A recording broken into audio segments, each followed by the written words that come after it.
The story begins with a grim revelation. In just 10 years, the Eastern Federation Kingdom will collapse under the burden of the 5 great vices, leaving nothing but ruin in its wake. To prevent this tragedy, our protagonist has taken it upon himself to act as their overseer, though he never imagined it would turn into such a colossal undertaking. Originally, he was an ordinary man, trapped in modern life, grinding through 78-hour work weeks with barely a break. But fate takes a strange turn when he wakes up inhabiting the body of a noble in a fantasy world. At first, it seems like a dream come true until he realizes he can't read and he doesn't possess any sort of magic or power. Trying to at least understand the written language, he ends up holding a book upside down, leaving the butler speechless. When dinner comes, a maid serves him a grand feast, and he digs in enthusiastically, thoroughly enjoying the perks of his new identity. Even the bath is prepared for him, and he can't help thinking that being the young master of a count's household is pure bliss. Being pampered and carefree feels like heaven. Yet, there's one huge problem. He has no clue where he actually is. Normally, when someone is transported into another world, it's from a novel or game they're familiar with. So when one of the maids casually mentions that his older brothers, Leo and Tonio, will be returning tomorrow, he's baffled. The maid, in turn, is surprised that he seems to have forgotten his own family. As he mulls over their names, something clicks. They sound painfully familiar. Then it hits him like lightning. He's in the world of Psychedelia, a turn-based RPG he used to play during his rare moments of free time. But there's a catch. In every possible storyline of Psychedelia, once the 5 great vices, wrath, greed, sloth, pride, and obsession, emerge, the kingdom's nobility and cities fall into madness and destruction, and the Palacio family, where he now finds himself, is infamous in one of the game's early side quests. The eldest son, Leo Palacio, is dubbed the King of Lust, while the second son, Tonio, is known as the King of Vice. When he realizes this, he drops to his knees. He remembers this place vividly. It's the very first sub-quest of the game. Looking around, he sees that the mansion is exactly how it appeared in Psychedelia.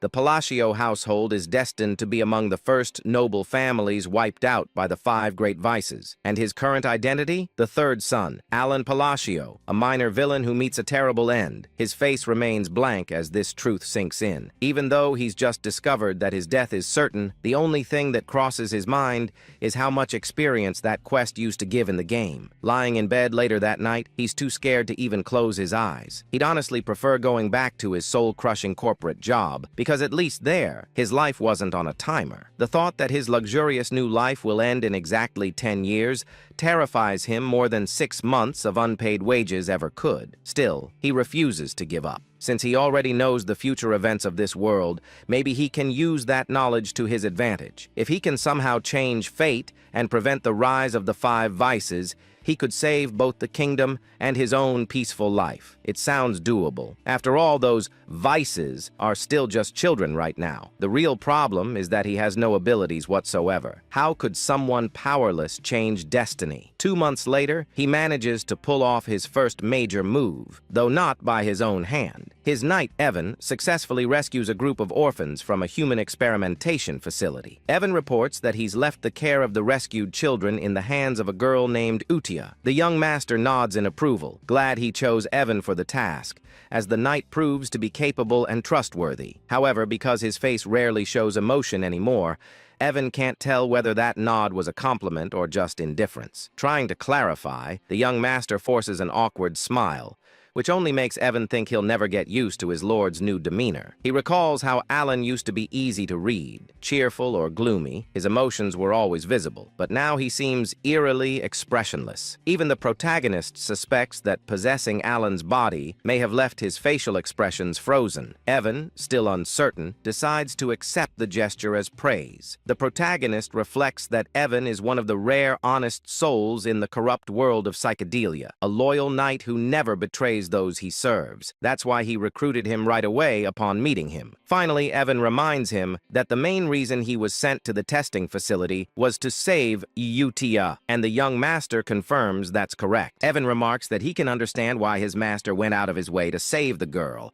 Even with all his years of experience as a mercenary, he can tell Utia is no ordinary child. Her strength alone makes it hard for him to fathom why she ever allowed herself to be locked up in the first place. He then questions why the young master didn't bring her back to the manor, since keeping someone like her in an orphanage seems wasteful. Our protagonist agrees out loud, but has other thoughts in mind. He knows it might look like he's ignoring her potential, but leaving her there is actually part of his larger plan. Utia isn't human. In the original timeline of the game, she forms a pact with a being from another realm and eventually becomes the physical incarnation of wrath, one of the 5 great vices responsible for countless deaths. Thanks to his interference, that dark fate has been diverted. He wants her to grow up peacefully, far away from corruption. To him, that means he's successfully neutralized one of the 4 remaining disasters. Of course, he can't tell Evan any of this, so he decides to act cryptic and simply says, "The time isn't right yet." Evan, ever curious, wonders what his master means, but doesn't pry. Every supporting character has their own story, after all. He promises to respect his master's wishes. The young noble instructs Evan to keep the matter quiet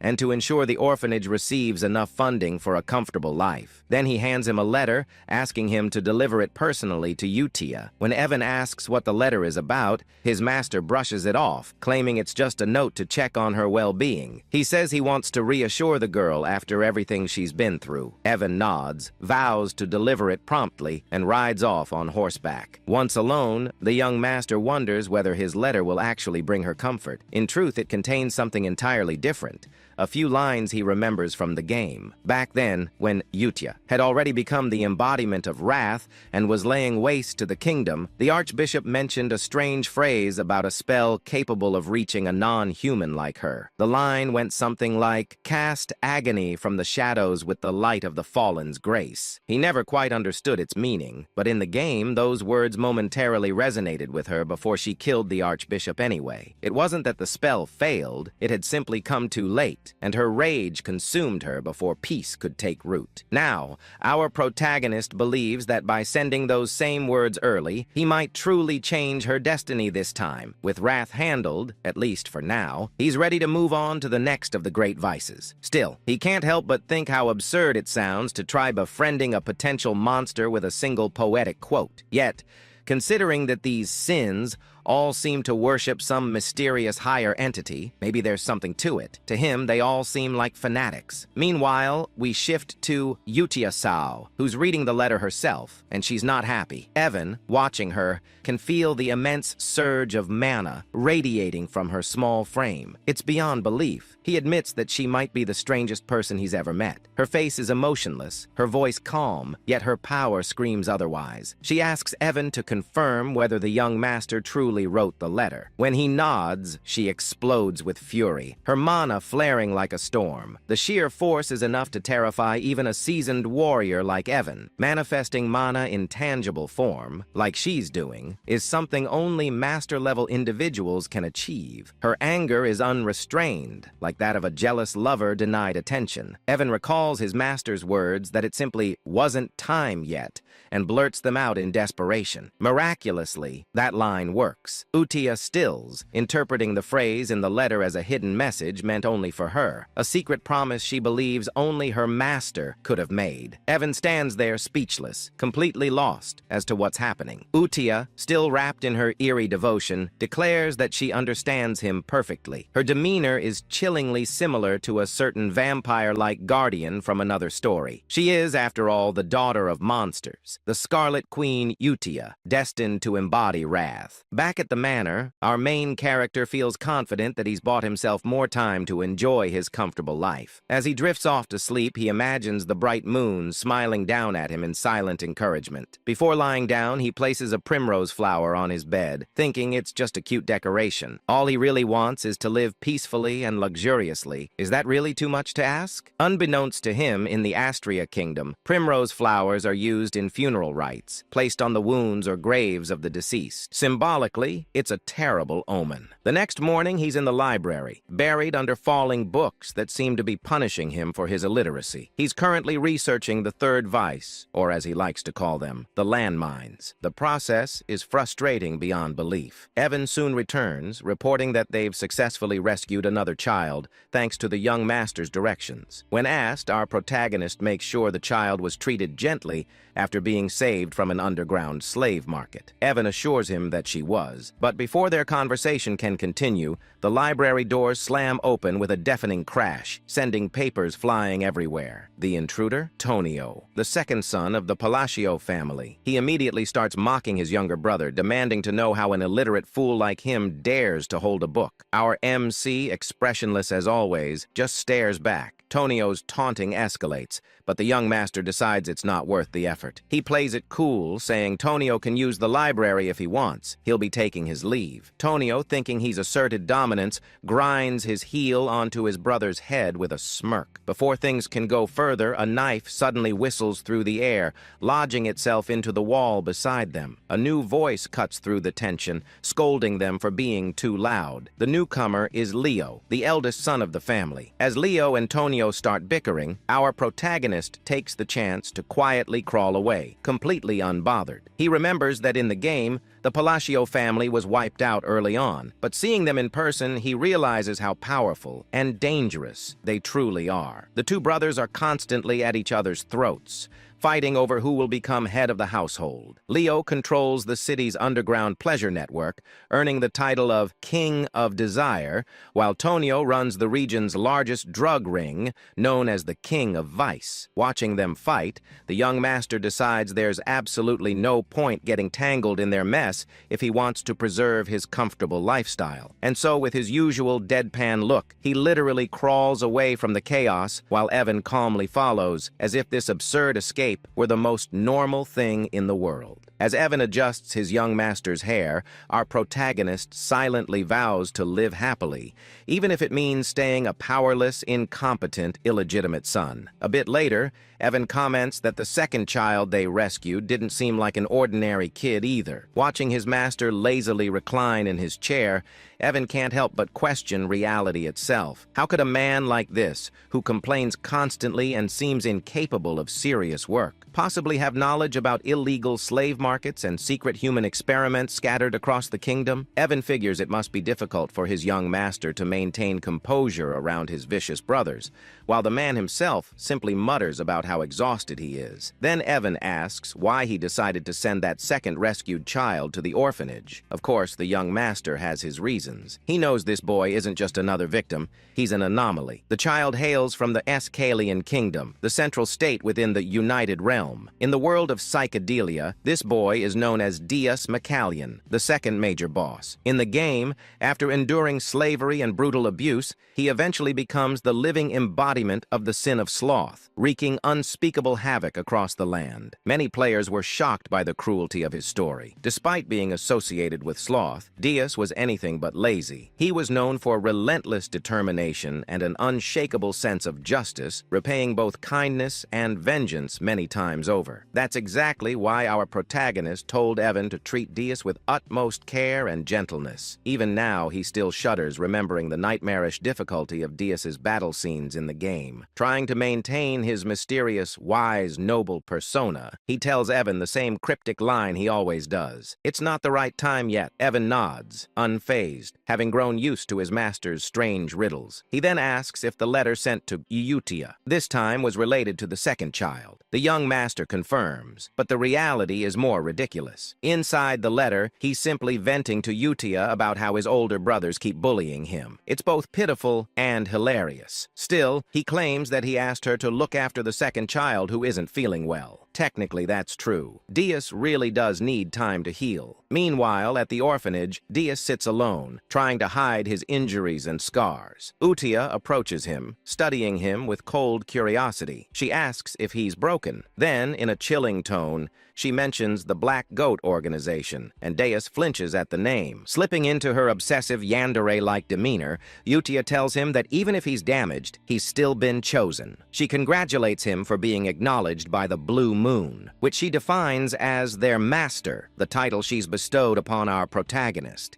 It's clear she's forming an organization centered around him, and she promises Deus that if he remains loyal, he'll have his chance at revenge. Hearing this ignites something deep within him, and his latent magic, or perhaps the authority of sloth, begins to awaken. Satisfied, Utia happily decides to write her first reply letter to their master, grinning far too brightly for someone covered in mana scars. Back at the manor, the young master is buried in books, still researching clues about the third child. That's when Evan bursts into the room with alarming news. The second son of the Palacio family is dead. Even though our protagonist knew this event was destined to happen, the suddenness of it still rattles him. The funeral is held immediately, and to everyone's disgust, their father arrives with 2 escorts on his arms. Watching the scene, the young master can only think, even for this messed-up family, that's too far. He muses that psychedelia truly is the definition of a dark fantasy. As for Tonio's accidental death, something feels off. In the game, Leo had sobbed hysterically after killing his brother and claiming the title of heir. But here, Leo stands over the coffin smirking,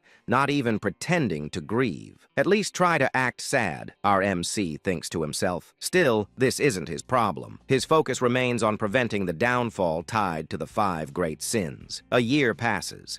Leo inherits Tonio's criminal network and transforms the chaos into a more stable, though still corrupt, domain. The Palacio estate grows quieter. During that time, Utia and the young master continue exchanging letters, becoming something like pen pals. He figures maintaining that connection will prove useful later. Utia writes frequent updates about the orphanage and the other children's growth. He's quietly proud, especially after noticing the sponsorship list keeps getting longer each month. Evan, munching happily on snacks, remarks that it's strange but definitely a good sign. Then he delivers the update our protagonist has been waiting for. They've located crucial information from the Intelligence Guild, an ancient text about the third child, the next landmine he must deal with. The young master nearly beams with joy. Finally, he can move forward. Everything seems to be going smoothly. Meanwhile, elsewhere in the kingdom, at one of Leo's drug depots, his henchmen brag about how generous their boss is, boasting that his operations now number in the hundreds. Their laughter dies quickly when chaos erupts. One by one,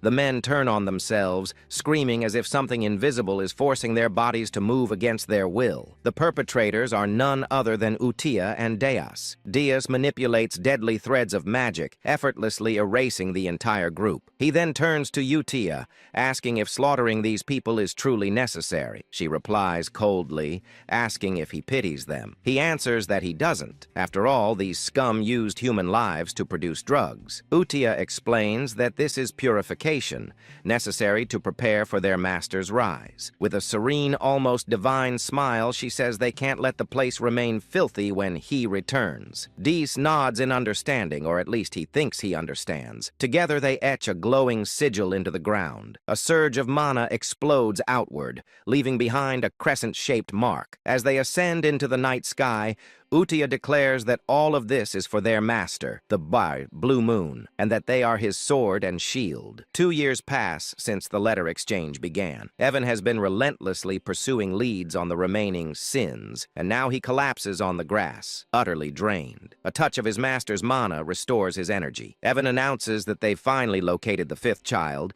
and safely placed them in the orphanage. For the first time in years, our protagonist feels genuine relief. Though his expression doesn't show it, he's deeply moved. He's done it. He's saved all 5 children before their descent into sin. To celebrate, he rewards Evan with cake and tea, praising his dedication, finding the sin of greed. The 3rd child had been the hardest, but they managed it thanks to his insider knowledge from the game. Everything is finally finally in order. Evan asks why he doesn't seem happier. The young master insists he's thrilled, but his completely blank face betrays him. We even get a close-up of his smile, which is utterly non-existent. Evan just sighs. He's used to it by now. Reflecting on their progress, the young master admits he never imagined things would go this smoothly. In the game, the 5 bosses became the great vices because of unbearable suffering. Saving them before that transformation seemed nearly impossible, but somehow he's managed it. When he asks about the orphanage's current state, Evan hands him a letter reporting that everything is running smoothly and the children seem happier every day. The young master remarks that if that's true,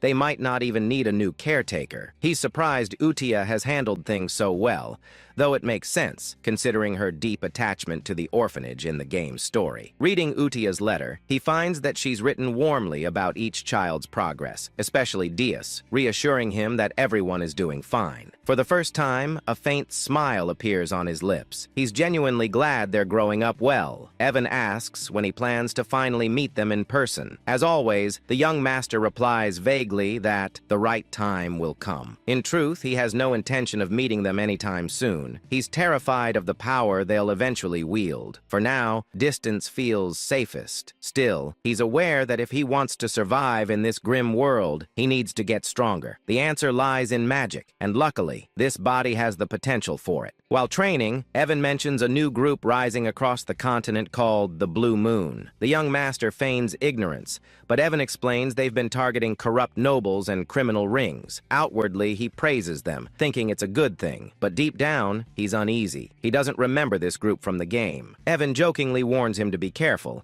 since Blue Moon's next likely targets are the nobility themselves. The young master freezes, then nervously orders Evan to start sleeping in the room next to his, just in case. Meanwhile, at the orphanage, Utia convenes a Blue Moon meeting, the sin of Satyam pride. A girl named Sol Rang Di reports that she eliminated a group of slavers by decapitating them all. She boasts about playing a guessing game with them, promising to spare anyone who could correctly name her eye color. None survived. Then, Rena, the sin of greed, gracefully reports that all bodies were dissolved without leaving a trace. The organization is growing, and its devotion to the Blue Moon is only getting stronger. The sin of misophobia. Radin reports that he also wrapped things up in the south, taking care of the illegal human testing grounds and turning those Avalon bastards who were causing trouble into minced meat. These kids are seriously scary, I tell you. Anyway, the scariest of them all, Utia praises them for a job well done. Talking about how everything will go according to his will, she emphasizes that they all exist for the sake of the Great Moon. This secret organization worships the Great Moon, the Blue Moon, who just so happens to be our main character. Suddenly, Deus reports a problem which makes Utia question what could possibly be wrong when everything seems perfect under his command. These fools are treating our MC like some kind of deity. Deus explains that the head of Avalon is the eldest son of the Palatio Count family,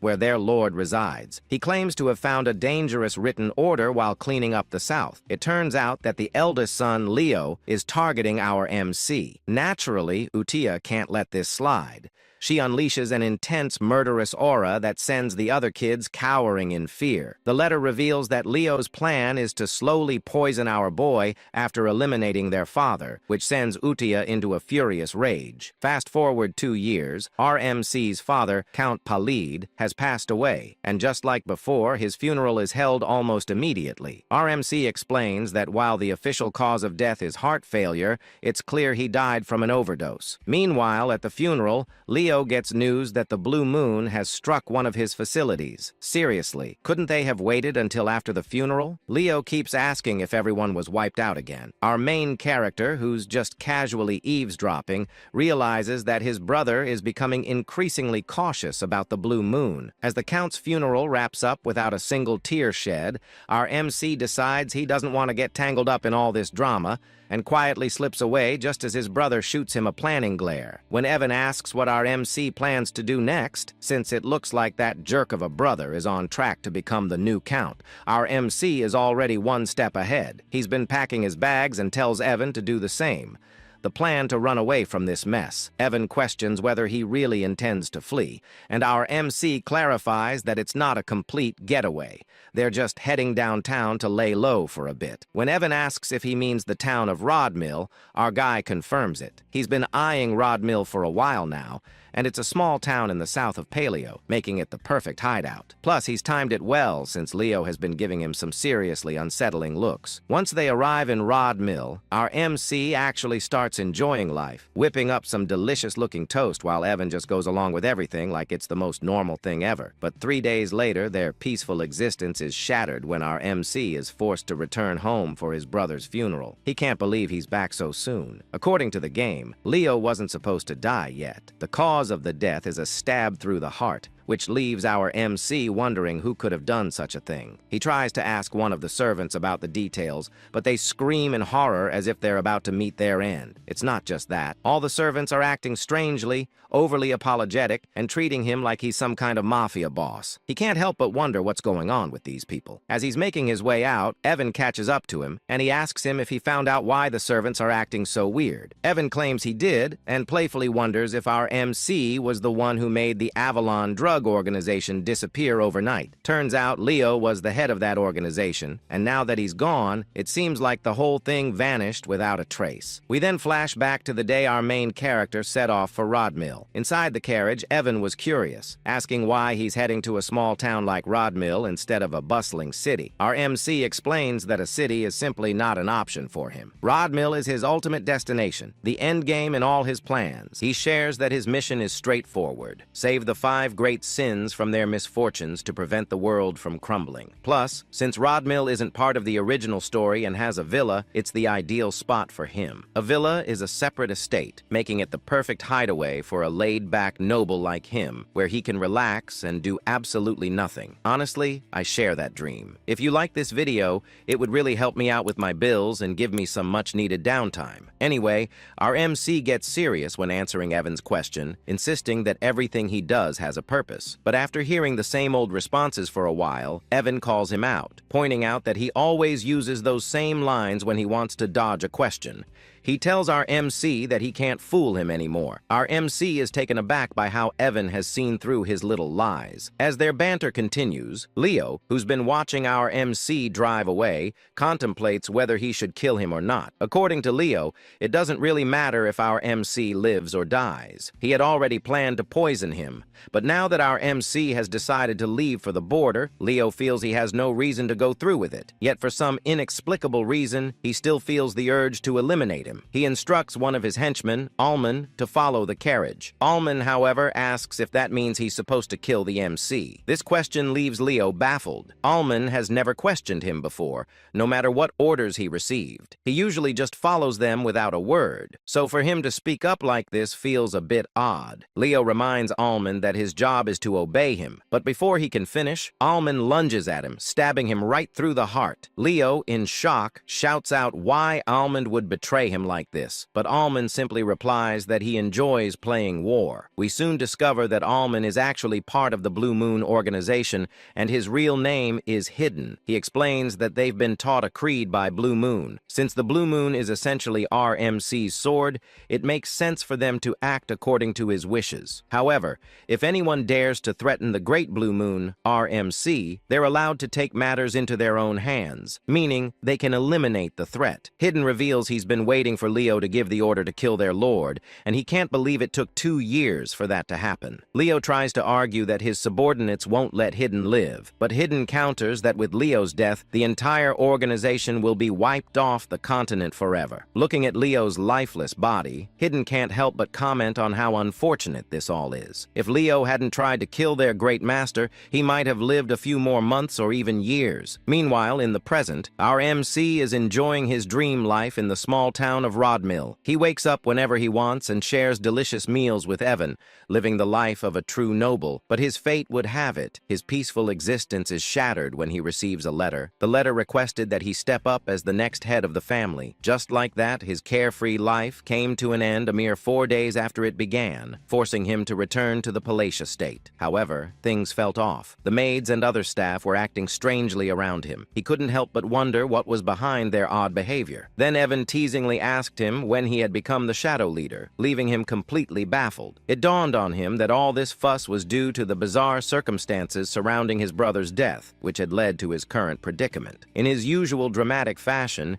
he started sobbing, pleading with Evan to help him understand why he was seen as the villain in this story. Evan pointed out that since he stood to gain the most from the situation, it was only natural for people to suspect he had a hand in his brother's murder. Right after he left the estate, Leo was killed, and our main character had the perfect alibi to step into the role of the next Count. Realizing how his plan to avoid this mess had backfired, he felt a wave of frustration. But Evan tried to lift his spirits, explaining that with the drug organization, Avalon out of the picture, and his brother gone, he wouldn't have to worry about anything anymore. Evan jokingly added that in short, our main character was now the new shadow leader of the county, who had supposedly orchestrated the assassination of a swordmaster. Despite Leo's scummy reputation, he was still regarded as a swordmaster. Our main character began to ponder where to even begin, as he couldn't think of any organization capable of taking out a key figure in the underworld so swiftly. He asked Evan about the group he had heard hunted other organizations, to which Evan wondered if he meant the Blue Moon. Our main character speculated whether the Blue Moon could be behind his brother's death and the downfall of Avalon. However, Evan quickly clears things up, saying that according to the Information Guild, the Blue Moon isn't to blame. Instead of leaving behind bodies, the Blue Moon is known for marking the moon itself. That's just how it operates. But it's rumored that all the members of Avalon met their end with a sword through the heart. Evan can't help but tease our MC, joking that the road to hell has been opened. But putting jokes aside,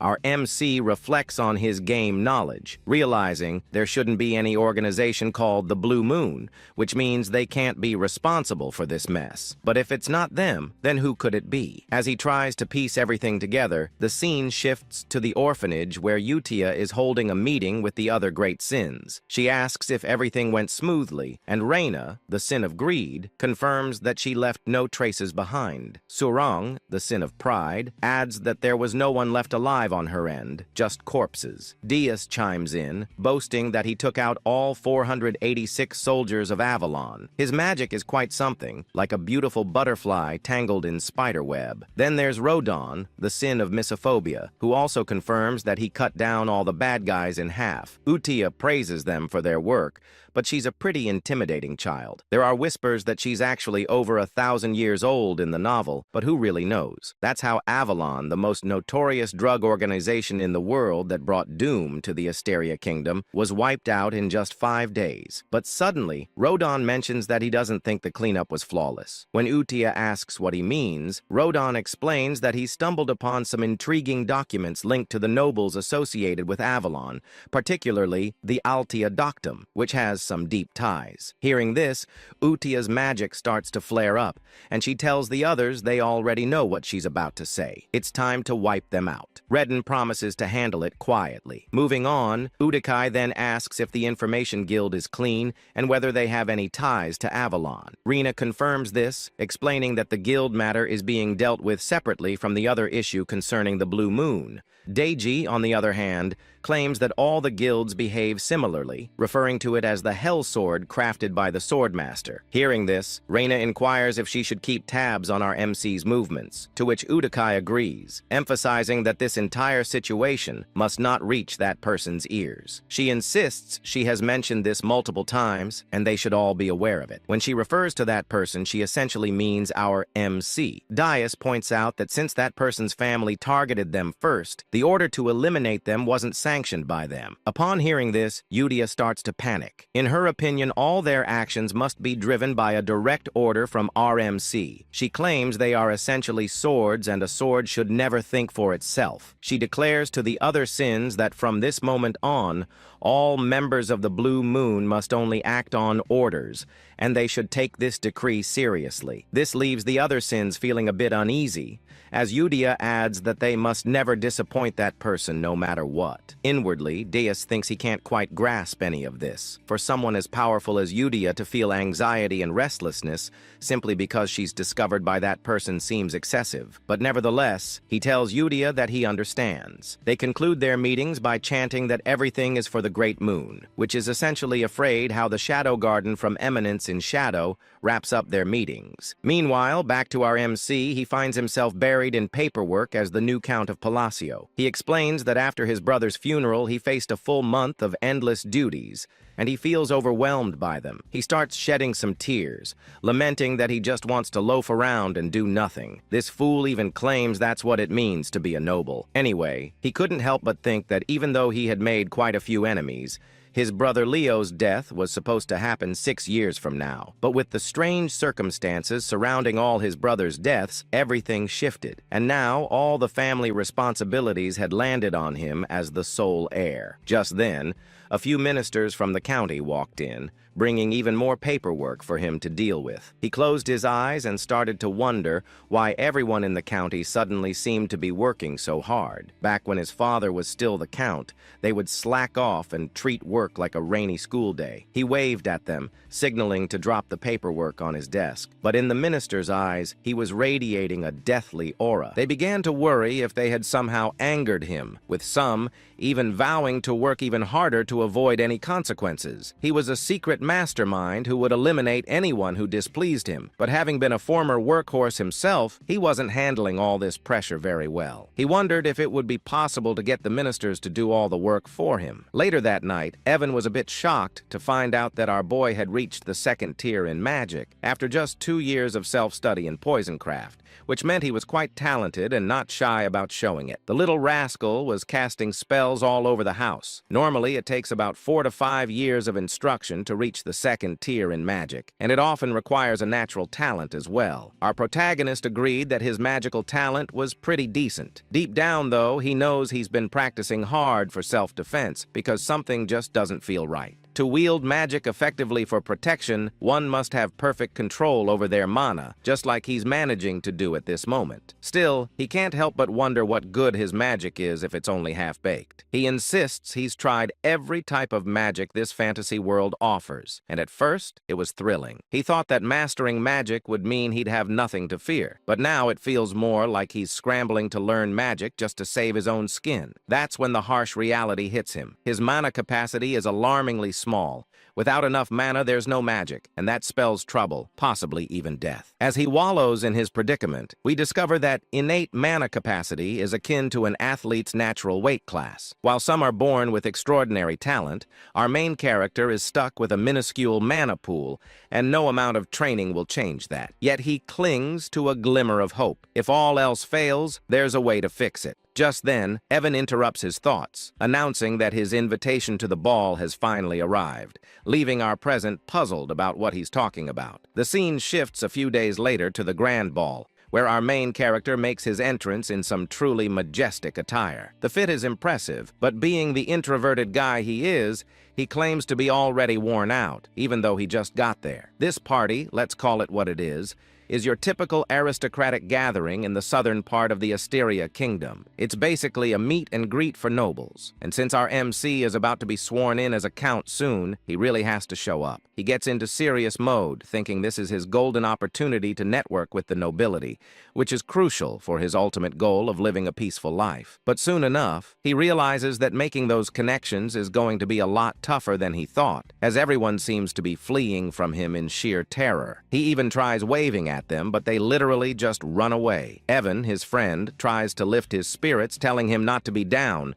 but our guy insists he's not upset at all, even if his expression says otherwise. He tells Evan he expected this reaction and vows to try harder as he heads out on his own. However, our protagonist seems a bit clueless about what's really happening. He thinks the other nobles are looking down on him for being a low-class noble without any backing, and he's not entirely wrong. The current Palacio household is indeed filled with troublemakers, like his 2 older brothers. Picking up a wine glass, he assistants himself that he didn't come to the ball without a plan and is determined to unlock the social skills he's been secretly honing. He starts talking aloud about the wine's unique aroma in an attempt to spark a conversation, but due to a mysterious condition that makes it hard for him to show emotions on his face, he ends up looking quite villainous, especially when he tries to smile. He tells a lady he'd love to have some bottles at home, all the while thinking his smile is perfect. But in her eyes, he resembles a demon king, and she bolts, saying she'll tell her father to prepare them right away. To the other nobles, it looks like our protagonist just extorted and blackmailed the poor lady into giving him a limited edition regional wine. What a mess. Evan tries to comfort him while our protagonist insists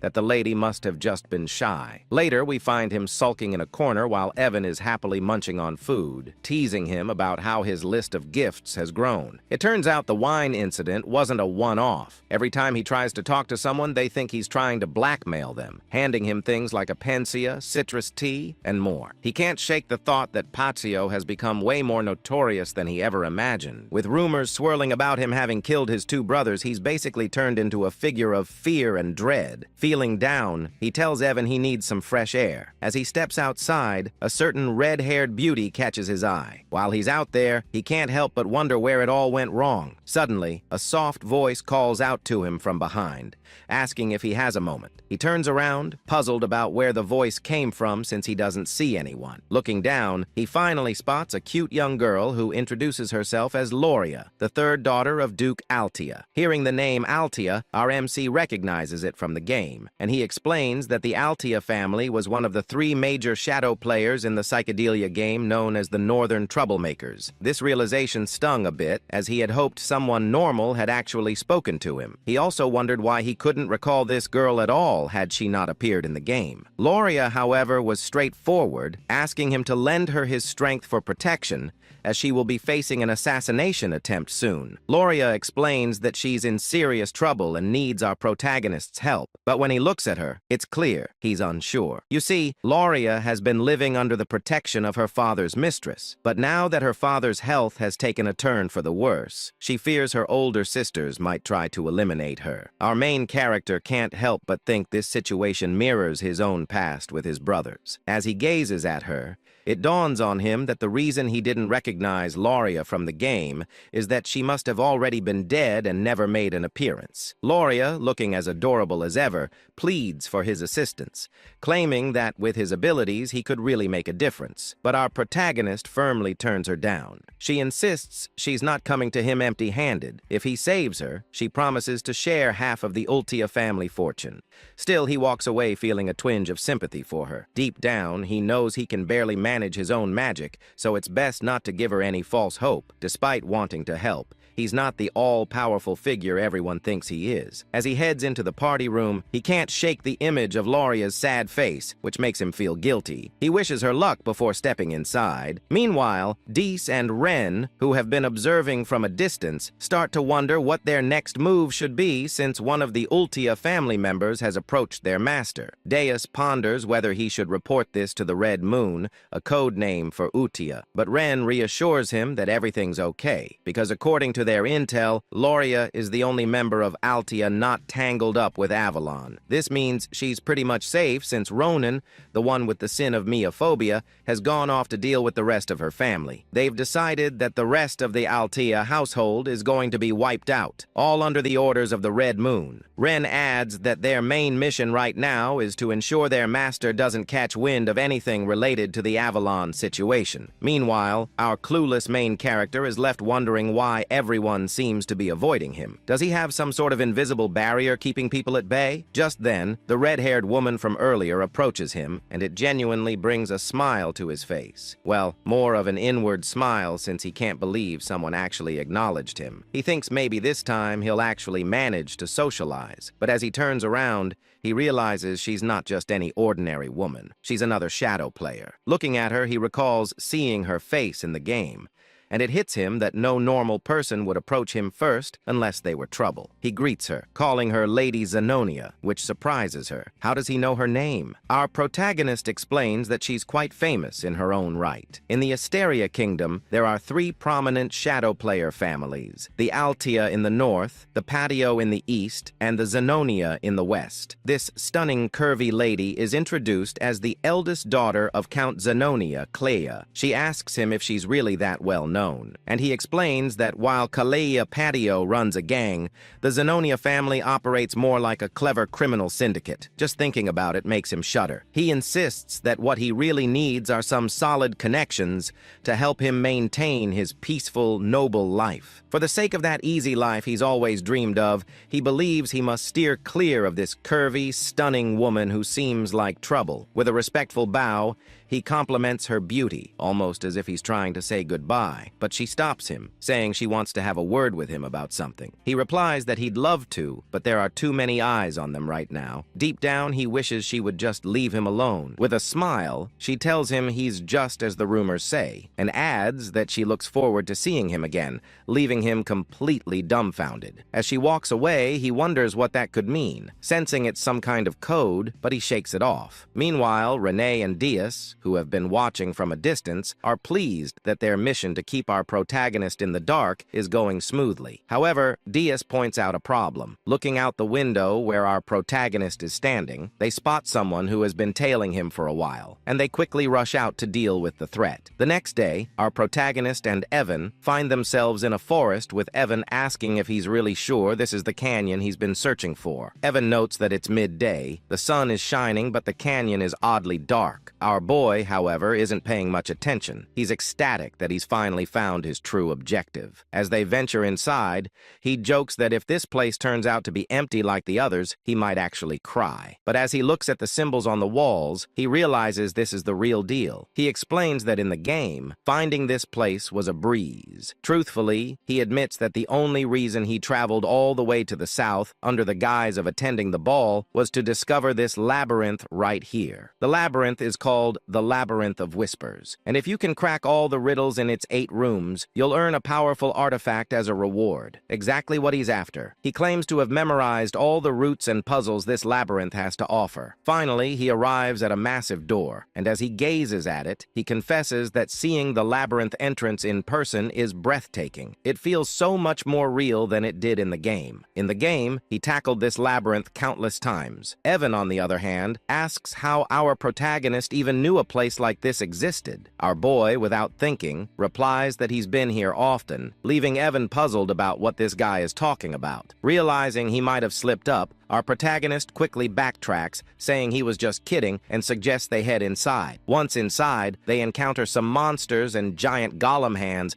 that could easily crush them like twigs. Evan wonders if these creatures are tied to the riddle, and if our boy gets the answer wrong, those giant hands will show no mercy. But our boy, unfazed, starts solving the riddle, leaving Evan to wonder how he can remain so calm in such a dire situation. Evan reflects that they've been together for 4 years now, yet he still doesn't understand him at all. Things like saving orphans, repaying random debts, helping free slaves, and even delivering seemingly pointless messages. Yeah, in Evan's eyes, our boy is a total weirdo. Still, watching him solve the riddles with ease makes Evan question how this is even possible. This guy has barely left the estate, yet he seems to know everything about this labyrinth. Regardless, Evan admits that the reason he keeps following this mysterious master of his is simple. Everything he does somehow leads to a good outcome. They finally make it inside, but our main character can't shake off the gruesome visuals of the game. He's feeling queasy, but as they step into a lavish room brimming with treasures and gold,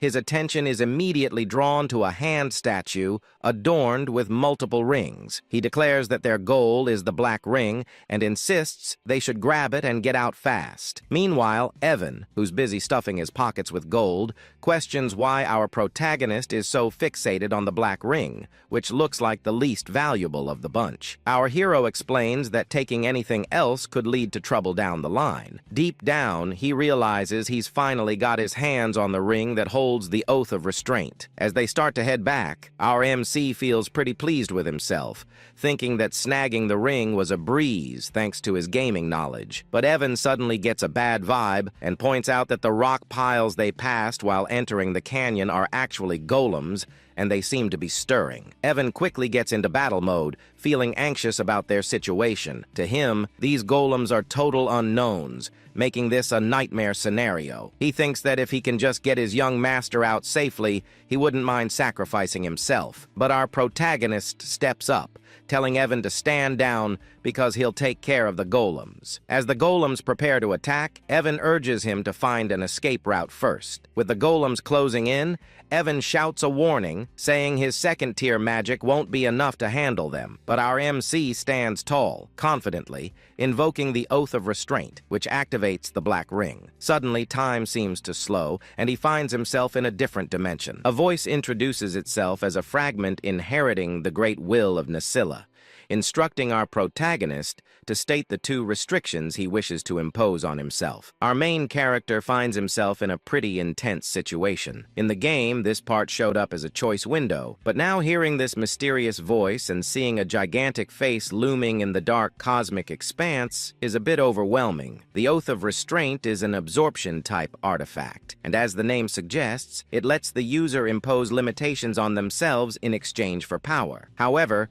the sheer force of the voice makes our MC tremble a bit. The voice urges him to declare his first restraint, and with a hand sign, he states that he will always perform the hand signs of Babylonia when casting magic. The voice then asks what he hopes to gain from this restriction, and our boy responds that he desires the ability to bend the laws of the world just a little more. The voice grants him this power. For his second restraint, our boy explains that he will strictly chant the words of Babylonia when using magic. When the voice inquires about his desire behind this restriction, he boldly claims he wants even greater power to defy the laws of the world, which momentarily surprises the mysterious entity. Our protagonist starts to worry that he might have messed something up, especially since the entity paused. He even mimicked the exact skill icon from the game just to be safe. By choosing both the hand signs and the word restrictions, he believes he can achieve the highest possible magic attack power. Thanks to all his repeated gameplay, he has memorized every combination used in the game. So, this should work. Finally, the entity speaks again, confirming that his restraint has been granted. It expresses gratitude to the human who has remembered all the gestures and mysteries of the forgotten god. Our protagonist is puzzled by what the entity means, but he quickly notices that the ring is being absorbed,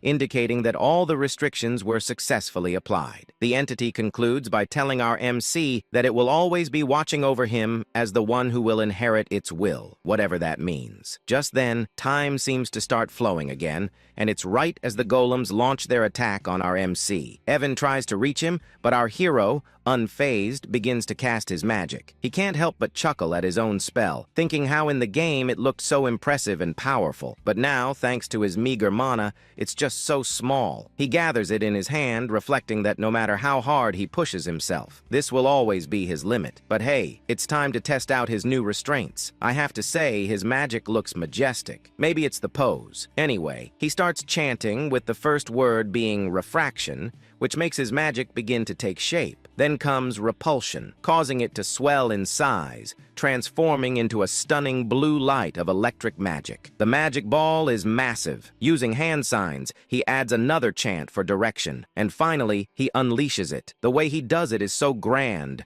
reminiscent of how Gojo releases his hollow purple. The sheer power of our boy's magic leaves Evan in shock, as the lightning obliterates all the golems, turning them to dust. In the aftermath, Evan can hardly believe his eyes, wondering what on earth just happened. He asks our protagonist if he's been hiding his power all this time, but our boy shakes his head. Evan explains that in all his 15 years as a mercenary, he's never seen anything like that. He questions if our MC is really sure that was second-tier magic, to which our boy confirms, though deep down, he's just as confused about what transpired. He admits that this wasn't at all like it was in the game. In the game's turn-based battle system of psychedelia, magic could be enhanced each turn through hand signs or incantations. This time, he boosted the chain lightning magic with all 4 incantations and hand signs for a total of 5 turns. In other words, he simply used magic settings for a large-scale lightning spell. However, because of his restraint oath, he had to use the hand signs and incantations for all his magic, meaning his spells were enhanced time and again. Even so, our protagonist felt that the second-tier magic he used was a bit over the top, and the results exceeded his expectations, which caught him off guard. Meanwhile, Evan was just relieved they made it out, and as he sat down, he remarked that watching the battle was way more exhausting than actually fighting. He asked our protagonist, who had created such an unpleasant canyon. After a moment of thought, our hero realized that the Maze of Whispers had a different name in the game. The map layout and strategy guide were posted on the game's community website, and it was called The Maze of Paladon. He told Evan that a guy named Paladon was the one behind it, but Evan was too worn out to even process that information. I really love this duo. Our protagonist grabbed Evan, saying they needed to head back home because he had something in mind to do once they got there. This made Evan question why his usually lazy master was suddenly so motivated today. Our main character explained that every time he picked a hand sign that matched the spell's attribute he was casting, the power increased. If he chose the right incantation, the magic properties would get enhanced, which is how the game mechanics were designed to work. The only difference was that, unlike in the game where the visuals remained the same and only the numbers went up, in this world, the spell actually changed shape with each incantation. But he suddenly wonders if this only applies to him, especially since he's particularly skilled at controlling mana. He decides he'll need to test it out once his mana has recovered. But for now, he's just relieved that everything turned out okay. As they prepare to leave on their horses, we see Ren, who has been quietly following our main character, watching the whole scene unfold. She quickly makes her way to the canyon, and upon arriving, she spots the runes on the wall and realizes she can actually read them. She explains that these are the glyphs of the Aleph Empire, which essentially tell the story of the era of the forgotten outer gods. Renee's eyes catch another glyph hidden in a corner, which she translates as "for my friend, who shall be left alone from the coward Palin." As she examines the glyphs more closely, a smile spreads across her face. She shares that the one who halted the invasion of the dark creatures, standing victorious against the Alcal-Kalaka that devoured the hearts of the citizens, was none other than the brilliant emperor known as Palin the Great. The reason she knows all this is that she inherited all this knowledge at birth thanks to the ancient library she received. She briefly recalls our main character mentioning that Palin was the one who built the canyon. But as usual, she misinterprets the situation. She thinks that she knew our MC was special since someone like the Bloody Queen Udia follows him, which is a pretty big deal. Having someone like Udia as a subordinate is something you'd only read about in history books. However, she continues to believe that our MC is actually a friend of Palin, completely misreading the glyphs he saw. Moreover, she claims that the phrase, "our boy used while casting magic," doesn't exist anywhere in the ancient library, which only strengthens her belief that our MC is truly remarkable. Blushing, she admits that Udia was right all along, feeling a bit embarrassed about having followed orders without question all this time. And just like that, our boy ends up with another yonder in his harem. Kind of a strange thing to say since they're basically just kids, but I digress. Anyway, Rena spots Deus arriving and immediately asks if he got any info from the fool who was tailing their great master. Deus responds that the idiot is dead, and he didn't even do it. It's more like the guy's head just twisted in midair. Rena insists they need to report this back to Udia for processing, and disagrees. So they head out. Meanwhile, in Zenonia County, Lady Kalia is sipping her tea, pondering how our main character is, just as the rumors say. She notes his chilling, emotionless expression and those abyss-like eyes. It bothers her that he called her famous. Count Zenonia is indeed strong and well-known, but for our boy to label her as famous despite not being involved in social activities is quite intriguing. What's really going on here is that Kalia is the true mastermind, using black magic to control her father, the Count, making her the real head of the family. The fact that our boy called her famous makes her think he might know something about her secret, which terrifies her since no one is aware that she's turned her father into a puppet. She recalls how our boy mentioned there are too many eyes on them, which she misinterprets as him having discovered the person she had following him. Now, that's a classic case of misunderstanding, like something out of an Eminence and Shadow scenario. Suddenly, Klaya gets a call from one of her servants who says there's a problem. Well, she asks what's going on, and the servant insists that it's better for her to see it for herself. When she heads to her room, she discovers that the person she had following our boy is dead. The servant explains that since the seal on the body didn't activate, it means he didn't spill any secrets. But Klaya quickly points out that the person who killed her man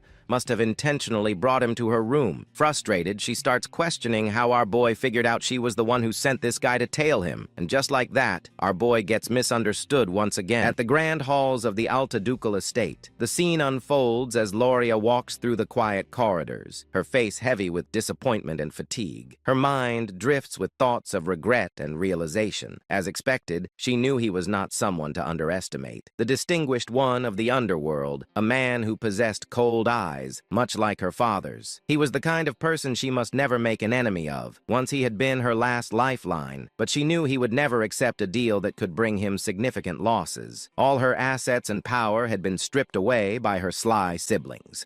The eldest daughter, Mararian, the second son, Ki, the eldest son, Tamion, and the second daughter, Pai. With nothing left, she had survived only through her father's love and mercy. But now, even that seemed uncertain. As she walked deeper into the estate, lost in despair, she whispered to herself that she no longer knew what to do. The moment she entered the estate, the maids rushed toward her in panic, their voices trembling. They cried out, calling for Lady Loria, their faces pale with fear. They told her that Lady Pine and Key had taken their own lives. Shock spread across Loria's face, her body frozen in disbelief. Her thoughts raced. Those people would rather stab their own family, and yet they took their own lives. It didn't make any sense. Fear gripped her heart as she asked about Tamalian and Marianne. Soon after, she was shown a horrifying sight. Both Talon and Mararian lying lifeless, their swords buried into each other's chests. Gloria's body trembled as terror consumed her. Her mind screamed with confusion, wondering why and how such a tragedy had occurred. Meanwhile, outside the Altia estate, Radan was seen leaving swiftly, a faint smirk curling on his lips as he muttered to himself, "Successfully eliminated." Gloria's mind flashed back to Alon's earlier words, the ones that had hinted that good things would soon happen. Remembering that, she felt an icy dread run through her veins. A realization struck her. The true mastermind of the Count's household, the one who had hidden his claws and waited for the right moment to seize power, had finally made his move. This was exactly what he meant. Now she had become the only successor in the ducal family overnight. A bitter laugh escaped her lips as she wondered what kind of monstrous devil she had made a pact with. But she knew there was no going back now. Those who betrayed him had already met terrible fates. There were too many precedents. She told herself that she must walk the path she had chosen, no matter how dark it became. A sudden determination lit up her eyes. 2 months later, a grand gift arrived at Duke Alea's estate, addressed to Elon. Upon seeing it, Evan's eyes widened in surprise. It was a bottle of Cernant's wine, a rare and luxurious drink that cost thousands of gold per bottle. He was amazed, saying he had never expected to see such a treasure. When Elon read the letter accompanying it, he realized that the gift had not been sent by Duke Altia himself, but by Loria Alea. It seemed that the youngest daughter had prepared it personally. He was confused, wondering why she would send it to him. The thought stung his conscience, reminding him that he hadn't been able to help her when she needed it most. He turned to the servant and asked if it was truly meant for him. The servant confirmed that the Duke herself had prepared it and ordered him to deliver it personally. That single phrase of the Duke herself made Alan pause. Realization struck him. The youngest Loria had become the Duke. In the next scene, Loria was shown in her office, busy with documents. When her work was finally done, she leaned back, stretching her arms as she softly remarked how quickly 2 months had passed. After her father's funeral, who had passed away due to illness, she had officially become the Duke following the succession ceremony. She recalled how she couldn't even enter that office before. The death of her siblings had happened so suddenly, yet no one had suspected her at all. She had an alibi. She was attending the ball at the time. Back then, her secret organization had been destroyed by her siblings, leaving her utterly powerless when she returned to the mansion. Later, she came to understand how deeply he had calculated everything. He had declined her plea with indifference on the surface, but had perfectly cleaned up everything behind the scenes. She wondered just how far into the future he had planned all of this. She hadn't even informed him about her father's funeral, not wanting to trouble him. Yet, he still helped her. It was clear that he had a reason. He needed Alea for some part of his grand plan. Although she had successfully merged all the subordinate organizations under Altia, it still wasn't enough to match the immense power he hid behind his calm facade. That only meant one thing. He wanted something from her. Palatio, the distinguished figure of the underworld who had risen through sheer business prowess. If there was one thing she possessed that he didn't, it was her ability to manipulate the political stage from the shadows. He needed the Altia name for now. She decided to focus on what she must do, believing that the distinguished one would contact her soon. She hoped he would appreciate her gift of gratitude. The scene shifted once more,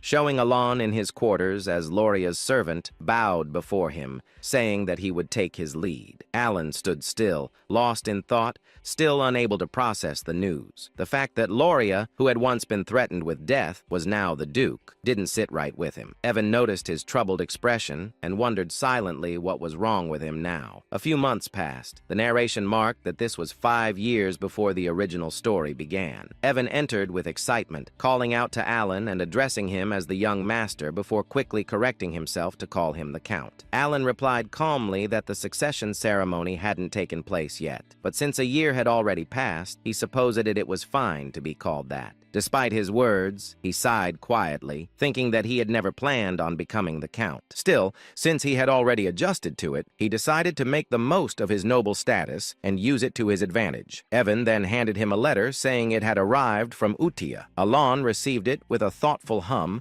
asking if there had been any information found about the assassins who killed Leo. The two men walked into the library, and as they took their seats, Evan responded that nothing had been revealed yet. The Information Guild was still investigating, and they would have to give it more time. He then looked at Alon curiously and asked what his next goal would be. Assuming that revenge was not his intention anymore, both of them sat in silence within the Grand Library. Alan sat in deep thought, realizing that all the things that slightly differed from the original game were probably butterfly effects caused by his own actions. Accepting this, he decided that he would simply be prepared for any unexpected events that might come his way. Evan, observing him, remarked that he suddenly sounded like a real count. Alan responded casually and brushed it off, but his curiosity soon drifted to the letter he had received. He wondered what Utia had written this time. Opening the letter, Alan began to read. Utia had written warmly, asking if he had been well. She mentioned that, as always, they were all doing okay, and that everyone was pursuing their own hobbies. Dios's puppet shows had now reached a professional level, while Cioler loved to play and learn with her friends. Reinar quietly spent her days reading and making things, while Radan had developed a new hobby of tending his garden. As Alan read the letter, a gentle smile spread across his face. The routine of exchanging news every month had become something familiar and precious to him. It warmed his heart more and more each time he received a letter from them. Though he had never seen their faces, knowing that they were all growing well brought him a deep sense of contentment. The smile on his face was something he couldn't help but wear. A sudden realization struck him as he thought about it further. The 5 of them, the children, were already old now. Evan, noticing his expression, responded to his sudden thought, saying that they were ready to step out into society. Some of them even left the orphanage earlier than expected. The ones Alon had once ordered to save had now reached that age. Alan realized that the 5 from the orphanage were no longer the small, fragile children they used to be. They had grown. He quietly acknowledged that it was time to let them go. Evan seemed surprised, reminding him that he had placed them all in one place because they had been wounded. But Alan calmly reasoned that there was no need to do that anymore. The time had come to let them go. He thought to himself that he had cared for them enough to ensure they would not awaken as deadly sins, and because of that, they should be fine now. Evan agreed, noting that since they were all in good health, it was time to move forward. Alan's mind drifted toward his knowledge of the original game. Each boss battle had a rough outline of its setting revealed through narration. Utia possessed the talent of faith. Dios had the talent of the sword. Rina had the talent of studying. Seorang had the talent of a fighter. Roden had the talent of an apostle. If they used their talents in the right fields, they would surely thrive. The thought filled him with satisfaction as he mentally declared it a perfect plan. Feeling determined, he decided that while he was at it, he should also prepare a gift for each of them. He had planned on giving them gifts anyway, and now seemed like the right time. As evening arrived, his work for the day finally came to an end. Evan stretched and exclaimed with relief, saying that he would step out for a while before returning soon. Alan waved him off, bidding him goodbye. Alone in the quiet office, Alan smiled to himself, wondering if he might one day receive something back from them once. They became successful and influential. His thoughts softened as he hoped his letters would guide the children to step confidently into the world. Meanwhile, in another scene, Utia received Alan's new letter. Gathering everyone around, she announced that the orders had arrived. This time, however, the message had been delivered to each of them individually. The group grew silent, reading their respective letters with focused expressions. Though Sealrang couldn't contain her excitement, her eyes sparkled as she eagerly unfolded her letter, marking the beginning of another chapter in their intertwined fates. Meanwhile, Yisha finished reading the letter sent by Alan. She announced excitedly to everyone that new orders had arrived. This time, Alan had delivered them individually, which surprised all the members. But before anything else, Yusa suggested that they should read the previous letter as well. Since the new instructions seemed to require a high level of attention, Xiang spoke cutely, mentioning that only Yusa had been able to read the earlier letters. Yusa explained that since Alan had given each of them a personal order, it meant he had decided it was time for everyone to see the contents themselves. The letter written by Alan made Sealrang, and the other sins react like curious kitten. Sealrang clumsily repeated the first line of the message Alan had written. "How have you been lately? It seems you have many talented friends. If you need anything, let me know." Renee commented that it sounded like ordinary small talk, but Yusa smiled. She understood that Alan had intentionally kept the opening simple. After the greeting letter, this was the first true order he had issued. He had defined the elimination targets, assigned missions, and instructed them to report the results afterward. It was during this time that he entrusted Blue Moon to her. As everyone could see, he had personally chosen each of them, and all the sins were excited to meet him. Deus nodded and said it made sense. This prevented information leaked. She remembered her first order and smiled, recalling how firmly she had been told to understand the instruction clearly and carry out the mission without fail. Deus then wondered aloud if it would be better to visit Alan directly or contact him through magic communication. Raiden agreed that if leaks were the issue, letters seemed unusual. Yusa's expression sharpened. She reminded them that their duty was simply to follow Alan's order. She gripped the letter tightly, and Deus let out a sigh at her unwavering resolve. Deus eventually said they should read the orders properly. Moments later, after going through her assignment, she explained that Alan had instructed her to head to Caliban. The nation of knights Sealrang scoffed, calling it a desert colony she disliked. Raiden mentioned his destination, Rexy, the entertainment city. Renee said she was ordered to go to Latina, the mage city. Finally, Yusha, the female lead of the entire story, looked stunning as always when she spoke. She said she was assigned to the Holy Kingdom of Ryza. Everything they needed to do was clearly written in their letters. Dea said she didn't understand the reason, but Alan had ordered her to become a knight. It felt unusual even for her. Xiang added that Alan had also told her not to worry since the patronage would continue. Reina mentioned that he had revealed the locations of their gifts as well. Raiden responded calmly, saying they would understand everything once they reached their destination. Yusa gathered everyone and repeated the final rule Alan had Guy. They must never mention the name Blue Moon. Everyone agreed and prepared to leave. Next day,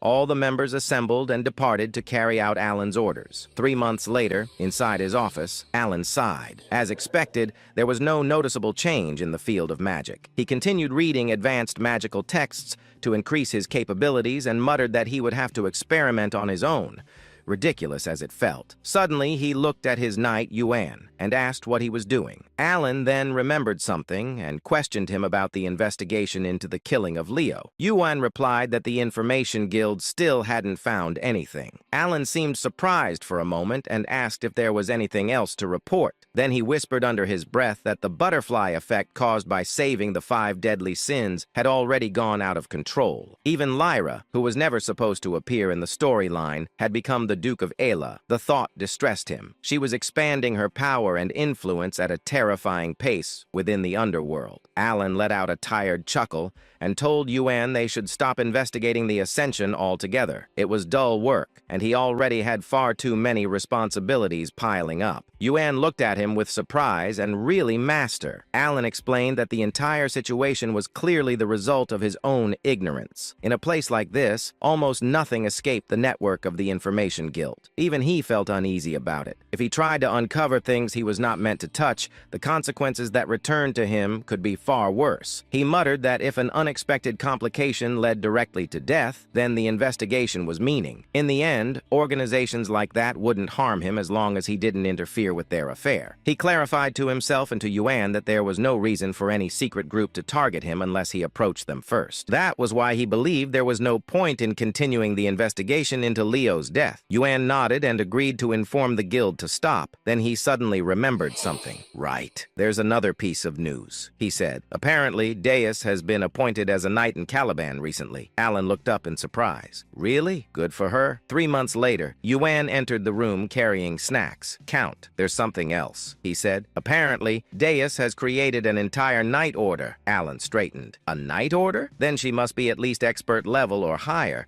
Could she already be at the level of a sword master? Yuan replied that Deus had indeed reached the level of sword expert. Alan thought quietly, noting that it hadn't been long since she was first appointed. Students across the continent were now talking about it, claiming the world would see a 5th Master Knight within 10 years. Alan raised an eyebrow. Deus, the future Master Knight. You mean the one they call the Sword of Caliban? Yuan chuckled. Yes. She's incredibly talented. Caliban must be in an uproar because of her. She keeps gaining more recognition and followers with her swordsmanship. Alan silently admired her progress. 6 months later, almost a full year had passed since the 5 deadly sins left the orphanage. Alan had slowly grown accustomed to the responsibilities of a count. When Yuan rushed in again with news. Count, something very recent just came in. Alan asked what it was. Yuan replied, Deus officially become the Sword of Caliban. Alan froze in place. That meant one thing. She had become the 5th Master Knight. In the next moment, Alan said calmly that only a sword master could become a Master Knight. He explained that the sword master of Physidalia was a superhuman who had surpassed the Aura Blade and unlocked a unique ability known as Deviation. He looked at Yuan and asked if he was really saying that Deus had become a sword master. Yuan interrupted and clarified that she was about to reach that level. She hadn't created her Deviation yet, but the nation had granted her the title of Master Knight regardless. Not only had she defeated the 4th sword in a duel, but Caliban had also lost one of their Master Knights to the Northern Barbarians. Alan thought for a moment and acknowledged that the two sides had been at war for more than a decade. Yuan continued, realizing mana and learning to control it took around 5 years, while creating a deviation usually required decades. The first sword, Reharnett, had been 32 when he became the youngest Master Knight in history. He had wielded a sword since the age of 5 and was unmatched in strength. Even with that talent, it had taken Reharnett over 20 years to reach that level. Yet now, a child who once knew nothing about swords, Deus was becoming a Master Knight. Alan's eyes widened. So, if she's only waiting for her deviation, does that mean she has already surpassed Reharnett? She might reach Swordmaster status soon. A small smile appeared on his face. Maybe I can benefit from her sooner than I thought. Yuan quietly took note of his reaction. Alan looked at the letter with surprise and murmured that perhaps he couldn't do anything more. But Yuan immediately insisted that he should not blame himself. Alan held the letter again and explained that he only ever received letters from Yusha. Even after she left for the Holy Kingdom, she continued to send them regularly. Every letter contained news about the 5 deadly sins she grew up with. It seemed they stayed in close contact. He sighed, saying that even though none of them had ever seen his face, they could have at least thanked him for the gifts. He paused, then slapped his cheeks lightly and corrected himself. He was already grateful that they hadn't destroyed the entire kingdom. After awakening as the 5 deadly sins, Alan whispered that as long as they were living well, he was genuinely happy. Then scene shift to Caliban, central area of Kritham. Caliban, the central district where high-ranked nobles resided, held the grand mansion of the illustrious Sword Scaplift Knight Order inside. Countless knights practiced their swordsmanship. At the top of the hill stood Deus, now in full knight uniform. He looked immense, calm, and strikingly handsome. His title echoed across Caliban. Deus Mark Lane, captain of the Sword Scaplift Knight Order, youngest master knight in history. A girl suddenly waved at him with joy. Brother Deus smiled back. He looked far older and more composed than in his childhood. He smirked softly, thinking that even after a full year had passed, the memories still made him feel embarrassed. He remembered the day he lost everything to the black corruption, how his sister fell into darkness. Deus had been consumed with uncontrollable rage trying to protect her. His hatred dragged him down repeatedly to the point where he was nearly imprisoned. He had completely fallen into the dark. The fact that the great moon saved his life wasn't reason enough. He had sworn his allegiance out of desperation, believing it was the only path left. He thought of Yosha's voice and reminded himself of the promise he had made to take revenge with his own hands. Working under Blue Moon placed him in countless dangerous missions. He never complained, never hesitated. Each assignment became a stepping stone toward facing the black forces. After several years, he finally received his first personal order. When he opened the last letter, he had been confused. The order was different from anything Blue Moon had given before. It led him to a small inn in southern Caliban, where he was told to retrieve a gift. At first, it didn't excite him. Gifts meant nothing to someone who had lost everything. But when he arrived at the location, Deus instantly understood what his master Alan had been trying to give him. The gift was his sister, alive, safe, and waiting for him. His eyes trembled with disbelief as he read the final line of the letter. "The gift from the great moon is your family, the one you thought you lost forever." Deus broke down. Tears streamed uncontrollably as he ran forward and embraced her with shaking arms. His sister stared at him in shock, unable to believe what she was seeing. To Deus, she was more precious than his own life. The brother embraced his sister tightly. His voice trembled as he tried to speak through the tears. He said that the sister he had believed to be dead was still alive. Overwhelmed by pain and relief, he looked at her and asked what had happened after he lost her. Styla also cried while holding her brother's arm, offering a faint smile of comfort. A little later, they sat together with cups of tea. When she had calmed, she began to explain. After those people dragged her away, she had been trapped in darkness for a long time. The memories returned vividly as she spoke. She described being locked inside a pitch-black cage, waiting for the moment she would be taken out to be killed. When her turn finally came, someone terrifyingly strong appeared. That person grabbed her hand and pulled her toward the light, allowing her to escape and survive. Years later, when she was nearly sold to a slave merchant, another powerful figure protected her again. A blade cut through the attackers, saving her a second time. That person was Alan's knight, Yuan, who rescued Styla, Dana's sister. Returning to the present, Styla explained that after those events, he had received precious medicine from a sponsor. She confidently repeated his words while holding Alan's letter. She explained that the letter had been handed to him directly, and that Alan continued to send medicine and support without fail. The name written on the letter was Alan Palestonio, and the message stated that Alan had sent everything specifically for Styla, and she added that Alan had instructed him to deliver it personally. By that moment, Deuce understood that the Great Moon had been acting for her sake as well. He already knew how precious she was to him, and she cheerfully said that the great sponsor had helped her more than she could ever express. She felt deeply grateful for everything he had done. Alan had supported them through his knight Yuan because he wished to keep his true identity hidden. Dus, however, was stunned. Shock spread across his face as he whispered that the Great Moon had been protecting her under his own name. He could not understand how the Great Moon even knew about their situation. He stated that he had never spoken about his family to anyone. Only Yosha had noticed the black lamp that once targeted him. He grew serious, gripping his own shoulders as he asked himself how the Great Moon knew everything. Everyone recognized the Great Moon as the unparalleled prodigy behind countless stories, someone who seemed aware of every hidden truth. At the same time, memories flickered inside Deuce's mind. Moments connected to Yusa. Confusion and disbelief pulled at him like threads snapping together into a single picture.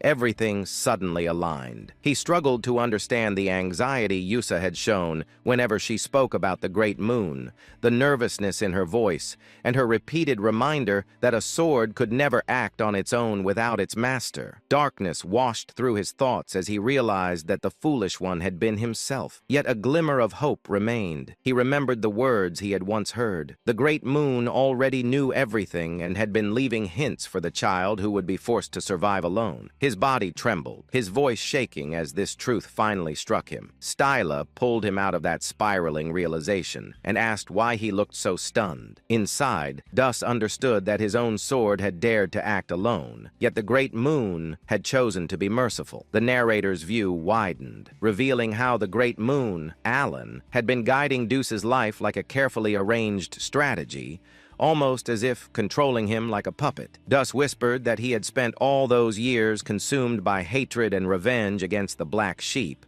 never realizing the truth behind everything. Donis looked at his sister. Her cheerful expression carried the brightness of someone who had emerged from a long, terrifying darkness. She had survived, saved the great moon, and protected their family. To him, that survival felt like a gift beyond measure. His thoughts twisted again as Yusa's words echoed in his mind. She had always told him that one day he would understand why she followed the man who was truly terrifying, the great moon. Donis realized she had never been a fanatic, nor someone who clung to blind trust. She had earned Caliban and become a knight through her own will, and yet she prayed to Alan as if he were a god. Now Vanuz finally understood why. Determination tightened his expression. He declared that his mission was to reach the pinnacle of Caliban, to stand as a master knight, and to create a personal knight order composed of the finest swordsmen devoted to the great moon. He also understood why Yusa always said that Alan was her god and lifesaver.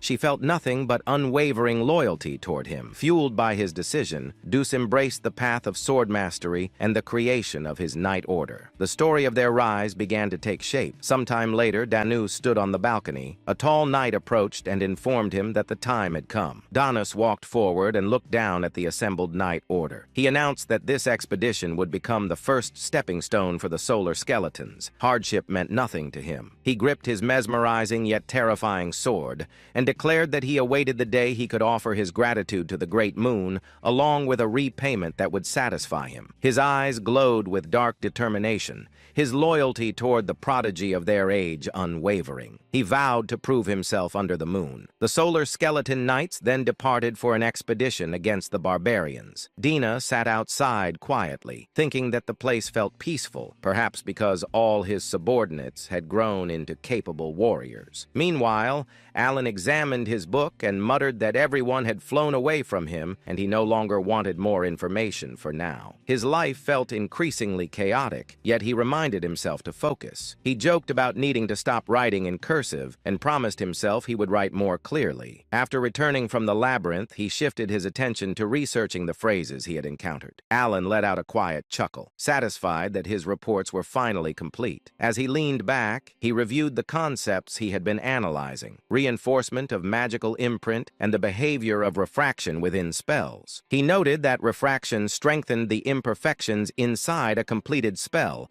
allowing its rage to expand outward, while repulsion distorted the structure and influenced the transition of a fired projectile. The phenomenon still amazed him. With the universe law in his hands, his ability to manipulate the very rules that governed reality, he could alter magic beyond its original limits. According to his observations, blue light reinforced parallel magic, such as electrical attacks. He developed a theory that lines of diffraction allowed penetration, which created a critical effect upon impact. When he struck the golem earlier, the massive creature had been obliterated instantly. Despite its size and strength, it had been completely vaporized. For him, the rule always mattered, and not a single phrase within a spell could afford to mismatch. However, with his current mana, he could only use one magic of that scale per day. Fatigue pressed heavily on him. It had taken a long time to understand even this much. He grew serious as he remembered the world's limitations. The hand signs and phrases of baby Lowena had been lost long ago, leaving no record of them. Nothing existed in the written history of this world, so he was forced to research alone and build the missing pieces from scratch. Even so, he found himself oddly enjoying the challenge, despite having learned magic only for self-P protection. He placed his fingers together, preparing the spell he had been refining for 2 months. A crackling purple light formed in front of him. Alan described the result aloud, noting that eliminating the focal point of the mana phrase would force the imbalance required to create lightning. A small sphere of purple lightning appeared. Alan called it a weak and limited form, merely a fluxation spell. Yet the moment he finished the chant, a wave of thunder rippled from it, completing the structure. He continued chanting again. Compression. The condensed magic cannon tightened as the phrases broke down and reshaped themselves. At the final instant, he completed the last hand sign, triggering the purpose built into the spell. A violent thunder cannon erupted upward, blasting into the sky. Massive energy flooded the area, shaking the ground as bright blue lightning washed across the field like a roaring tide. Alan stood frozen, unable to believe the force that had been released. The order of the spell phrases had mattered more than anything. When he had attempted to use breakdown first, the spell failed instantly. But now, a voice echoed behind him. Impossible. Alan turned sharply. Shock stiffened his expression when he saw the figure standing there. Kalia, the red-haired woman, villain of her kingdom, murderer of her father, and the one who had always wanted to turn Alan into her puppet, stood with her butler. Her eyes were fixed on the remnants of lightning still flickering in the air. The butler's eyes widened. Origin magic. Using origin magic means he stands at the caliber of a 7th circle mage. Alan stiffened again, stunned by the term origin circle. He had never heard his abilities described like that. Yet the truth was clear. Someone had just named what he had become. Alan's expression twisted with disbelief as he watched the two of them stare at him with those ridiculous, exaggerated faces. He wondered how they could look so foolish at such a moment. Their reactions reminded him of his days at the academy, and his thoughts drifted back to a memory of his professor. During his time in Clyburn, the nation of knights, he had once received advice from that professor. The man had explained that one could establish an order only after gaining recognition from the king, and Alan had originally intended to become a mage, simply to defend himself. He wanted strength only for protection, both for himself and for those he cared about. Yet his professor had never taken him seriously. Instead, the man had treated him like a pet, constantly praising him and patting his head with the flat of his sword. He would call Alan talented, claiming him as his own student, begging him not to leave the country because he considered him precious. The narrator had even shown how fondly the professor looked at him. Alan, however, had always been annoyed by those assumptions. His magic ability had not come from the professor. None of it had been inspired or created by that man. Every spell, every theory, every refinement, he had achieved them through his own research. Lady Zenonia, or rather Zenonia Kalia, who had effectively been ruling the Zenonia County by making her father a puppet for several years, had come to Count Palatio's estate for 2 main reasons. One reason was to gauge the intentions of Elon, now Count Palatio. Despite holding cards that could cause substantial damage to the current Zenonia County, he hadn't used them. The relationship between Zenonia County and Palatio County wasn't necessarily bad, but she knew that the essence of the Count was similar to her own, a kindred spirit, so to speak. In other words, she easily understood that Elon wasn't the type to wield such powerful cards out of some trivial sentimentality or misplaced compassion. She had come to ascertain his true intentions. The second reason was to assess the power of the organization that Count Palatio was rumored to control. Of course, Kalia knew that just meeting the Count wouldn't reveal the full extent of the shadowy organization he commanded. However, Kalia had a way to glimpse at the fringes of that power. There was the wizard Biankel. He had once proposed a new theory on forgotten era magic within the Magic Tower, earning academic acclaim, but he was later expelled from the tower due to his excessively inhumane magical experiments. However, despite his expulsion, his rank was still 5th tier. He was strong enough to obliterate an entire battalion of soldiers by himself. Kalia had brought him along in exchange for assisting with his experiments, forging an alliance with him. She reasoned that if a wizard like Biankel, who specialized in detection magic and was on the cusp of the 5th tier, was present, he could easily assess the caliber of those protecting Count Palatio. While the nature of one's guards didn't reveal everything,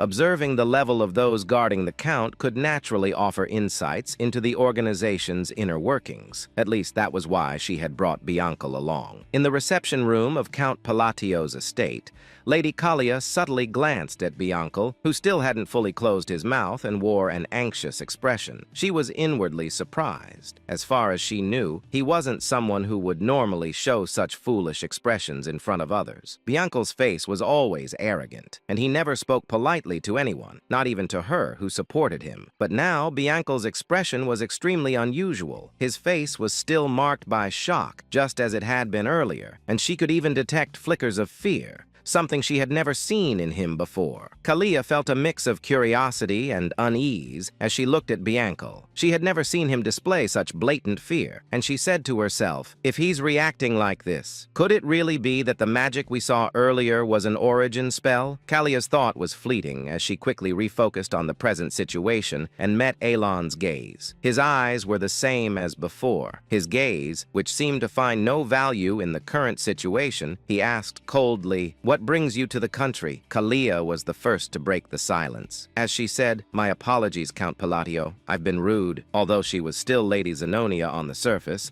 she respectfully addressed the Count and apologized for entering the training grounds, and for the sudden visit. She added, "I've been wanting to meet you so much.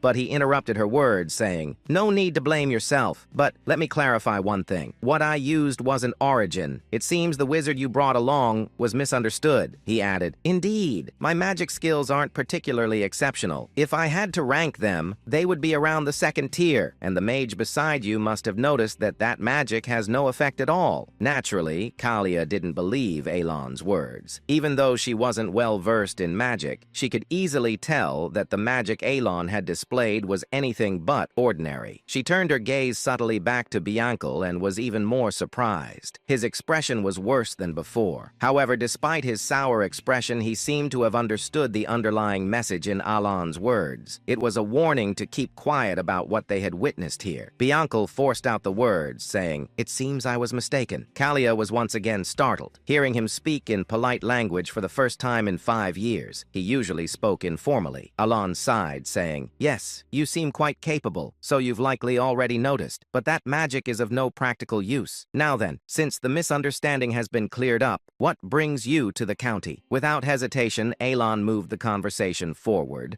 prompting Kalia to quickly collect herself and said, "It wasn't anything special. I happened to be in the area for some business and thought of you, so I decided to stop by briefly." Alon inquired, "Is that so?" She replied, "Yes." After pondering for a moment, Alon said, "Unfortunately, I'm quite busy and won't be able to chat for long." She stooped ready to leave and said, "That's fine. I only stopped by briefly. I just wanted to pay my respects." But Alon spoke with an indifferent expression, saying, "If you're in need of conversation, it might be a good idea to visit the Duke of Altia. I think the two of you would get along quite well." Lady Zenonia smiled and replied politely, "If you say so, I'll consider visiting the Duke." However, her mouth was dry. Watching as Lady Zenonia's carriage gradually disappeared into the distance, Evan asked, "Why would Lady Zenonia from that notorious family in the West visit you?" Alon answered, "How would I know?" Evan looked puzzled, but Alon genuinely had nothing more to say this time. He couldn't guess why Kalia had come either, and he said to himself, "It's annoying that I showed her my magic. And let's just hope rumors about me using origin don't start spreading. In this world, rumors carried more power than one might think. If a rumor spread that Elon could use origin, a spell only supreme wizards in this world could cast, it might seem advantageous at first glance, but it would actually be a major headache. In this dark fantasy world, it wasn't hard to find madmen who couldn't resist picking fights with anyone strong. He thought that there was no way Lady Zenonia would actually seek out the Duke. Even so, the reason he introduced her to the Duke of Altia was more about sending a message that he had no interest in associating with her. With that thought, Alon ended his musings about Kalia. Meanwhile, inside the carriage, Kalia asked, "Was the magic Count Palatio really used origin?" Unlike his usual immediate responses, Bianca remained silent. Just as Kalia was about to speak again, Bianca finally spoke, saying, "It wasn't origin." She asked, "It wasn't origin? Then what was that earlier display?" As Kalia questioned him, clearly not understanding, Bianca trembled in fear and began to explain, saying, "Origin is the endpoint of all wizards. a canvas of sorts. It is a canvas allowed only to those who have established magic as a truth, where they can draw their own unique laws. Magic that possesses its own unique arrangements and manifestation formulas, painted onto an unchanging canvas. This is what we call origin. However, he swallowed and continued. Count Palatio's magic was different. It wasn't drawing on a canvas. To be more precise, his magic was akin to tearing the canvas apart. Bianco explained further, saying, in other words, he was twisting the truth that should remain unchangeable. Although I only saw it for a fleeting moment, since I was using the observation eye at your request, I saw it clearly. Bianco muttered, fixing lightning that shouldn't stop, twisting the laws to collapse the spell that had been manifested, and yet still managing to manifest it flawlessly. It was an unbelievable miracle, and behind it, he stopped speaking abruptly. The image of Count Palladio from earlier flashed in his mind. At the moment when he displayed that incredible magic, his eyes had revealed a talent that could only be attained upon reaching the 6th tier, even if acquired later in life. A talent that Bianco had only barely glimpsed after reaching the peak of the 5th tier due to his own latent talent. Eyes that could perceive the world itself. It was an eye, a pair of jet black and red eyes. With 2 crimson rings encircling the pupils, those eyes had appeared when the Count used his magic. Recalling this, Bianco could not hide the fear that filled his own eyes. If it was what he thought it was, the Count had accessed the power of a forgotten ancient god when he used that magic. But Bianco cut off his own thoughts, even using magic to force himself to stop thinking. Having delved into ancient knowledge, he was well aware of how dangerous it was to try to infer the truth behind such things through further thought. And he added, let me give you one piece of advice. Never make an enemy of him. Do not oppose Count Palatio. That's all the advice I can give. Having said that much, Bianco fell silent. Lady Zenonia also kept her silence. At the same time, Kalia naturally recalled Alon's expressionless face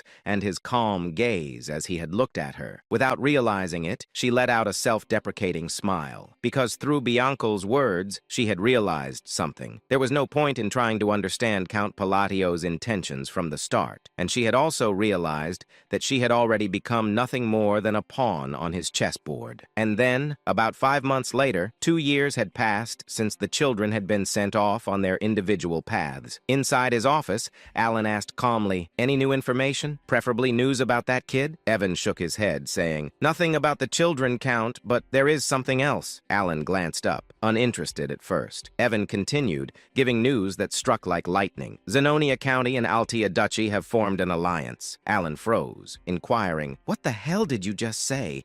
The 2 pillars of the underworld have united, Evan confirmed, saying, on the surface, it appears harmless, but in the underworld, the alliance is confirmed. Alan dragged a hand down his face in pure frustration, saying to himself, I went through all that effort, raising those little sinners, and now the world gives me a shadow alliance instead. Is the Astria kingdom going to collapse next? Exhaustion washed over him. A creeping fear followed, and he said, no way she didn't. Kalia didn't actually take my words seriously that day, right? He remembered his cold suggestion. Visit Duke Altea. He certainly hadn't meant form an alliance with him. He slapped his forehead again, saying, come on, it has to be temporary. With Kalia's personality, cold, arrogant, hostile, it's impossible, but I should prepare. He picked up his pen to write a letter. Kalia, if I came off blunt, if I sounded cold, I was not intending to insult you. He stared at the line. This doesn't sound like an excuse at all. Still, he folded the letter and handed it to Evan, saying, I'm leaving this to you. Evan nodded,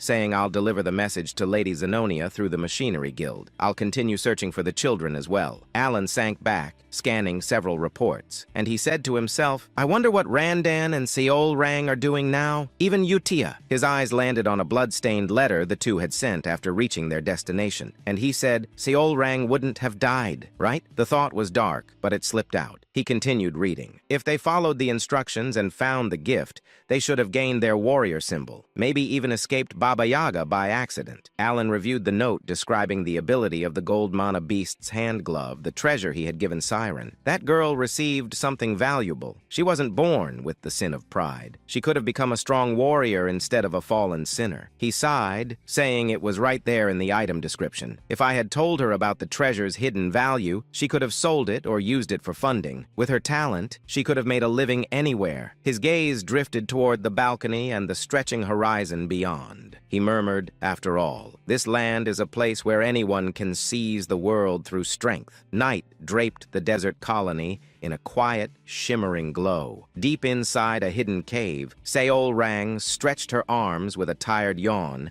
and waved her hand as she walked forward. She murmured cheerfully, "At last, the ordeal is finally over." She lifted the golden hand glove, the treasure Alan, Great Moon, had given her, saying, "Oh, Great Moon, thank you," she whispered, eyes sparkling.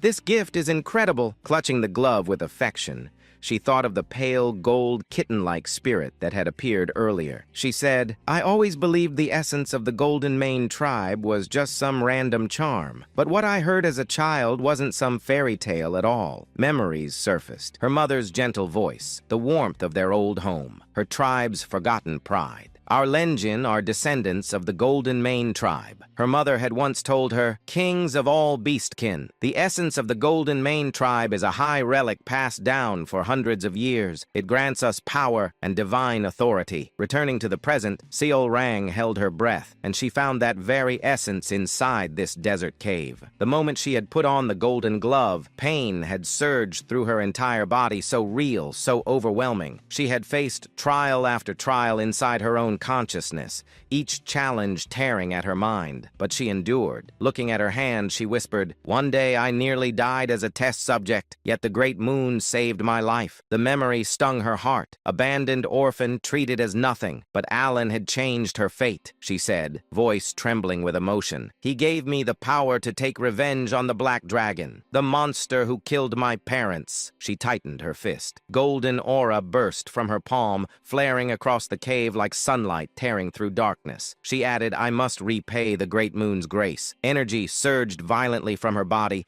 golden essence blooming outward with force strong enough to shake dust from the walls. She stared at her glowing hand, amazed, saying, "This gift was never meant to make me an ordinary gladiator. Not at all." Testing the glove's strength, she felt the awakened lineage roaring behind her blood. She said, "All I have to do is become the strongest gladiator alive, gather the scattered Golden Mane relics, and restore our tribe's glory." Golden light erupted again, brighter, fiercer, unstoppable. Raising her hand high, she declared with absolute resolve, "I will slay the Black Dragon." Meanwhile, a few moments later, she stepped out of the cave and looked up at the beautiful moon. With confidence, she said, "All of this is for my savior. Let us begin." She continued, "The golden man who commands the greatest of all beast kind, the kings among their race, shall rise again under the blue moon after 500 years." Alan, holding the documents in front of him, and a small detail brought back a vague memory. Before the thought settled, Evan said, "The Information Guild obtained news about the children.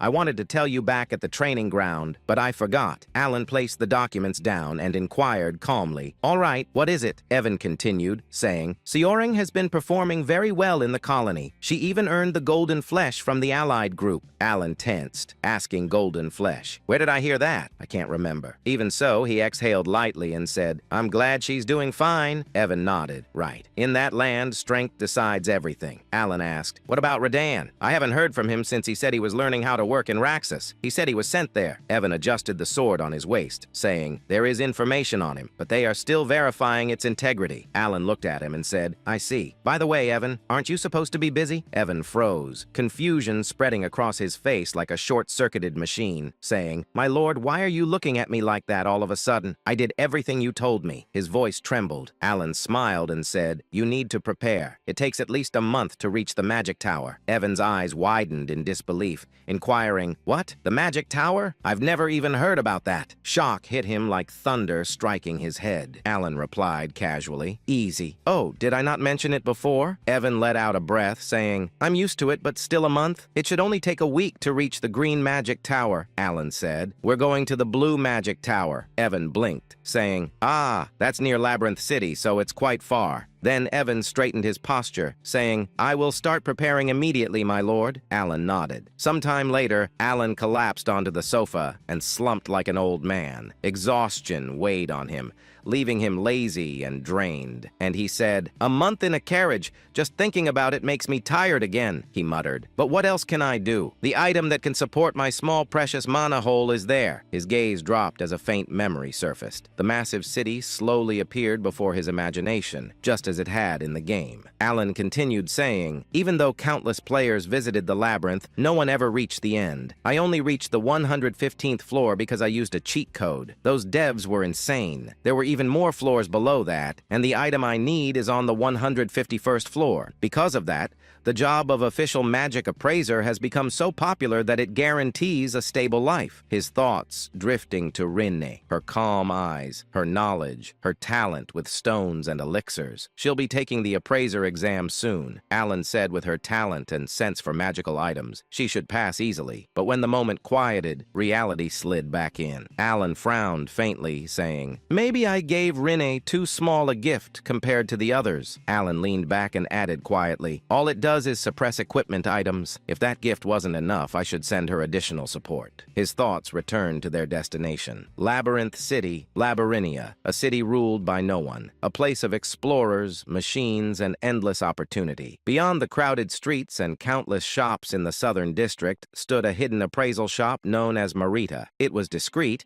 but its reputation had grown among nobles and A-rank explorers because of its rare specialized service. The scene shifted inside Merd.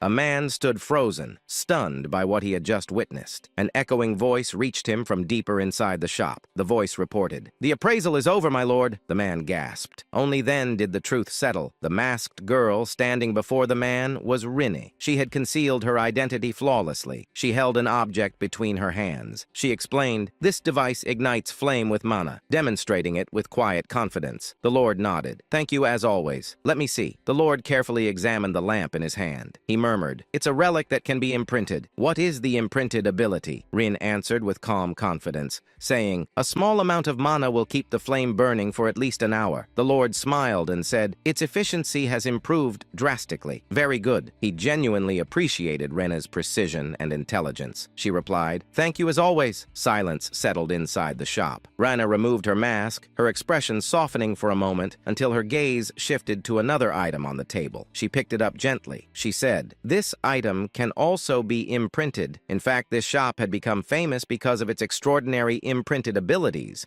things seen nowhere else. Inside the shop, a mystical item rested on a pedestal. Alan's voice echoed in Rin's memory. A gift from the Great Moon. An item sent directly by him. Rin stepped closer. It looked like an eye-shaped device glowing faintly with blue flames, swirling behind layers of sealed energy. She smiled, excitement rising inside her. She whispered, "When the Great Moon told me to become an oppressor, I didn't understand the reason. But the thought of Alan made the meaning clearer. His true identity, a friend of Palin from the forgotten era of the Outer Gods. Everything he had done was meant to eliminate the black things." When she had read Alan's letter instructing her to head to Labyrinth City and become a magic oppressor, she could not connect the order to the goal. But later, she understood Alan wanted influence inside the Labyrinth Empire, a foundation strong enough to reach the Magic Tower. Even so, in the present moment, she wondered aloud, what does becoming an oppressor have to do with killing the black things? She entered the appraisal room fully. She whispered, "The eye of the stalker repeatedly identifies items below a certain mana threshold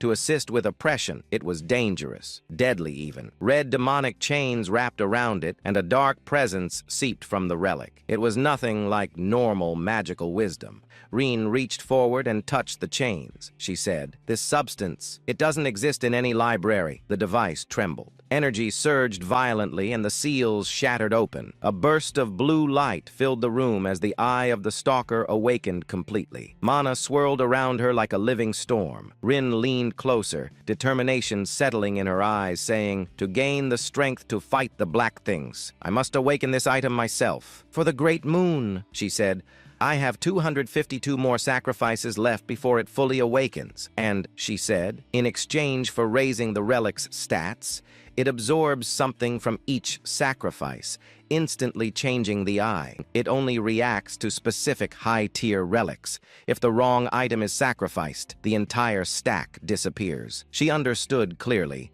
The relic demanded high-tier offerings, many of them, to ascend fully, and when it finally awakened, it would become a weapon entrusted by Alan, the Great Moon. Rin felt a determined thrill. She wanted to awaken it completely, she murmured, accurately appraising all relics and selecting the proper high-tier sacrifices for imprinting. This is something only I can do. She lifted the divine eye-shaped relic in her hands, saying, I was born with the Library of Eternity. Everything is for killing the Black Wolf. Her voice deepened with resolve, saying, all is according to the will of the Great Moon. 3 weeks later, Blue Magic Tower. The master of the tower was absent. A small young girl stood in the entry hall, her expression cute, but her tone impatient, saying, state your business and leave. The tower master isn't here. She was Fina, the wise tower master of the Blue Magic Tower, a sixth circle mage, despite her childlike appearance. She glanced up at Alan and waved her hand, saying, I'm very busy. Say it quickly. Alan stood there, puzzled by her attitude. Her words left him silent for a moment as he looked at the tiny mage in disbelief. Alan stared at the woman, and a memory from the game surfaced. He said to himself, I know her. I've seen her in the main story. Right now, she was still only the wise tower master because the main storyline had not begun yet. But in the game, she was remembered as a once-in-a-lifetime genius, a prodigy who reached the 8th circle at the age of 20, eventually becoming the tower master. He straightened his posture and introduced himself, saying, I am Count Palatio. As I relayed earlier, I came to discuss the matter of the time gate. The girl froze in the middle of her scattered documents. Papers slid across the desk as she frantically searched between stacks. She muttered, shuffling everything around. All right, I need the right document for that. Where is it? So, what did you say? You can eliminate the time gate? Wait, where is that file? I really need to find it. Alan kept his composure and explained the time gate, saying, it's cracking. It connects to a mysterious subspace that appears in areas where magic is frequently used. It creates a monolith that causes significant damage. Demons and disasters appear because of it. The girl activated her detection spell. Her eyes glimmered as she scanned him. She scoffed. With such a low-level talent? What are you planning to do? She waved her hand dismissively, saying, whatever, just leave. Alan froze and said to himself, this is not how it's supposed to go. He needed her cooperation. He said, trying to remain steady, I need an answer. But she squeezed her eyes shut in irritation, saying, you want to eliminate the time gate and take the treasure? Of course you do. Everyone says that. She slammed her hand on the desk, her voice rising, inquiring, do you have any idea how many people come here every single day with the same story? Alan felt wronged. He forced his frustration down and said, I am speaking the truth. Guide me to the time gate, and I will prove it. And he asked himself, why won't she believe me? Why is she so? His thought cut off as he watched her glare back at him, clearly unconvinced. The Vice Tower leader clicked her tongue. She said sharply, listen, I get that you need something huge to change the public's opinion. People are starting to discover that the only reason you became Count was because you got lucky when your siblings died. A violent wave of mana burst from her, chaotic, oppressive, swirling through the tower like a storm. She continued, however, that doesn't mean you can storm in here and cause trouble for us. She had no idea who she was provoking. She didn't know she was talking to the Great Moon. Alan froze, stunned. He swallowed, saying, there's a rumor like that? Well, it fits the truth, but still, she's insane. Despite her small size and frantic behavior, she clearly kept up with every piece of information from the outside world. Alan stared at her, realizing how terrifying she really was. And he said, this Vice Tower leader, she's scary. Evan leaned toward his ear and whispered, tense and pale, saying, not going to lie, she scared me too. When I got annoyed earlier, she put me back in my place immediately. He lowered his voice even more, saying, and that wasn't even her full mana. If we try anything stupid, we'll drown in it. Alan sighed and said, I'm honestly depressed now, but then something shifted inside him. He squared his shoulders, stepped forward, and faced the Vice Tower leader directly. He declared, if I cannot eliminate the time gate, I will surrender my entire property to the Magic Tower. She stared at him, still still babbling, saying, "Nonsense, I see." Alan released his energy. His voice turned cold, saying, "If you want, I will swear an oath. Not a bad deal for a little of your time, don't you think?" For the first time, she gasped. Her eyes widened as she looked at Alan properly. Moments later, the two stood inside the tower's restricted zone. The Vice Tower leader said, "The time gate is in here. As promised, your entire wealth becomes mine the moment you fail." Alan stepped forward without hesitation, saying, "That won't happen. Just watch what I do inside." The Vice Tower leader looked at Alan with sharp, narrowed eyes. She said, "Perfect timing. I was wondering whether you were the true mastermind of your country, or just an incompetent man who got lucky. Now I really want to see what you came here to do, and what kind of mess you're planning to create. If you fail this task, all your wealth becomes mine." She let out a low, evil chuckle. She said to himself, after listening to him for a while, "I'm convinced he's closer to the latter." Her gaze swept over Alan from head to toe, analyzing every detail with cold precision. She said, "Unlike that inhuman atmosphere around you, you only have a small mana hole and barely above-average sensing ability. You're stuck at the very edge of the second circle." And she inquired, "What exactly are you going to do with such pathetic magic? You're completely useless." A box appeared before them containing the distorted fragment of the time gate. The truth was simple. There was barely any need to close it. In 3 months, the gate would naturally collapse after spitting out the remaining relics. The research team had already concluded this. Alan said calmly, "Not a single mage capable of closing the time gate will show up." The Vice Tower leader scoffed. "And yet, the time gate inside the blue magic tower has been causing chaos for over 2 years." She said, her tone almost dismissive. "If you can't do anything, you may simply leave the room." Alan ignored her completely. Her expression twisted in irritation. She released a disbelieving laugh, clenching her teeth, inquiring, "You're going to use your hand as the minimum state of your staff? Even ancient magical tomes classify that as a primal method, something practically treated like a fairy tale." The Vice Tower leader tried to stop him, her voice rising sharply. "For goodness sake, hey, you stupid brat. Stop enchanting here. Enchantment is an ancient form of magic. You can't possibly pull this off. Just leave the room." But Alan ignored her completely, continuing his quiet chant as if she didn't exist. A strange shift rippled through the chamber. Darkness crept in from the edges, swallowing the light. The air grew so cold it stabbed at the bone. The Vice Tower leader's breath caught, inquiring, "What? What is this?" A chilling terror washed over her as the entire room dimmed. Her body froze in place, and she said, I can't move." Everything stopped. Time itself had paused. Desperate, she activated the divine eye, wanting to see exactly what Alan was doing. The moment her vision shifted, her expression collapsed. Particles cracked apart in midair like reality itself was splintering, and behind them, a gigantic red eye appeared. A demon's eye, ancient, violent, insane. She trembled, saying, "To that thing, it's insane." Then Alan's body erupted with a deep red aura. The monstrous eye snapped fully open, glaring directly at her. The killing intent it radiated was overwhelming enough to freeze her soul in place. She couldn't breathe. She couldn't look away, and she inquired, "What is he trying to accomplish inside the time gate? How is this possible for someone barely at the second circle? And what is the connection between that demon's eye, the great moon, and Reyna forging the divine eye to slay the black entity?" The room shook as if it would collapse beneath the pressure. When she raised her head again, she saw that dark demon god's eye lingering behind Alan. Her ability stopped entirely. Overwhelmed by its pressure, she froze where she stood. A chilling voice echoed from behind Alan, an absolute command. "Stop your thoughts. Cut them off." The Voice Tower Mage Master went pale. Sweat covered her face as she stuttered, saying, I understand. I understand the demand." The demon god's eyes shut at once. Time, which had seemed halted, slowly began to move again. The room sank into complete silence. At that moment, the red demon moved to close the gate of time. When Alan turned and looked back, he said, "Finally, the gate is closed." His expression remained calm, as if he hadn't done anything. The ancient demon god's presence faded, leaving the mage girl stunned. Alan let out a small breath, saying, "That was easier than I expected. All I needed were special items and the correct meth." Alan showed the relic and said, "I'll take the item Sharon crafted.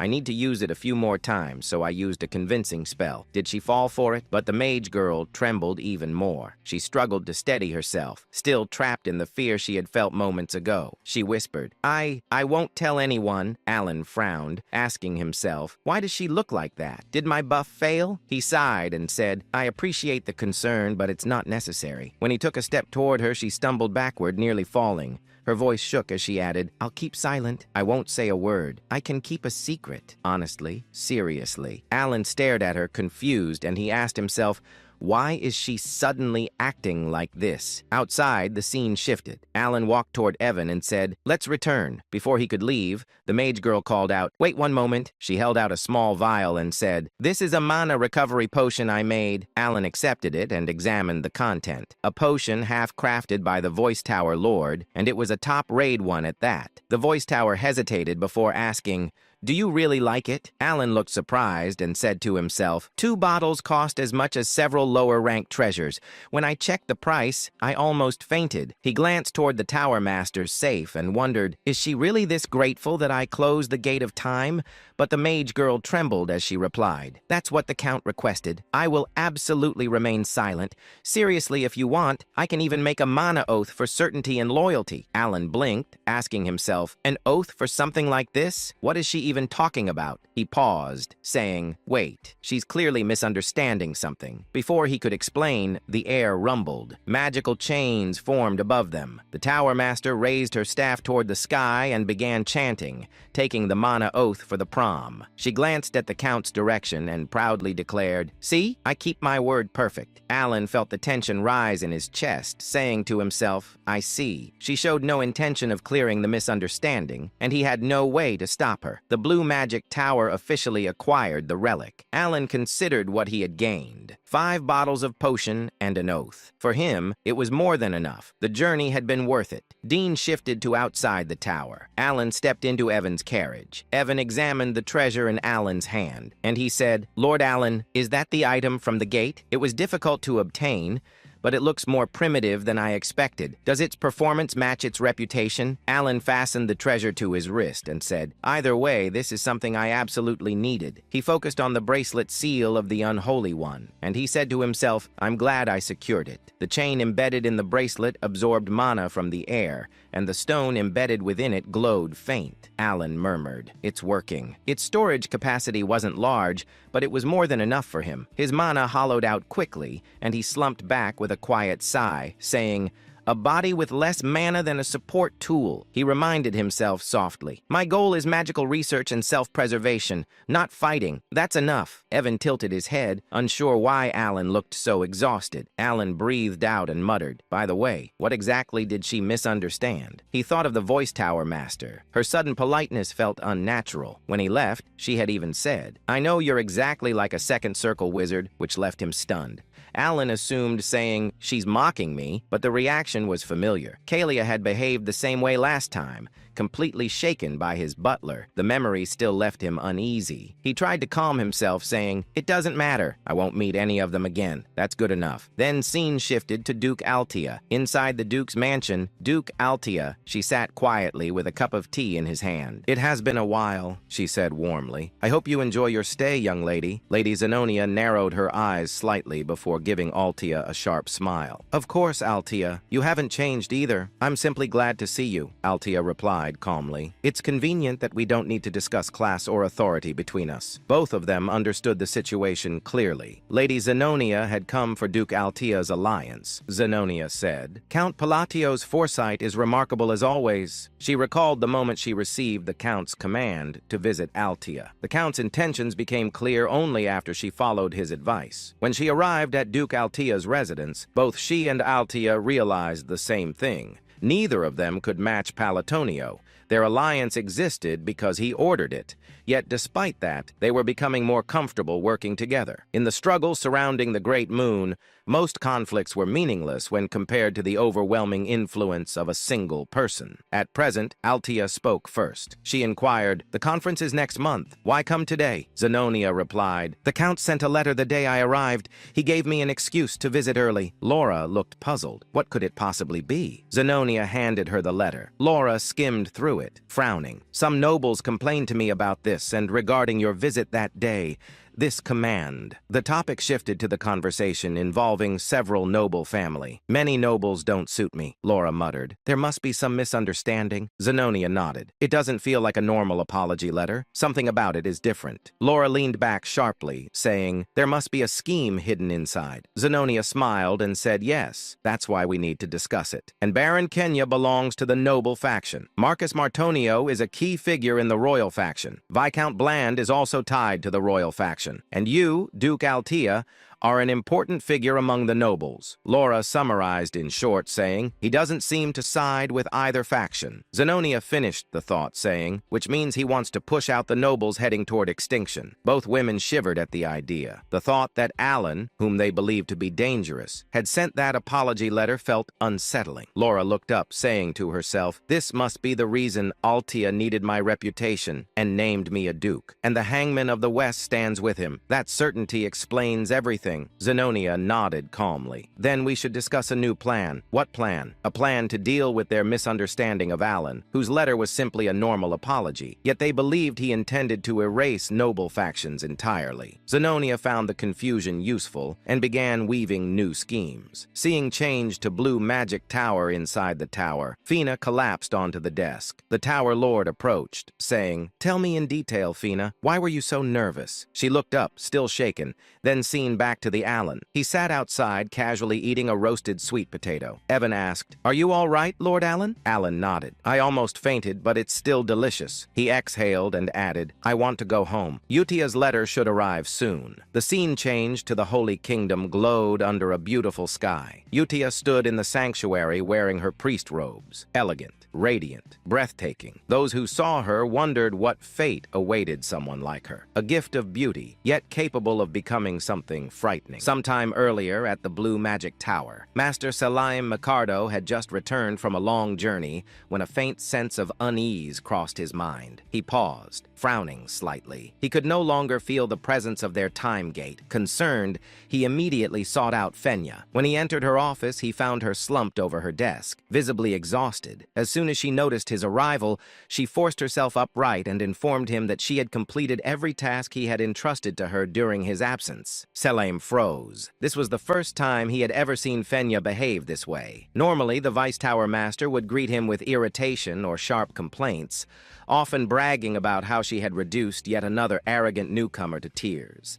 Seeing her so subdued unsettled him. He asked calmly whether something had happened. Instead of answering immediately, Fenya collapsed forward again, resting her forehead against the desk. Salim observed her quietly. Fenya had become Vice Tower Master at an exceptionally young age, blessed with overwhelming magical talent. Her arrogance had once been sky-high, almost unbearable, yet he had never bothered correcting her personality. As far as he was concerned, geniuses like her inevitably reached a point where they realized how insignificant their achievements truly were. Once she reached the seventh circle, humility would come naturally. That was why her current state felt so strange. Letting out an awkward laugh, Salim mentioned that his business trip to the north had taken longer than expected. He casually asked whether she had been overwhelmed with work while he was away. At that point, Fenya finally spoke. With a drained expression, she explained everything she could, carefully avoiding certain details. She revealed that the time gate had been closed and that the one responsible was Count Alan Palladio. However, she could not explain how it had been done. She stated plainly that she was bound by an oath and could say no more. Besides, she added,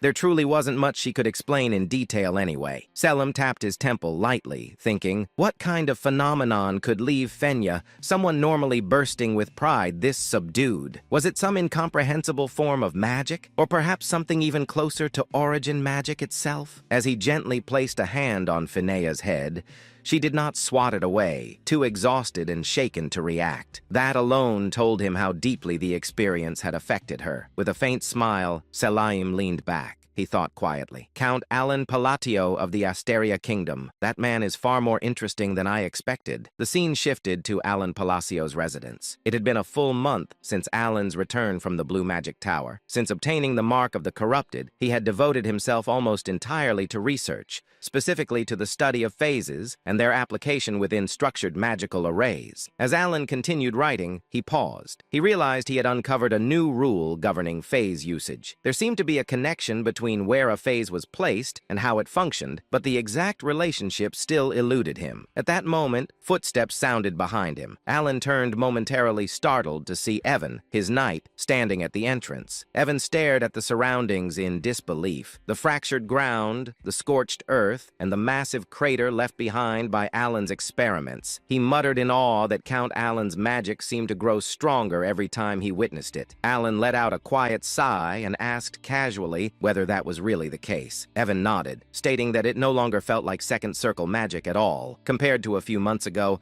Alan's spells operated on an entirely different level. Alan glanced toward the crater in front of him and remarked that an ordinary gravity spell should never be capable of causing such destruction. Even at maximum output, a second circle gravity mage should not be able to crush something to death so thoroughly. Inwardly, Alan acknowledged the truth of that statement. He thought, I really am getting stronger, and this doesn't feel like an illusion. In the end, the only improvement he had achieved was greater stability, not increased destructive power. That made the current situation illogical. Aloud, Alan told Evan that there was no clear reason for his magic's firepower to increase suddenly. Perhaps he suggested he was simply in better physical condition these days. Evan accepted the explanation, though he remained unconvinced. Changing subject, Evan informed Alan that Utia's letter had arrived. Alan thanked him and said he would return to his room to read it at leisure. When Evan asked whether he intended to continue practicing magic, Alan replied that he had already exhausted his daily limit, 3 full uses. As Evan departed, Alan's thoughts drifted once more. If there is a reason my magic has grown stronger, could it be a reward tied to a curse? In certain Eastern rituals, a curse functioned as a sacrifice. The caster lost something, health, lifespan, or fate, but received a proportional compensation in return. Yet Alan quickly dismissed the idea. There was no one from the east anywhere near him. As he was walking and Evan was behind him, he thought, could it be receiving faith? He scoffed inwardly. He was merely the count of a small, insignificant kingdom that Underworld has ignored. That made even less sense. In the end, Alan shook his head. Some mysteries did not yield answers easily. For now, it was enough to move forward. Whatever the reason, the power had not brought him harm, and so he decided to stop overthinking it. Sometimes the only choice was to live on and see where the path led. The scene then shifted to the Holy Kingdom of Rosario within its capital city, Ryanel. Ryanel was a city of pure white stone, a sacred land where people worshipped the goddess of the moon and peace. The air itself felt solemn and tranquil, as if faith permeated every breath. Inside the Eastern Prayer Hall, Utia stood silently before a massive statue of the goddess. Moonlight filtered through the high windows, bathing her figure in a gentle glow as she prayed. Footsteps echoed softly behind her. A holy knight approached and greeted her respectfully, addressing her as sister. Utia turned to face him. Her presence was calm yet overwhelming, graceful, dignified, and strikingly beautiful. With a gentle smile, she asked whether Sir Locke had well. Locke stiffened slightly. Though Utia did not wear the sash of Holy Grace and held no official rank equal to a paladin, he knew instinctively that she stood far above him. Without hesitation, he bowed deeply in respect. He reported that their recent mission had been successful. Thanks to her guidance, they had managed to save 8 children and 25 villagers from a remote settlement in the eastern region. Utia immediately dismissed the praise, stating that the credit belonged to Locke alone, as he was the one who had carried out the deeds. Locke shook his head and spoke earnestly. He said that she was the one who had taught him everything, who had guided him when he was ignorant and lost. For that, he would always be grateful. His thoughts drifted back to the past. For nearly 20 years, Locke had lived in despair, unable to sense divine power. And no matter how fervently he prayed, he had stood on the verge of giving up entirely when someone had approached him and asked whether there was something he desired with all his heart. That person had been Utia. With her calm expression expression and crimson eyes, she had told him to place his faith in the moon. Confused and desperate, Locke had asked what the moon truly was. Utia had only replied that he would understand once he tried. Clinging to that faint hope, he had prayed to the moon for several days just as she instructed. Then, impossibly, a miracle occurred. He awakened to divine power, finally able to wield it as others did. The joy had been overwhelming, yet along with that joy came doubt. He feared he had committed heresy by placing his faith in the moon rather than directly in goddess Chironia. However, the divine artifacts bestowed in the goddess's name still responded to him, glowing brilliantly in his hands. That alone proved his power was genuine. One day, he had asked Utia why she had guided him toward the moon instead of the goddess herself. Utia had smiled softly and explained that faith was an invisible belief,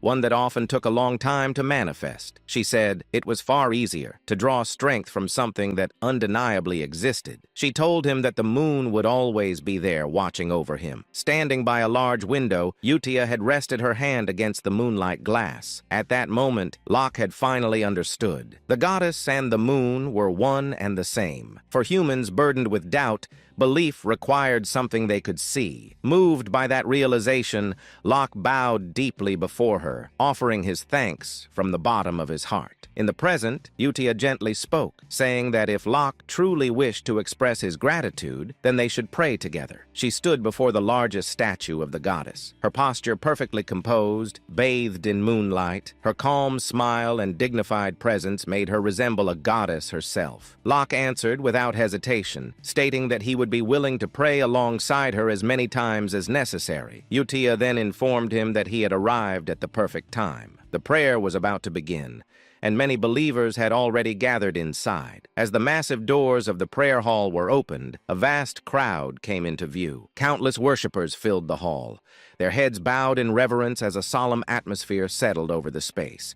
Utia walked forward toward the elevated stage, while Locke took his place before it among the faithful. Stepping onto the stage, she activated a ceremonial instrument. Raising her hand toward the gathered crowd, she addressed them with a serene voice. She announced that the prayer to the great moon would now begin. At that moment, she stood not merely as an individual, but as Utia, a sister of the Holy Kingdom of Rosario, guiding the faith of all who stood before. The scene shifted to Alan Palacio's office, where silence hung heavily in the air. Alan sat behind his desk, holding a letter in his hands. It was one he had already read more than once. The letter was from Utia. As Alan reread its contents, he realized once again that there was nothing extraordinary written inside. It spoke only of her daily life. When he finished, Alan released a slow sigh. Nothing special had happened. That meant she was living well. He lowered his head and rested his forehead against the desk, the letter still in his grasp. To him, this was proof that the children were safe, living normal lives, exactly as he had intended. And yet, a faint sense of loneliness crept into his heart. Of the 5 children he had raised and guided away from becoming embodiment of sin,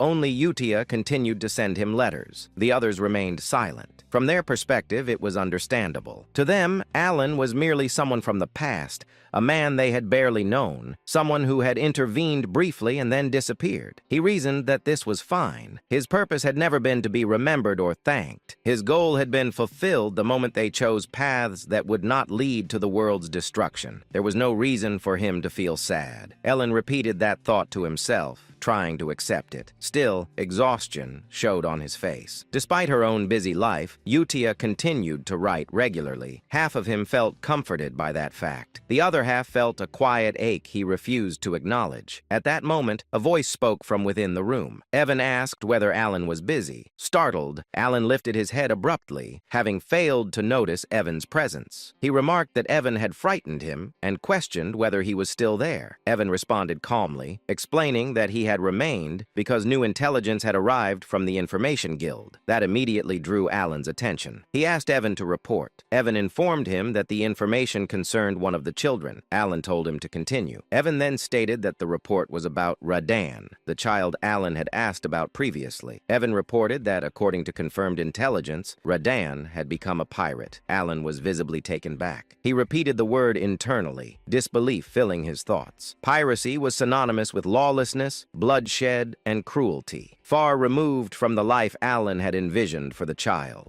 Suppressing his reaction, Alan demanded a full explanation. Evan continued his report without pause, clearly prepared for the weight of what he was about to reveal. He informed Alan that among all the circulating rumors, the most prominent ones concerned Seolang and Deus. At the mention of Seolang's name, Alan's attention sharpened. Evan explained that Seolang had already achieved a 32 consecutive win streak in official combat matches. Out of the 100 victories required for qualification, she had reached nearly one-third of the threshold needed to earn the title of Baba Yaga. The moment Alan processed the number, his expression changed. 32. He stopped Evan mid-sentence and asked who currently held the longest win streak. Before Evan could fully answer, Alan himself recalled the name and spoke it aloud. The Lion King, the warrior known for holding a 41 win streak. Evan confirmed that Alan was correct. Alan leaned back slightly. In the game, the Lion King had been an overwhelmingly powerful character, someone who had briefly joined the players' party and dominated battlefields with brute force alone. He was not merely strong, he was a symbol of supremacy. The colony's military balance depended on individuals like him, and yet Seolang was approaching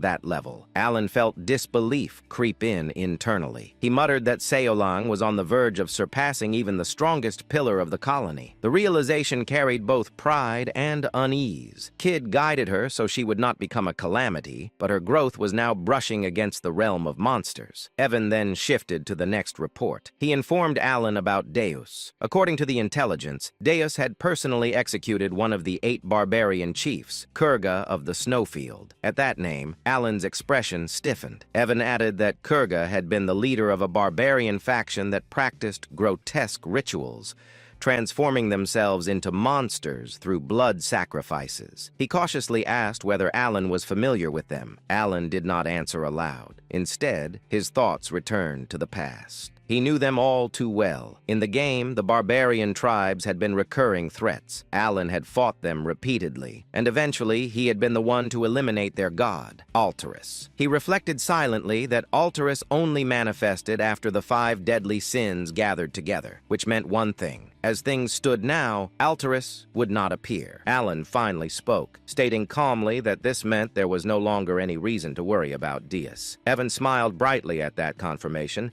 and added that Deus was now widely acknowledged as standing on the same level as Reinhardt, the First Sword. That comparison made Alan pause. Reinhardt was not a title lightly given. Alan considered inwardly that perhaps it was time for him to meet Deus in person. Evan then proceeded to the 4th report. He informed Alan about Renée. Renée had become an appraiser, a rare specialist capable of analyzing artifacts and engraving them with black runes that significantly enhanced their abilities. Hearing this, Alan was genuinely surprised. He muttered under his breath that he had not even known such a profession existed in this world. The concept intrigued him deeply, but he felt a quiet sense of relief. His expression then shifted abruptly as a realization struck him. He asked Evan what truly mattered, the core of the matter. Did Radan really become a pirate? Evan answered without hesitation. He asked whether Alan was familiar with the 7 archipelagos located off the coast of Rexus City. He explained that these archipelagos were infamous, known as the domain where the greatest pirates of the era gathered. Then he delivered the truth. Radan had become the captain of the first archipelago,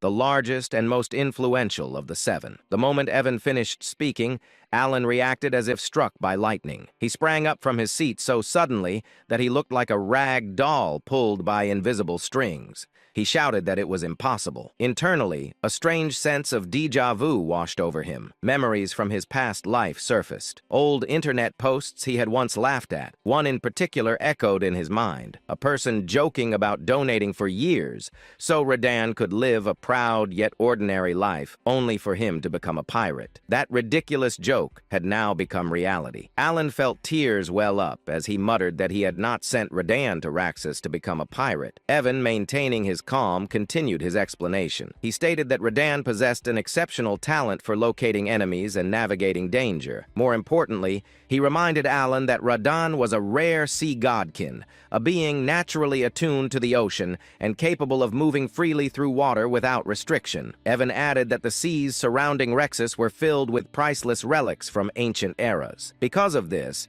he had initially recommended that Radan pursue the path of a treasure hunter, a profession with immense potential and prestige. However, things had escalated far beyond that. Evan pointed out that the captain of a great pirate archipelago was in practice no different from a lord ruling an island. Such a position carried political influence and absolute authority over the seas. Alan could no longer deny it. He leaned back, his thoughts racing. He wondered how Radan could have defeated the previous captain of the first archipelago. Alan knew the truth well. Every archipelago captain was a superhuman, and none of them had ever lost a naval battle. That left only one plausible conclusion. Radan must have unearthed something extraordinary. Alan reasoned that Rodan likely discovered and claimed genuine relics of the old era, artifacts powerful enough to overturn the balance of the seas. In his previous life, Alan himself had spent countless hours chasing such relics through a mini-game called Treasure Hunter, the very game he now inhabited. He raised a hand to his forehead, utterly drained. He thought bitterly that he had always known this world would never unfold according to his expectations. But even so,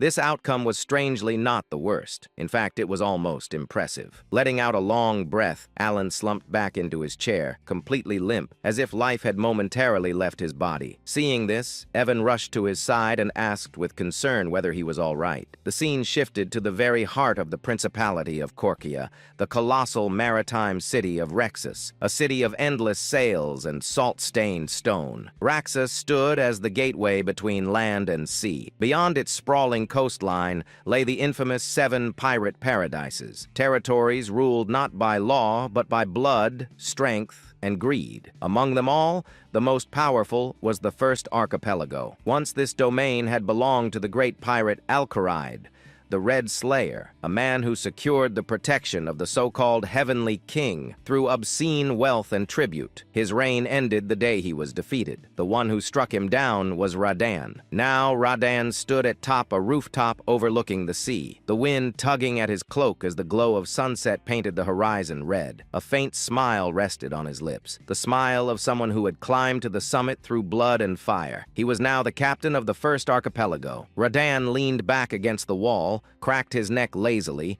and muttered to himself that he still did not understand what the Great Moon truly was. He had never been interested enough to think deeply about it. At first, the Great Moon had simply been someone he felt grateful toward, someone who had altered his fate. He had been destined to die as a vivisection slave, cut apart piece by piece. But because of the Great Moon, he had met Utia, and because of that meeting, his power awakened. In truth, Radan felt that he had been following Utia's will far more than the Great Moon's. Even during his time as the Blue Moon, it had felt less like devotion and more like obedience to her guidance. So now, when he received a direct order from the Great Moon, an order wrapped in vague words about becoming a treasure hunter, he could not grasp its meaning. What did treasure hunting have to do with revenge? His thoughts darkened as memories surfaced. Once his clan had lived peacefully on a forgotten island, no one knew of their existence. They harmed no one. Then the Black Things appeared. Mysterious power descended without warning and massacred his people. Those who survived fled to another continent, only to be hunted down by so-called hunters. His parents, exhausted and wounded, were slaughtered without mercy. Radan himself was captured and sold as a slave. Standing now at the edge of a sea cliff,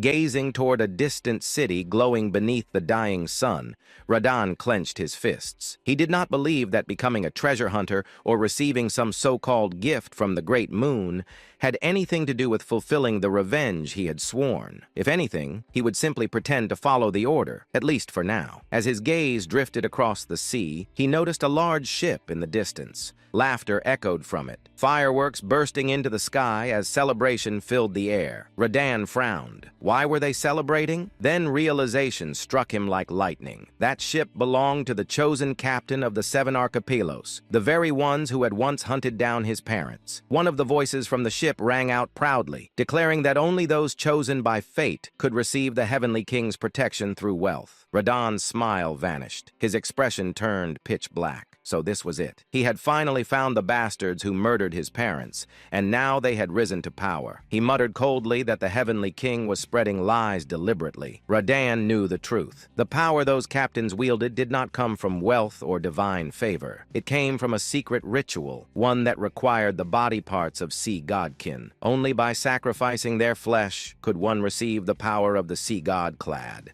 Every captain of the 7 archipelagos had performed that ritual. As the laughter and fireworks continued, Radan's breathing grew heavy. His eyes trembled with restrained fury. In a low, broken voice, he realized the final truth. Those damned hunters had split his parents' bodies into 7. The moment he realized this, he felt an overwhelming surge of rage, joy, and confusion all at once. Even though Radan had never shared his story after being rescued by the Blue Moon, it seemed as if the Great Moon had orchestrated everything from the very beginning. As if fulfilling a promise, he had given him the opportunity for revenge. However, just because the opportunity for revenge had come, it didn't mean it could be executed immediately. Objectively speaking, Radan was currently no match for the captains who wielded the power of Cleod. Though he was strong, his strength wasn't enough to defeat those who had reached the realm of superhumans. As he began contemplating, it didn't take long for Radan to realize that the answer lay in the gift bestowed upon him by the Great Moon. The gift, known as the Goggles of Amrita, had the ability to illuminate countless relics buried under the sea, making them easier to find. After discovering that some of these relics could compensate for his lack of power compared to the captains of the 7 archipelagos, Radan realized that everything had been planned from the start. At the same time,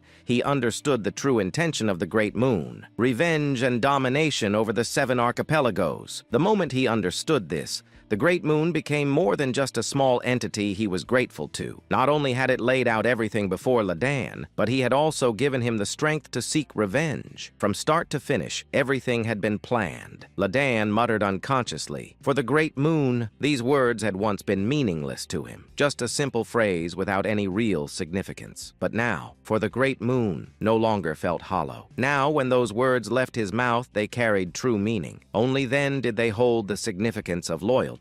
About 3 months had passed since the news of the 5th son becoming a Somali pirate had reached him. As the unbearably hot summer began to fade, and the leaves in the forest started turning red, Alon boarded a carriage. He was on his way to the grand church held every 2 years at the Duke Rotegre's estate. I'd rather skip this if I could. While his body was moving in the carriage, Alon's mind was filled with reluctance. The shadowy reputation of the Count Palatio family had long since faded due to years of inactivity, but what replaced it was mockery, which bothered him. Nevertheless, the reason he went through with it was because all nobles of Astaria were bound by the rule to attend the grand church every 2 years. There was a strange rule that required attendance once every 2 cycles, unless there was an exceptional reason not to. Thus, Alon found himself in the carriage on his way to the grand church, soon to be joined by 2 other nobles. This was a planned arrangement, as mercenaries or bandits often targeted nobles during the grand church season, so traveling in larger groups was safer. As nobles, they had enough guards to avoid trouble, but even getting into a fight could cost valuable manpower, so they increased their numbers from the start to avoid any incidents. Through this understanding, Alon naturally traveled with 2 families from the east, and the day passed without any issues. The problem, however, came that night. One said, "Count Palatio, isn't it a bit much to have only 1 guard? Is it a financial issue? If you're short on funds, I could offer you some help." Another said, "Ah, it seems you've inherited your title in a rush, and now your finances are in trouble." Alon stared in disbelief at the 2 nobles who had gone out of their way to openly mock him. Alon already had some understanding of why the nobles blatantly ignored him. It was because all the rumors have finally died down. Until now, the nobles had feared Alon because they believed he was the mastermind behind taking down Avalon, which had controlled the vast underworld of the East alongside Leo. However, the nobles no longer considered Alon to be the mastermind. After he became a count, he had done nothing significant for several years. The Palatio Count family, from the time of Alon's grandfather, had always been known as a notorious household that never failed to wield influence in the underworld. The Palatio family had consistently dominated the Eastern underworld. though the degree of their control varied over time. But ever since Alon became the Count, the Palatio family no longer exerted influence in the underworld. As a result, the current Eastern underworld was now divided and devoured by packs of wolves that used to scavenge for the leftover crumbs outside the domain governed by the Palatio Count. Furthermore, the power of the Palatio Count family had also weakened, which was natural. The power they wielded up until now had mostly been fueled by the wealth generated from the underworld. However, since Alon became Count, he no longer used money to maintain power. His desired life was not one of grand success in the underworld, but rather a comfortable and prosperous life that any noble could enjoy. In other words, he had already achieved what he wanted. However, by completely withdrawing from the underworld, rumors began to spread among the nobles. Some speculated that perhaps the current Count Palladio wasn't a mastermind at all, but merely someone who became Count by chance. As time passed and Alon continued to do nothing, the rumor gradually became accepted as truth. Eventually, Alon's reputation had devolved into that of a lucky fool who happened to become Count in the place of the real mastermind. Of course, there were still a few nobles who remained suspicious of Alon, but even they had begun to agree with the spreading rumors. After all, it didn't make sense that Alon, if he truly had the power to destroy Avalon in a single day, would not have used that power until now. In any case, Alon had somewhat expected this kind of treatment, but he hadn't anticipated that people would go out of their way to mock him like this. Alon looked up at the two nobles, whose faces radiated slyness. He didn't recognize either of them. However, based on the crest engraved on their carriage, it was easy to tell that one was from the Krilda Count family and the other from the Edelon Count family. He said to himself, "They both look old enough, but isn't this too childish?" Alon laughed to himself as he noted how aged their faces were. He quickly understood why the two nobles had come all this way just to mock him. He thought, "I see. This is a gathering of the victims." The Palatio family, notorious as they were, had also been a powerful family in the underworld. As a result,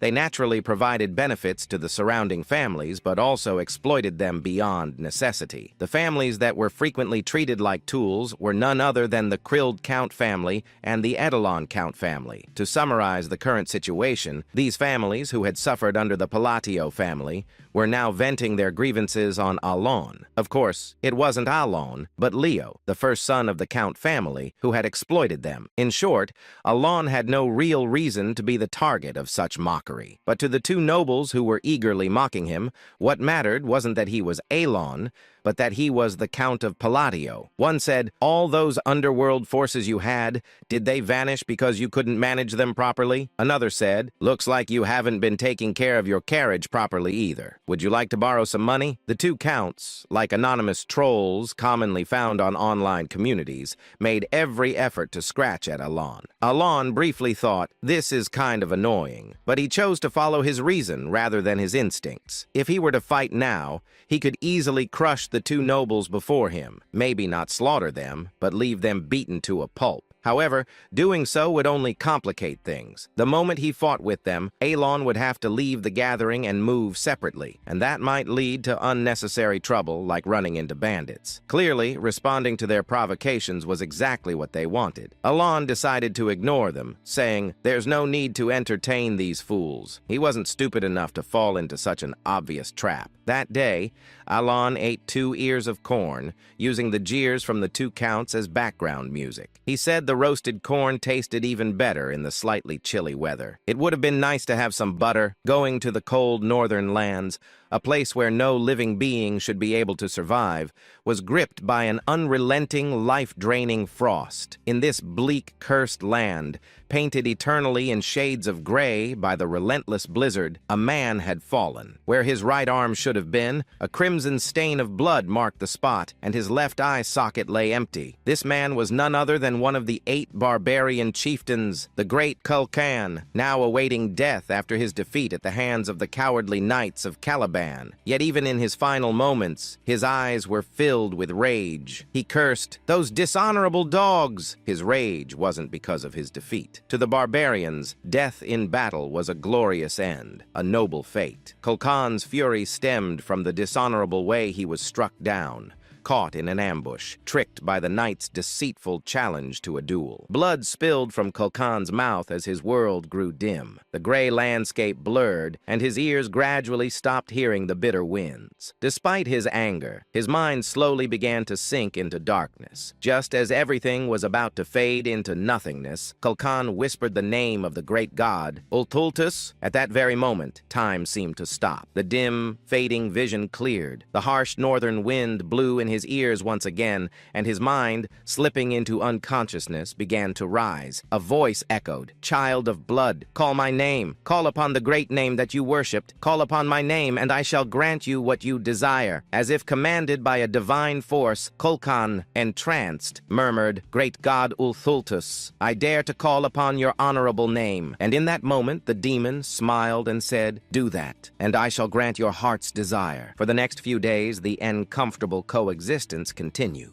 Every evening, Count Krild and Count Edelon would emerge to hurl their mocking remarks, and every time, Alon pretended not to care, brushing off their words as if they were nothing. The one who ignores, and the one who tries desperately not to be ignored. Naturally, the one who ignored always won. Alon had deeply internalized one of the life lessons he had learned from a certain online community. Don't feed the trolls. At least in this place, no one could beat him at that game. Of course, after several days of this, other nobles began to mock Alon as well, whispering that he lacked dignity as a noble or scoffing at him for staying silent under the insults of Krilda and Edelon. But despite this, Count Krilda and Count Edelon, who had been the ones persistently mocking him, were not feeling particularly satisfied. Count Krilda growled, "Damn it, this is absurd." Count Krild frowned as he looked at Alon from a distance. Even though they had been mocking him, they were the ones being ignored, which was naturally infuriating. But after a moment of their sour mood, they exchanged low whispers. "Did you confirm?" "Yes, and it seems like he has no additional guards." In truth, the reason the two counts had openly mocked Alon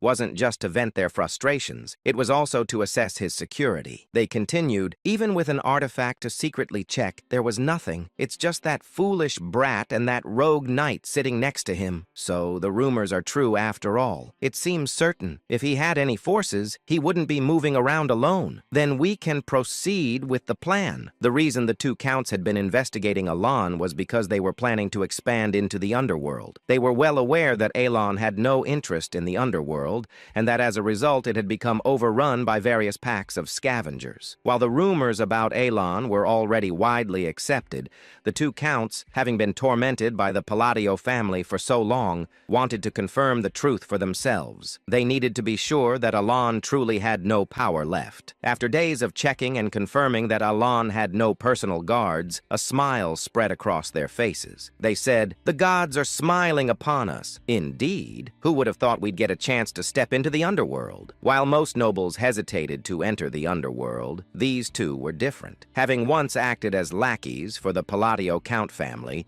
they knew full well just how astronomical the wealth circulating within the underworld was. They were well aware of how sweet the taste of power from that realm could be. Now that it seemed the Palladio family had truly become a hollow shell, the two spoke excitedly, as if they had already conquered the underworld. In truth, it wasn't impossible for them to seize control of the underworld if they joined forces. After all, the reason they hadn't been able to do so before was not due to a lack of power, but because they had feared the Palladio Count family. Just as the two were about to rejoin the camp, where the other nobles were gathered after finishing their private conversation, monsters appeared. The event happened suddenly. Under the cover of darkness, monsters appeared. It was as if they had been lying in ambush, waiting silently, until a soldier spotted them by chance and shouted. At that moment, monstrous cries echoed from within the forest, as if on cue. Immediately, the mercenaries and knights, as if rehearsed, drew their weapons to protect the nobles. They said, "Wizard, give us light." A wizard, extravagantly brought along by a noble purely for boasting purposes at this grand church event, responded to the knight's command and cast an orb of light into the sky. In an instant, the mercenaries and knights, who had been noisy just moments earlier, fell silent. What they saw when the light from the wizard illuminated the dark forest were goblins. Goblins are commonly found in forests, With the strength of a child, they are not dangerous monsters for anyone other than rookie mercenaries. Though the rusty swords and bows they wield can be dangerous, they pose little threat to seasoned mercenaries and knights. Goblins only become troublesome when their numbers swell, but even with dozens of them, they can still be easily driven off. However, if their numbers are enough to fill the forest before them, then they are undoubtedly a threat to the knights and mercenaries. Moreover, what heightened the tension for the knights was that the goblins before them were far from ordinary. A knight's voice, laced with both fear and confusion, was directed at the sight of the goblins. What on earth is that? The problem wasn't just that they were goblins, it was their grotesque appearance. Purple crystals were growing all over their bodies, including their heads, as if they had been afflicted by some kind of plague. To make matters worse, one said, "Wait, isn't that Mark?" Among the horde of goblins, the body of a seasoned mercenary who had been assigned to external surveillance for precautionary measures was being devoured savagely. In the hands of a massive goblin was what remained of Mark's body. The mercenaries who saw this sight felt a rising wave of fear within them, saying, This can't be happening." Mark, the mutilated corpse in front of them, was a veteran mercenary who could easily handle dozens of goblins on his own. The fact that he had been killed without even being able to report the approach of this massive goblin horde suggested one thing to the mercenaries. The mutated goblins before them were anything but ordinary. The knights, who were holding their weapons alongside the mercenaries, also recognized that this was a dire situation. Even if there were only hundreds of goblins, this fight would be incredibly unfavorable for the knights. Individually, they might manage, but the knights had nobles to protect now, and goblins were cunning monsters, capable of easily exploiting that vulnerability. While the mercenaries seemed to be paralyzed with fear at the sight of the goblins' strange appearance and Mark's death, the knights who could sense magic were aware of something more. They realized that the goblins before them were imbued with magic power. Even a small amount of magic within a monster significantly enhances its physical abilities, and the knights understood this well. Just as the knights were grimacing at the goblins' bizarre howls and their impending charge, a wall of stones and rubble suddenly rose from the midst of the goblin horde. All eyes were instantly drawn to it. The wizard, who had cast the light spell, recognized that the wall was a rock wall, a third-tier spell. As the translucent barrier of a second-tier shield formed beyond the wall, the knight's expressions shifted from despair to confusion. The goblins' malicious stares were now entirely focused on the wall. A calm voice echoed through the air, "Enhance!" and then, "Compress!" With a loud cracking sound, the translucent sphere rapidly shrank, distorting the stone wall as it collapsed inward. In the ensuing silence, the sound of footsteps drew the attention of the knights and mercenaries to one direction. A man was approaching. Even in this life-threatening situation, he appeared completely unfazed, walking with an indifferent expression. The nobles and knights quickly realized that the man was Count Palatio. As soon as his lips moved again, the round shield transformed into a rough, rock-like shape, about the size of a soccer ball you might find by the roadside. And then, he said, "Return to origin." With Elon's final words, the bracelet on his wrist began to emit a faint gray light. The compressed stones exploded outward like a shotgun blast, tearing dozens of goblins to pieces. It all happened in an instant. The nobles, knights, and mercenaries stood in stunned silence, their mouths agape, as they watched the magic-infused goblins get shredded into mere lumps of flesh. Among them, Count Krylda and Count Edelon's eyes widened as if they were about to tear apart. With all eyes now on Alon, he simply said, "Stop standing there in a daze and get ready." His voice was calm as he looked ahead. The knights and mercenaries, as if mesmerized, raised their swords. The fear that had been spreading in their hearts had, as if by magic, vanished entirely. The battle with the goblins ended in victory. Thanks to the knights and mercenaries responding calmly, the front lines held strong, and Alon's magic once again destroyed a detachment of enemies who were moving to attack the nobles from behind, quickly tilting the battle in their favor. Of course, with hundreds of mutated goblins, there were casualties, but the number was small given the scale of the battle. The final blow came when a knight pierced the head of the last goblin, ending the battle completely. As soon as the soldiers confirmed the battle was over, they sighed in deep relief and turned their gazes toward Alon, who was looking down at the goblin corpses. Despite having just fought a life-or-death struggle, he remained expressionless, as if the battle had left no impact on him, causing the mercenaries to look at him with awe. They couldn't forget the sight of Alon turning dozens of goblins into mere chunks of meat without even changing his expression. However, while the knights and mercenaries admired Alon, he was thinking, "I nearly died in a single strike." Though his face showed no sign, inside he was working hard to calm his wildly racing heart. Despite bearing the insignia of the impure, which allowed him to cast 3 times more spells than usual, after using walls and shields twice each, he had been reduced to a mere mortal due to the limitations of his mana capacity, he thought. It's a good thing the knights won. Though the odds of the knights and mercenaries losing were slim, even against mutated goblins, when he had lost all means of self-defense, he had felt a desperate fear. He said to himself, "Perhaps I should have just dropped out earlier. No, it was a good thing I stayed close." But more importantly, Alon praised his past self for acting rationally and, having calmed his heart, turned his gaze to the goblin before him, his expression growing serious. He knew all too well the significance of the purple amethyst emerging from the goblin's body. He inquired, "Why, a divine descent?" This was a strange phenomenon that occurred among the monsters of the continent when an outer god tried to descend upon the world. The monsters affected by divine descent became more ferocious and physically stronger. While the current group of soldiers could handle the monsters they would encounter on their journey to the Duke's territory, Alon was concerned about the fact that the divine descent had occurred at all. The phenomenon meant that an outer god would soon descend upon the land. Typically, such gods could not descend unless one of the 5 great sins manifested, but now even these borderland gods were about to arrive. He said, "This can't be good." The descent of outer gods was a grave matter for Alon. While not as catastrophic as the great sins, if these gods started rampaging, entire kingdoms could vanish easily. There were only 6 kingdoms on the continent excluding the Empire, meaning a 1/3 chance that his future plans would be destroyed. In fact, if he were lucky enough to even be able to think about his future at that point, he would consider it fortunate. Alon's expression grew serious as he stared at the goblin. However, there were others who looked even more serious than Alon.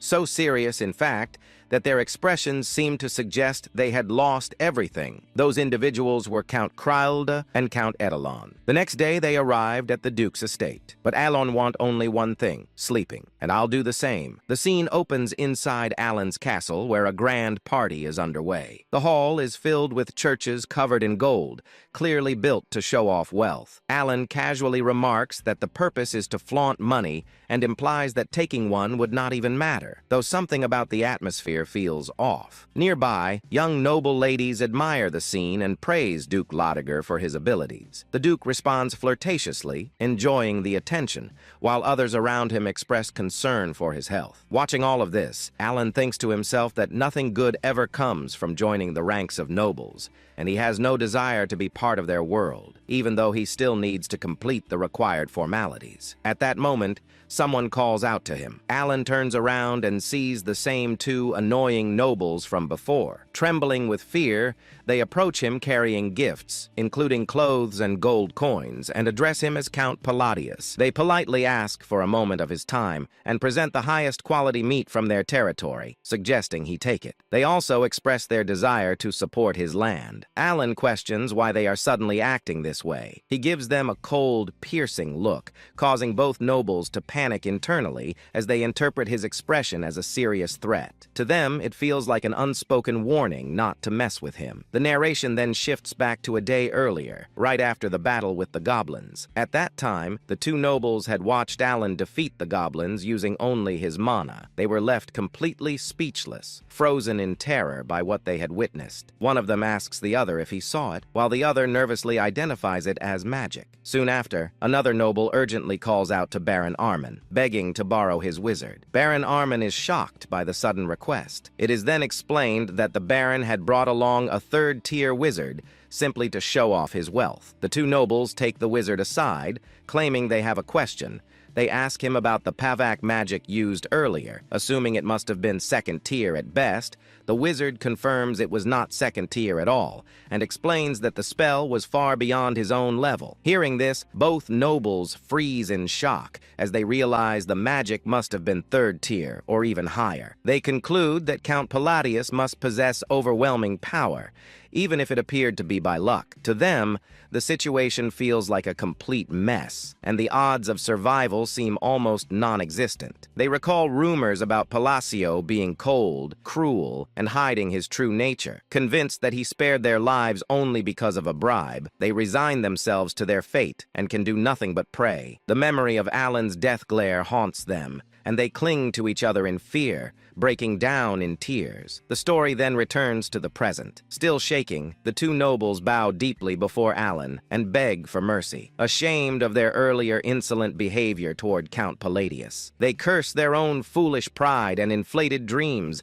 realizing they had completely lost their minds. Overcome with fear and regret, they plead desperately for forgiveness, hoping to escape his wrath alive. Seeing the nobles behave this way, Alan becomes visibly annoyed. Evan quietly whispers to him, pointing out that Alan seems to be using the truth here as well. Alan reflects that he cannot even begin to understand what Evan is thinking. Evan comments on those nobles and casually suggests that maybe they should just kill them. He then adds that making a scene would only make things more exhausting. Alan thinks to himself that no matter how impressive or cool the country might be, the situation has crossed a line that cannot be ignored. Internally, he makes an irritated face and thinks that even though he does not have the strength to act recklessly, they should be as scared as they want. Outwardly, Alan gives the nobles a sharp death glare and tells Evan that he will handle the matter separately. The nobles immediately start crying, convinced they are completely finished. In their minds, this feels like a huge problem,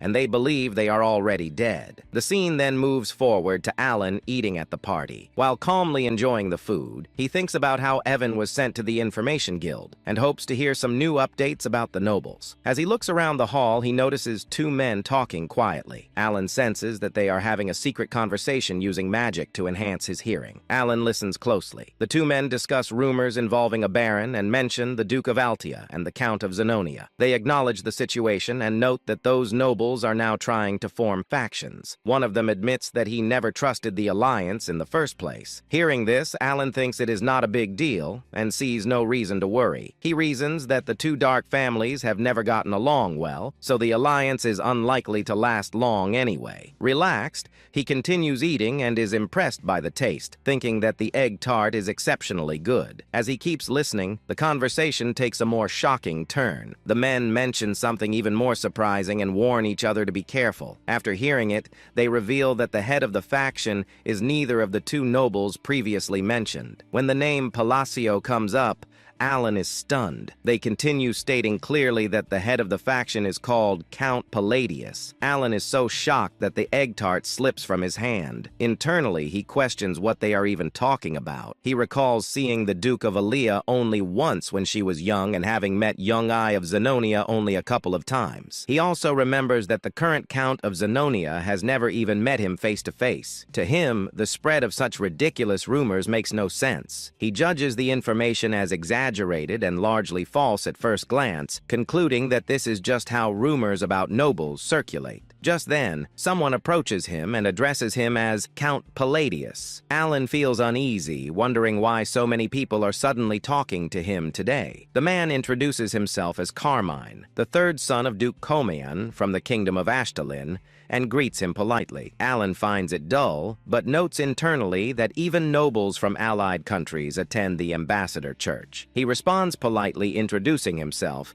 as Count Palladius. Carmen smiles and remarks that he heard Alan truly became a count, expressing envy and curiosity about his face and whether there is some secret behind it. Watching from the side, thinks to himself how surprising it is that even fools talk so boldly these days. Suddenly, another man interrupts and confronts Carmine, accusing him of ignoring and insulting the nobles of the kingdom of Asteria. Carmine panics and denies the accusation. In his thoughts, he wonders what went wrong as he believed the situation was harmless. The narration then explains who Carmine Carmen Kalen is. He is described as a gorgeous and romantic man coming from a distant land. He is the youngest of the Ligren and has arrived to take Yonga as his wife. He invites peons to taste the amazing tarts that Yiga brought. After some time passes, Carmen approaches Yungai and asks her for a dance. In his thoughts, he reflects that there is no such thing as a perfect woman every day. As he looks around, he suddenly notices someone and reacts in disbelief. He makes careless remarks about a young lady needing to take care of her figure and complains about someone nearby snoring loudly. He then notes that it is fortunate Lady Ligon is beautiful just like her mother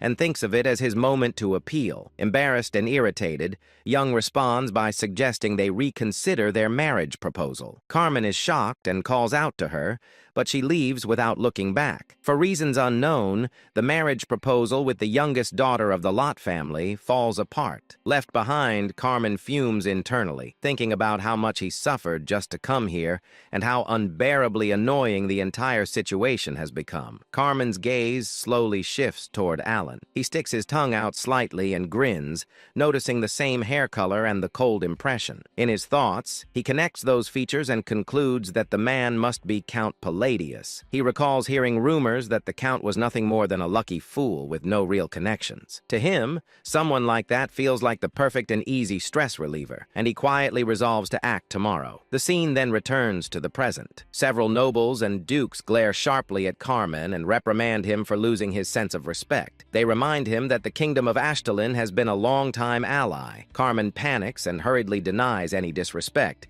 insisting that was not his intention. From Alan's perspective, the situation looks like two large birds attacking a smaller one. He finds the scene strange and confusing. Even nobles with little political awareness recognize the three figures standing there as they represent the central pillars of the kingdom of Asteria. Duke Lotiger, a leading figure of the aristocratic faction, points out that Duke Comalan is a major pillar of Ashtalin. Marquard Yahello, a powerful royalist, questions whether Carmen is treating Asteria lightly. Count Palin, the core of the centrist faction, openly wonders why Carmen is behaving so rudely. Duke Lotiger further implies that Duke Kalen may be underestimating them. Carmen, visibly shaken, insists that he absolutely has no such intention. Count Palin presses further, questioning whether there is any valid reason to address nobles so carelessly by name. Carmen stumbles over his words and apologizes, admitting his disrespect. Marque Mardano fixes Carmen with a death glare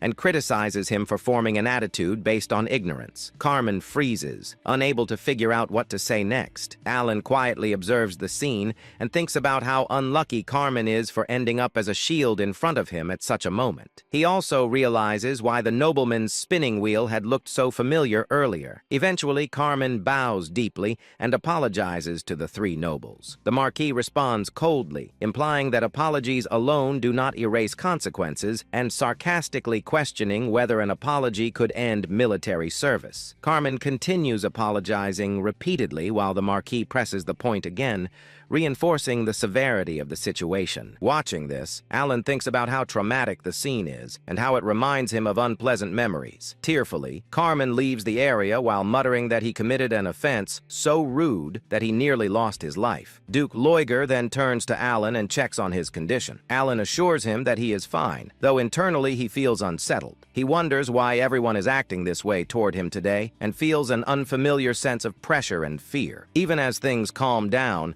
Alan's enhanced senses still pick up the conversation of two nobles nearby. They discuss how the powerful figures are already moving and confirm that the rumors are true. They speculate that if Altia and Zenonia fully enter politics, the power of their leader Palacio will become overwhelming. Hearing this, Alan realizes the chaos is being fueled by those rumors. He thinks that if this continues, it will only become more annoying and decides that it would be better to expose the rumor as false. Marca Mardano then reflects that he has never had a proper conversation with Count Palladius. Alan hesitates briefly in response. The three nobles quickly conclude that Alan must be extremely busy. They mention hearing that he has been researching magic lately and bring up a valuable artifact they recently acquired. They propose gifting him a relic capable of storing magical power and add that they have prepared additional presents as well, asking him to accept their small favor. As Alan considers the situation, he thinks that accepting may be the fastest way to put an end to the rumor. At that moment, a system window appears, stating that Alan remains silent, unable to resist the flow of events. The notification then confirms the acquisition of 5 magic artifacts identified as magic recovery lines. At dawn, the scene shifts to the annex of the Duke of Liger, where a calm yet meaningful conversation unfolds. The Marquis speaks with Alita, and she seeks to understand what has transpired. He explains that the gift was fortunately well received. Among nobles, exchanging gifts is a common courtesy, but when the item is valuable, such as a relic, it carries deeper significance. Such offerings are not mere formalities. They represent intent. Those who wish to join a faction present precious gifts to the faction's leader as a sign of loyalty and alignment. Alita expresses her relief that permission was granted. The Marquis responds with light-hearted gratitude, attributing the outcome to the Duke of Altia's consideration. Alita then formally welcomes Mark Mardano, acknowledging the mutual understanding behind the exchange. It becomes clear that in essence these formalities all carry the same underlying meaning. Altia expressed her satisfaction that everyone shared the same objective. She then asked how things went for the others. Marque responded that it was a great honor, and it was clear that everyone accepted without hesitation. Marque reflected on the situation. Duke Altia, who rarely took action himself, had personally appeared and given his word, but only after carefully selecting the necessary cards. After that, they were made to go through a rite of passage that involved a sincere bribe. Even though rumors were spreading rapidly, this was clearly part of the current political flow. Realizing the importance of the moment, Mark decided that he had to seize this opportunity. Altia's expression darkened as she concluded that they could finally begin moving seriously, but only with a select few. The focus then shifted to Alan, who explained that on the 4th day of the banquet, spoils were somehow being added one by one. He assumed this was because he was being treated well due to the false rumor linking him to Altia and Zenonia. He decided to take the spoils for now, wondering if they would later be taken back, and internally planned it as a complete hit and run. At that moment, Evan appeared from behind and placed a hand on Alan's shoulder. Announcing his return, Alan reacted with a hiccup. Evan questioned why Alan looked so surprised and confirmed that he was back. Alan quickly brushed it off, explaining that he had simply been lost in thought for a moment. The scene then transitioned to a private conversation between Evan and Alan. After hearing Evan's information, Alan was left in shock upon learning that an outer god had descended in the north. Evan confirmed it and added that Caliban was currently in an uproar. According to ancient texts, scholars were speculating that the amethysts were connected to the outer gods. Alan then asked about the additional information he had requested. Evan revealed that the person Alan was searching for was located in a village north of Ashtan. Hearing this, Alan stated that they could stop by there on their way, before firmly deciding that their destination was Caliban. Evan was visibly shocked by the sudden decision and wondered why Caliban was chosen. Suspecting that Alan was planning to head north, Alan stated that he would explain the details along the way and ordered Evan to prepare for immediate departure. Evan acknowledged and left to make preparations. After Evan departed, Alan let out a long sigh and reflected on the situation. He had truly hoped it would not come to this. Calamitous beings like the 5 great sins and the outer gods were beyond prediction. It was impossible to know which outer god would descend or when a divine descent would occur. That uncertainty was the reason he had tried to gather information and act as quickly as possible. Yet he had never expected events to unfold this fast. As fragments of data and probabilities crossed his mind, memories from playing the game resurfaced. Having seen hundreds of possible outcomes, the ending now painted itself clearly. The allied kingdoms would crumble and collapse, falling into ruin as they fought foolish wars in lands contaminated by otherworldly powers. In the end, his own life would be shattered in an instant. He reminded himself that he had devised a plan to deal with this crisis. After descending, an outer god entered a stabilization period lasting several months before awakening as a living god. During that time, they could not fully exert their power as heroic spirits, making that window the best opportunity to target them. Even though nothing was guaranteed, he knew he had to try. This was the only way forward. With that resolve, he briefly wondered what that kid might like. With those thoughts settled, Alan began writing a letter. The scene then shifted to 1 week later. The vice commander approached the commander and handed over the letter written by Alan. After reading the contents and realizing it was an official order, the commander was left in shock. He immediately addressed the vice commander and gave a clear instruction. The vice commander acknowledged and was told to inform everyone that the next northern schedule was being pushed back by 2 weeks. The scene then shifted to Pakran, a village located north of the Ashtalan kingdom. As Alan spotted someone ahead, he reflected that he never expected to find him this easily, and the discovery felt unexpected. Standing before them was a bright L-looking child who warmly greeted them. Alan observed that the boy truly stood out. He immediately recognized him as the protagonist and playable character of the Liban roguelike turn-based APS Psychedelia. Seeing him in person made Alan quietly acknowledged that a protagonist was indeed a protagonist. The boy looked exactly like the illustration from the game. Alan noted that he was a boy and found him unusually beautiful, almost too striking in appearance. Alan asked whether the boy knew who he was. The child replied that he was simply happy to meet a new person and introduced himself as Eliban. Alan reflected that no matter how much this world differed from the game, the protagonist would always remain the protagonist. Eventually, Eliban would become famous and strong. Alan remarked that Eliban had a very bright personality, while internally admitting that facing a character he once played as felt strange. Alan then handed Eliban a small bag and told him it was for him to take. When Eliban opened it, he found a large number of gold coins inside.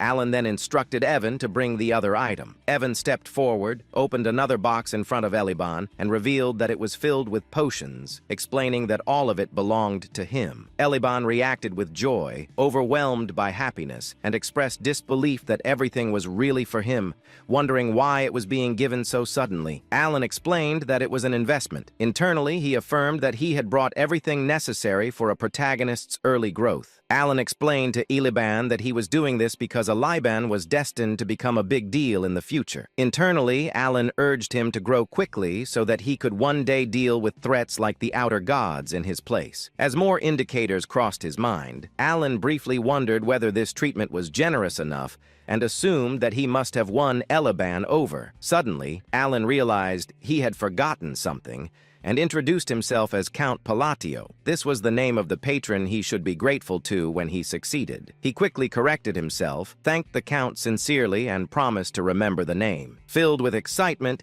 Eliban then happily said goodbye to Evan. Watching this, Alan reflected on Eliban's personality and wondered if it had always been this bright. Considering that the story belonged to a dark fantasy genre, he had never expected the protagonist to be so upbeat. As they prepared to leave, Evan addressed Alan, acknowledging his intentions, but pointing out that they were leaving without even having a proper conversation. Alan responded that Eliban was a sharp kid and would understand. Internally, Alan admitted that his own life was on the line and that he did not have time to build personal affinity. He noted that he had effectively set the protagonist on auto hunt and embraced the idea of pay to win as his chosen strategy. Evan then remarked that the child seemed to possess incredible talent. His mana felt dense and constantly swirling, and despite wearing ordinary clothes, he appeared to be equipped with artifacts. Alan agreed, stating that he could feel the manner as well. Alan reflected further that in the original setting, Eliban was supposed to be ordinary before beginning his adventure. This change felt like another unexpected butterfly effect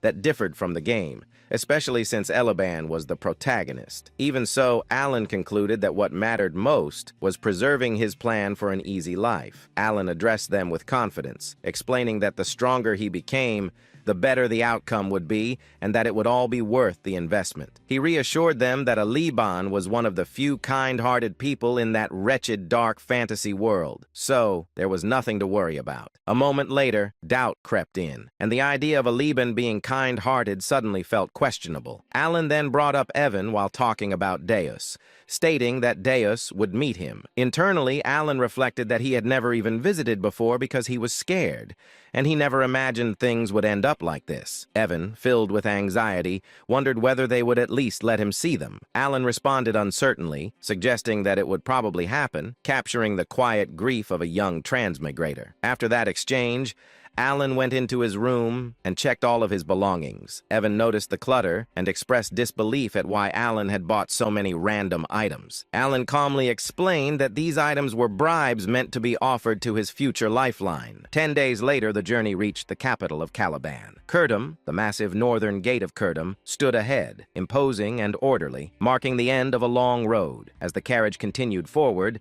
Evan grew heavily fatigued from constant travel. Boredom and exhaustion settled deep into his body, and he openly expressed how completely worn out he felt. Alan, equally exhausted but composed, reflected that long journeys were naturally draining and unavoidable. Evan, still pushing through his frustration, thought about how the final stretch had been made worse by the bizarre labyrinth they were forced to pass through, feeling that without it, he could have at least maintained some pride in their arrival. Alan accepted the hardship calmly, understanding that nothing could have been done to change it. While the carriage rolled onward, Alan gently held the locket in his hand and sank into his thoughts. He reflected on how they had traveled from place to place in preparation for the coming war against the outer gods, gathering strength and securing gifts along the way. His thoughts turned to Deus, wondering whether those efforts would be enough to please him. Within him stirred the heart of a father, one who wished to give without restraint or hesitation. As the capital gates drew closer, Evan noted that their turn for inspection was approaching. Soon after, Evan stepped down from the carriage and moved ahead for the capital inspection, the process to conclude with nothing more than simple identity verification. He assured Alan that he would return shortly. Alan, remaining relaxed,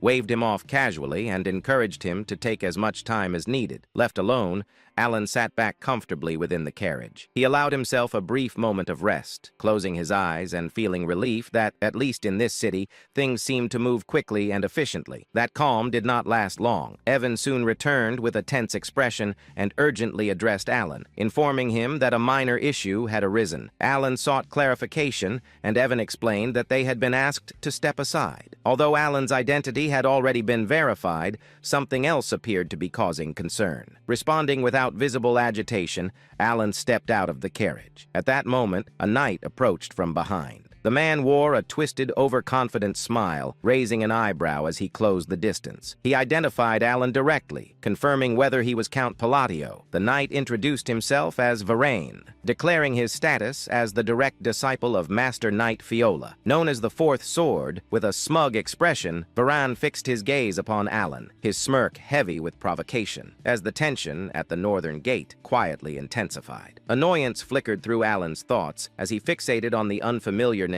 Fiola. He found himself questioning what that name even meant to him, realizing he did not know who Fiola was at all. Maintaining a cold and disinterested expression, Alan openly questioned the situation, noting that Varain had even brought knights along and demanding to know the meaning behind such a display. Varain calmly explained that a friend of his from the Asteria Kingdom had sent word, claiming he was indebted to Alan. Alan immediately rejected the notion, stating that nothing of that sort had ever happened between them. Irritation deepened within him as a realization surfaced. He suspected the so-called friend could only be that excessively dramatic and unstable man, Carmine. With clear boredom in his tone, Alan asked whether Varain's friend was Carmine. Varain responded with a twisted smirk, raising his eyebrows as he confirmed that Alan had indeed thoroughly offended his friend. Inside his own thoughts, Varain recalled his friend's furious words, remembering how Carmine had claimed to be humiliated beyond measure. The scene then shifted into the past, revealing Carmine communicating with Varain through a magically conjured globe. Carmine appeared consumed by rage and exhaustion, seething as he described how Count Palatino had harassed him severely,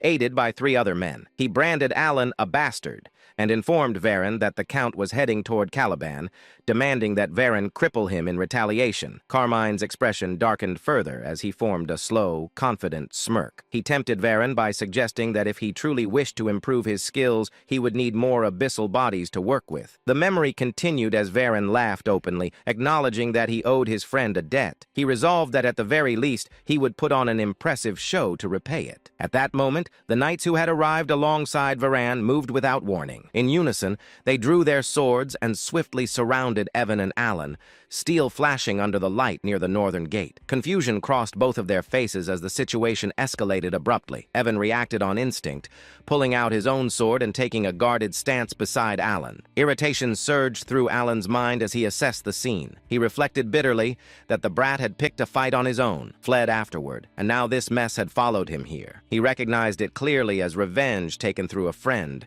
finding the behavior pitiful and rat-like in its cowardice. Varen then drew his own sword. He stepped forward and pointed the blade directly at Alan's chest. His lips curling into a smug smirk, he made his demand clear, insisting that if every valuable item inside the carriage were handed over, he might consider showing leniency. He regarded this act as nothing more than the favor he had been asked to fulfill. Pride filled Varen's thoughts as he maintained his confident grin. He believed there was nothing for him to lose in this situation. In his mental assessment, everything aligned in his favor. The probability tilted decisively toward success. Alan was, in his view, merely a fringe noble from the Asteria kingdom, someone with little influence within the Union, and absolutely no connections to Caliban. Varen had investigated the matter thoroughly, and with that certainty, he stood convinced that no consequences would follow his actions. Alan visibly grows angry, annoyed, and irritated by Varen's words, and a thought crosses his mind that birds of a feather truly flock together. He clenches his fist, and a highly powerful, energetic flame-like aura forms in his hand, aimed directly at striking Varen. At the same time, Varen rushes forward with a wild grin, charging toward Alan. Alan remains calm as another thought runs through his head, believing that even if things go slightly awry, his master will smooth it over. Before the clash can happen, someone suddenly appears from behind and forcefully grabs Varen by the neck. Stopping him mid-attack, Varen lets out a scream of pain, accompanied by the clear sound of bones breaking. The person gripping Varen's neck then lifts him up into the air. Overwhelmed by pain, Varen groans helplessly as the sword slips from his hand and crashes to the ground below. The pain becomes so intense for Varen that the veins on his face begin to bulge visibly, and he clenches his teeth hard as he endures the agony. The one holding Varen by the neck keeps him lifted in the air, while Varen, filled with rage and pain, tries to find out who this person is and who dared to attempt to kill him. As the scene continues, it is revealed that the one gripping Varen by the neck is none other than Deus. Deus makes it clear that his identity is not important at the moment, and he instead condemns Varen's actions, making it known that Varen had no right to lay a hand on his benefactor. Varen remains suspended in the air, still groaning uncontrollably in pain. Unfortunately, the crucial truth that Varen completely failed to grasp slowly comes to light. That truth is that Count Palatio had already triumphed in a duel against Kurga of the Snowfields. Through that victory, Count Palatio earned the title of Swordless Master Knight and became known as the benefactor of Deus Macallion. Deus suddenly releases Varan and hurls him down onto the ground. Varan groans loudly in pain as Deus relentlessly kicks him again and again without mercy. Deus then grabs Varan's hair with an iron grip, holding him down with overwhelming force, maintaining a cold, deathly glare. Deus shifts his attention toward the surrounding knights and issues a clear warning. He makes it known that if even a single one of them dares to move, the consequences will be beyond their imagination. Deus delivers a brutal kick straight into Varen's chest, so powerful that blood spills from Varen's mouth as he is sent flying and crashes far away. Alan watches in shock, a realization forming in his mind as he recognizes that knight. Understanding that this is the present-day Deus. Deus then makes it clear to Varan that he should be grateful to be in a situation where he cannot be killed. Varan struggles to even stand after the earlier attacks, barely able to move as he leans against a tree for support. In the very next moment, Deus steps in and slams his knee forcefully into Varan's chest, sending him crashing violently into the tree once again. Varan's cheeks swell badly from Deus's kick, and Deus continues to strike him mercilessly, landing punch after punch and kick after kick without pause. Nearby, Evan remarks to Alan that his strike was quite impressive. Hearing this, Alan's mind drifts back to the moment when Deus had declared his outrage at anyone daring to lay a hand on his benefactor. A realization settles in as Alan reflects that Deus did, in fact, call him his benefactor. He considers how Deus may have been grateful when he was young, yet now that he has grown, Alan assumed he would not welcome someone he barely knew. He remembers that Deus never even sent a single reply, and it makes him feel as though he has received every possible reward for raising a son. Alan acknowledges to himself that Deus has truly grown, calling him a troublesome rascal in his thoughts, yet admitting his genuine growth. The impression becomes clear, marked as 52% certain, that one can plainly see who sponsored Deus. As he has developed remarkably well, Alan recognizes that Deus has matured into an exceptionally upright young man. With this realization,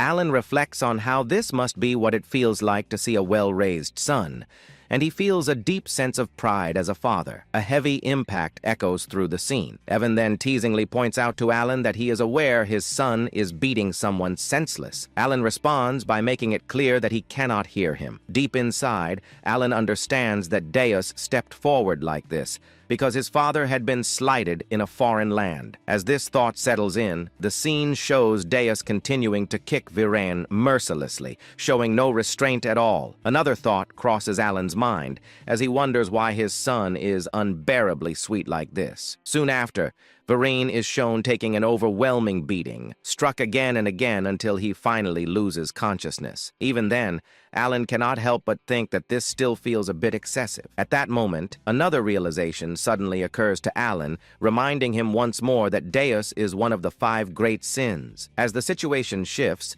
Deus is seen turning and walking toward Alan. He then stops in front of him, bows respectfully, and wears a confident smile as he states that he will escort him. Hearing this, the remaining knights are left completely shocked by what they witness. The scene opens in a frozen, icy land where a brutal war has taken place. Dead bodies lie scattered across the battlefield, their frozen forms covering the ground. Some of the corpses are engulfed in flames as the opposing side burns them without mercy. In the midst of this aftermath stands Delman, the wielder of Caliburn's third sword and the commander of the Crimson Flame. Overcome with triumph, he raises his sword high, celebrating the outcome of the battle. Delman shouted, "One of the 8 chieftains, the Great Khan, along with his entire tribe, has been wiped out. The Red Flame Knights have emerged victorious on the kingdom's land." Hearing this declaration, all the Crimson Flame Knights erupt in joy. They cheer loudly, jumping and celebrating their hard-earned victory. After allowing the celebration to settle, Delman said, "Return to the outpost and begin preparations." The knights responded in unison, "Yes, Captain." As they begin to move, Delman's expression hardens. In his mind, he reflects on his achievements, believing that after accomplishing something so significant, he should no longer be pushed around by the newly appointed Master Knight. His anger deepens as he clenches his teeth. Delman thought, "Even if that man used underhanded methods unknown to others, I know the truth. Caliban and the barbarians had shared a long-standing conflict, a war governed by mutual honor and unspoken rules. But this time, everything was different. K.L. Khan had been tricked. He was lured out alone and eliminated by an undercover force. Delman remembered how the Great Khan's knights were slaughtered and how unfair the entire operation truly was. By exploiting the momentum of the battle, the tribe was completely annihilated. Delman muttered, "That bastard!" He remembered how that same man sent him a victory report, claiming the defeat of the Kurga of the Snowfield. It had all happened because Delman demanded a decisive result from the expedition. Khan's body had vanished during the chaos of the battle. Even if he had survived, the poison would have ensured his death. Eventually, Delman convinced himself there was nothing left to do except return to Caliban and report the mission's success. A smirk formed on his face as he stepped forward, but suddenly stopped. In the distance, he noticed a lone man standing still near the forward base. Confusion flashed across Delman's face. The man slowly turned toward him. The man said, "Delman." Filled with rage, Delman gritted his teeth and swung his sword. Flames burst from the blade as fire erupted into the air. A strange unease crawled up Delman's spine. Delman thought, "Clank should already be dead." As he looked closer, an overwhelming aura began to rise from Clank's body. Within Clank's shadow, Delman perceived the shape of a demon forming. Clank said, "You defiled a sacred duel, a duel meant to be fought with honor." Terror radiated from his presence. Even superhumans capable of ending hundreds of lives could be devoured by this being. Cold sweat poured down Delman's face. Delman realized this is not Clank. Driven by desperation, Delman launched another attack. Flames exploded violently from his sword. The man dodged effortlessly. The man said, "Answer me first." Refusing to hesitate, Delman attacked again, unleashing even greater flames. Once again, the man evaded him with ease. Delman thought bitterly, believing in duels on a battlefield and was foolish. The flames scorched the land, melting the ice around them. The man stared at him with a deathly glare. The man said, "You are strong. For a human, I will give you one last chance. Duel me." Sensing danger, Delman shouted, "Prepare for battle!" The knights surrounded the man from all sides. The man smirked.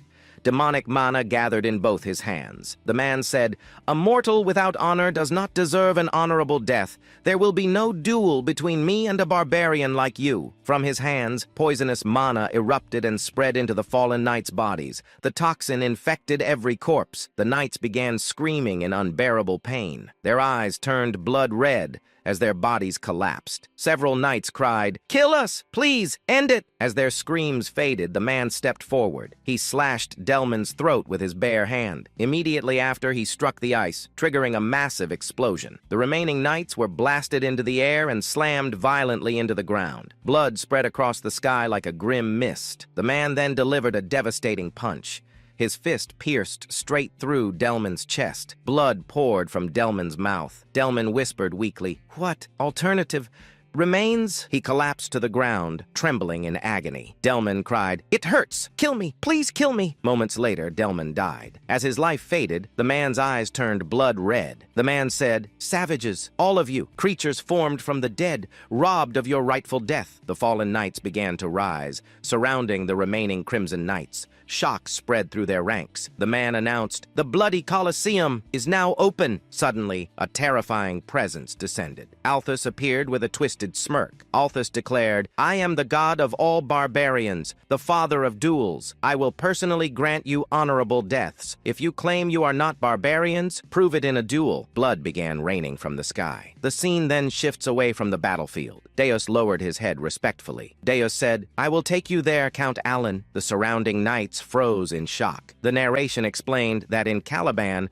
the prestige of the swordless Duke Deus Massilian stood as high as the sky itself. He once defeated the second prince and never showed courtesy to anyone except the king. Alan observed him carefully. The knights thought, "What kind of man is Count Palladius to receive such respect?" The surrounding knights stared at Alan in disbelief. One knight whispered, "Who is he?" Deus summoned a luxurious carriage. Deus said, "Please sit inside." Alan felt burdened by the excessive attention. Evan quietly said, "Go ahead, Alan. I will follow behind." Soon, Alan arrived at Deus's mansion. Stepping out of the carriage, he saw an enormous, brightly lit structure resembling a massive crab-like fortress. Inside, silence filled the mansion. Alan thought, "Coming here is technically a success. I obtained Kim Dong Dong, but something feels wrong." After thinking carefully, Alan decided to be honest. Alan said, "I would like to speak with you for a moment. I came here with a purpose. I have a favor to ask." Deus looked shocked. Deus said, "You came to ask something from me? Please explain." Alan nodded. Alan said, "I will explain everything clearly." Deus responded immediately. Deus said, "Helping you would be my honor." Inside, he realized this was not an order, but a request. Deus then said, "Let us sit and speak properly." They sat at a tea table. Silence filled the room. Alan thought, "Isn't the owner supposed to sit at the head of the table?" Despite the awkwardness, he felt strangely comfortable. After a long pause, Alan spoke again. Alan said, "I have two requests. I know they may not be easy to accept." He continued, "I must travel north, and I would like you to travel with me." Deus smiled slightly. Deus said, "I would gladly accompany you." Alan felt uncertain. Then Deus revealed something unexpected. Deus said, "I was already planning an expedition to the north." Relief appeared on Alan's face. But then Alan spoke again. Alan said, "The second request involves the royal treasury of Caliban." The atmosphere grew heavy. Alan said, "I want to borrow an artifact." He looked directly at Deus. Alan said, "The ring of the madman." Outside the estate,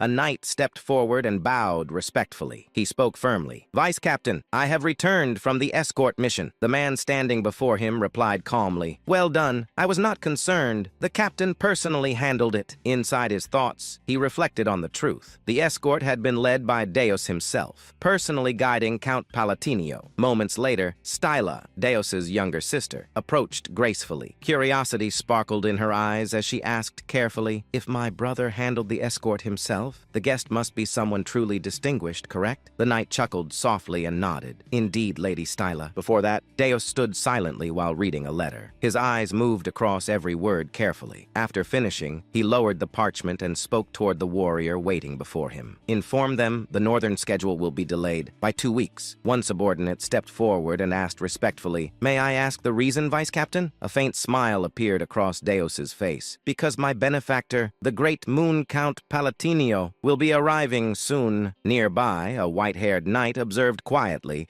thinking to himself that he had never seen the vice captain display such an expression before. The arrival of the count from the Kingdom of Austria had stirred the entire estate, and even Styla struggled to hide her anticipation. The scene shifted. Alan stood before Deus, his posture calm but heavy with tension. A thin layer of sweat formed along his face as he spoke carefully. "Would it be possible for me to borrow the ring of the Maid One from the Caliban treasury?" He understood the weight of the request. It was unreasonable, and it could place him in dangerous debt to the royal family. Yet the ring was essential to his plans. He looked directly into Deus's eyes. Without hesitation, Deus lowered his head slightly and replied, "Yes, of course." At that moment, Evan entered the room, bowing politely. "My apologies for arriving late." Alan smiled slightly, thinking his timing was perfect. He said calmly, "You came at the right time. You brought them, correct?" Evan nodded confidently. "I will bring them immediately." He soon returned, carrying several elegant boxes. Light shimmered across their polished surfaces as Alan personally presented them to Deus. Deus looked at them with mild curiosity. "What are these?" Alan opened one carefully. "Gifts, prepared personally. I especially recommend this gemstone string tie. It is quite popular." Inside, Alan steadied his breathing. He had chosen it with great care. The refined design, decorated with delicate gemstones, gave it a noble appearance.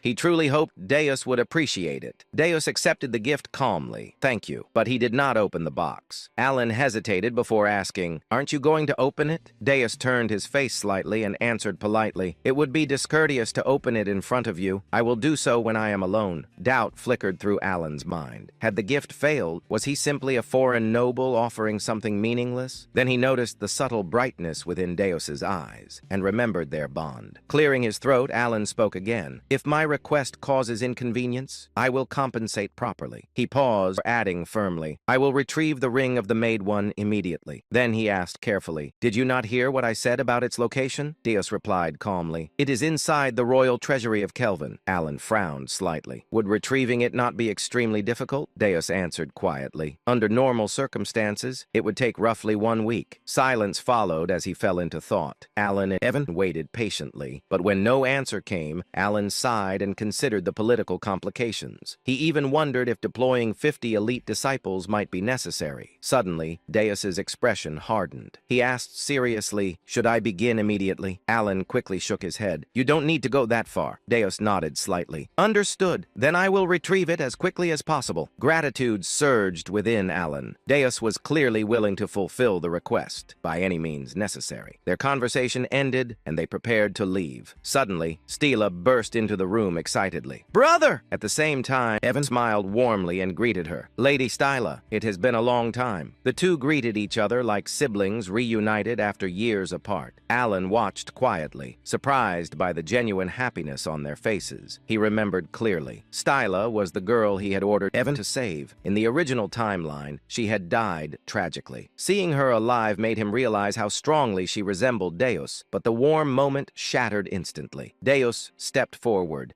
his face darkening as he pulled Styla slightly behind him. Narrowing his eyes at Evan, spoke coldly. "Address me properly. I am not your brother. I am Mr. Deus." Shock froze both Alan and Evan stammered awkwardly. You're not wrong, but..." Alan observed silently. He knew Deus carried deep emotional scars regarding family, but he had never realized how fiercely he protected Styla. The atmosphere grew tense. Deus's eyes glowed faintly with dark purple light, as his aura deepened ominously. He spoke in a chilling voice. "Silence. Do not speak to my sister so casually." Evan raised his hands defensively. "I was only trying to greet her." Tension escalated dangerously. Alan suddenly realized something crucial. Deus treated him kindly, because Alan had saved Styla. He wondered silently if Deus's loyalty would remain unconditional, or if he had pushed his luck too far. Before the tension could worsen, Styla stepped forward gently. She turned toward Alan and asked politely, "Excuse me, you must be Count Palatinio?" Alan nodded. "That is correct." She bowed sincerely. "I heard you ordered Sir Evan to save me," Alan replied modestly. "I simply did what was necessary." Inside, he admitted the truth. If she had died, her brother would have become a merciless killing machine. Styla gently held Deus's hand and whispered warmly, "Truly, thank you." Her gratitude caught Alan completely off guard. He had acted out of calculation,